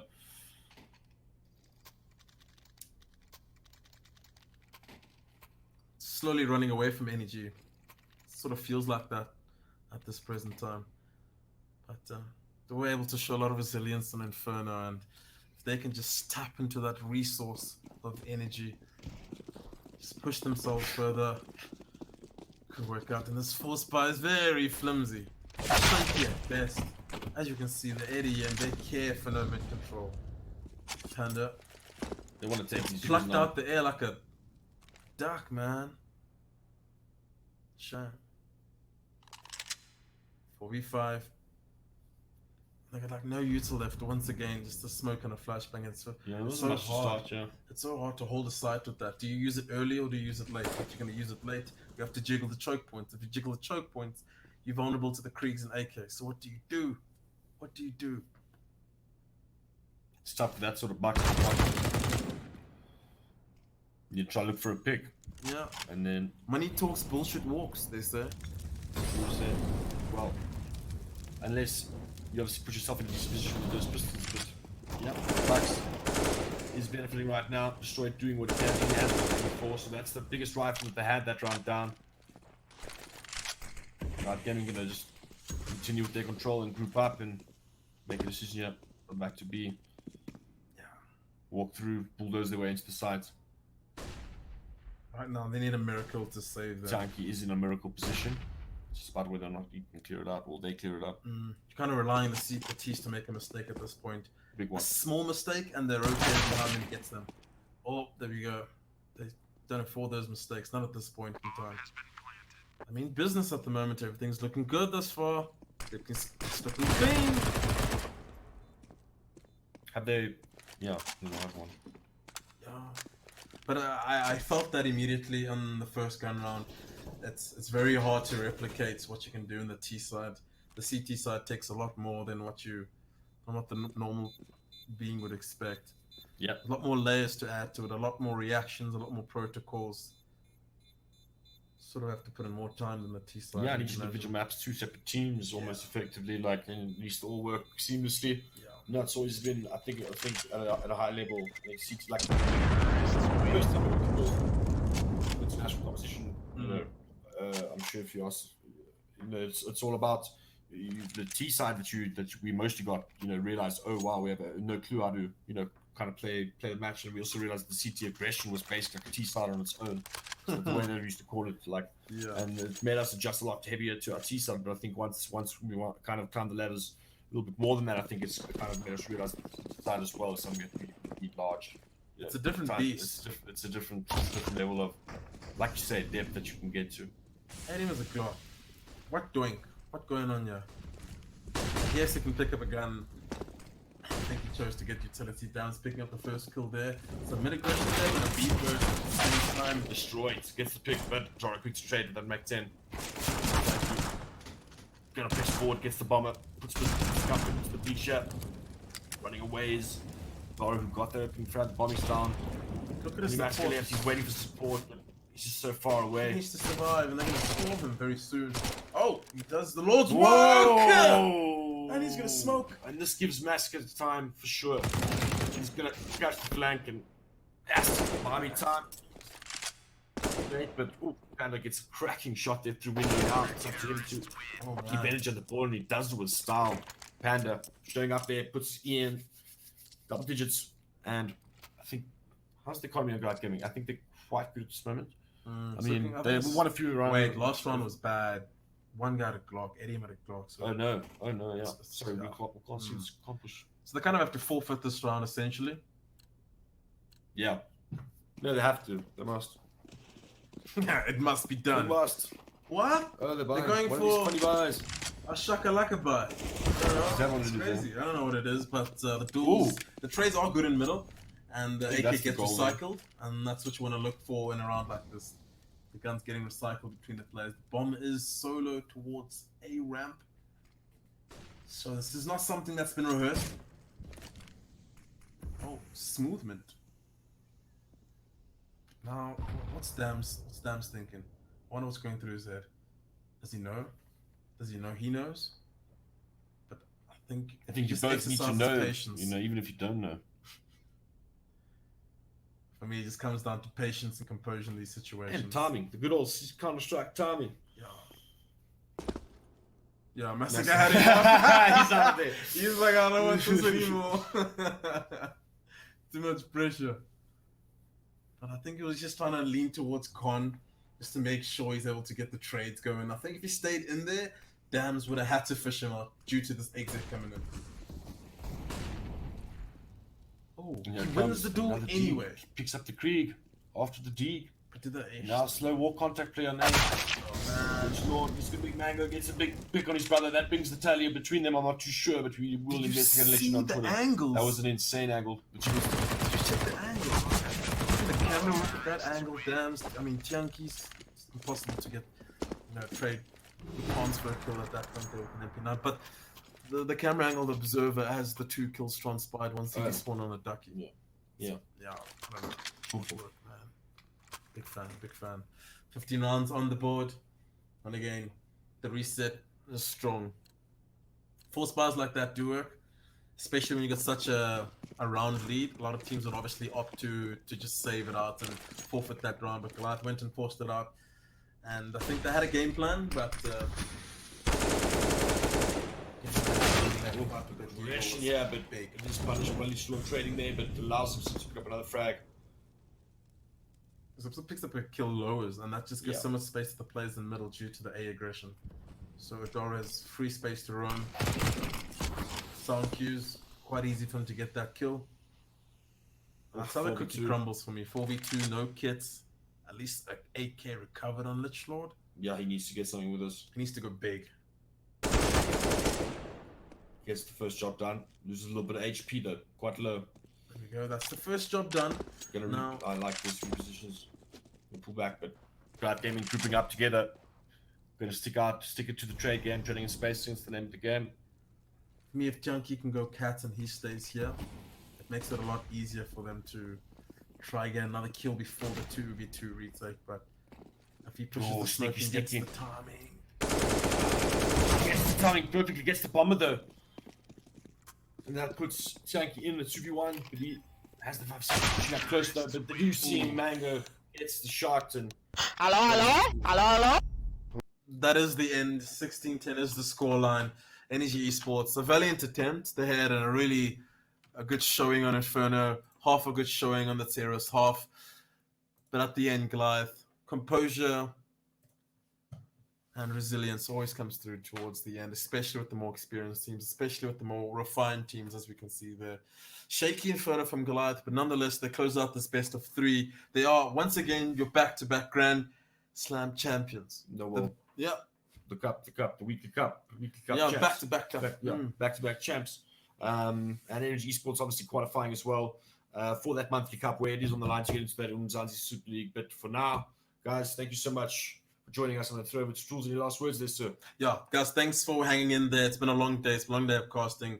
But much love to all you guys who tuned in. I hope you guys enjoyed it. And we'll be back for more next week. So have a good evening. Much love. Peace. And then from my side, the same, pretty much did the same. And then also, shot to observers and to production man as well.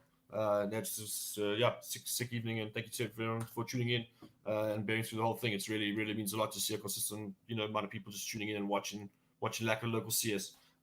Everyone stay safe out there, stay home, and chat soon. See you on Twitter.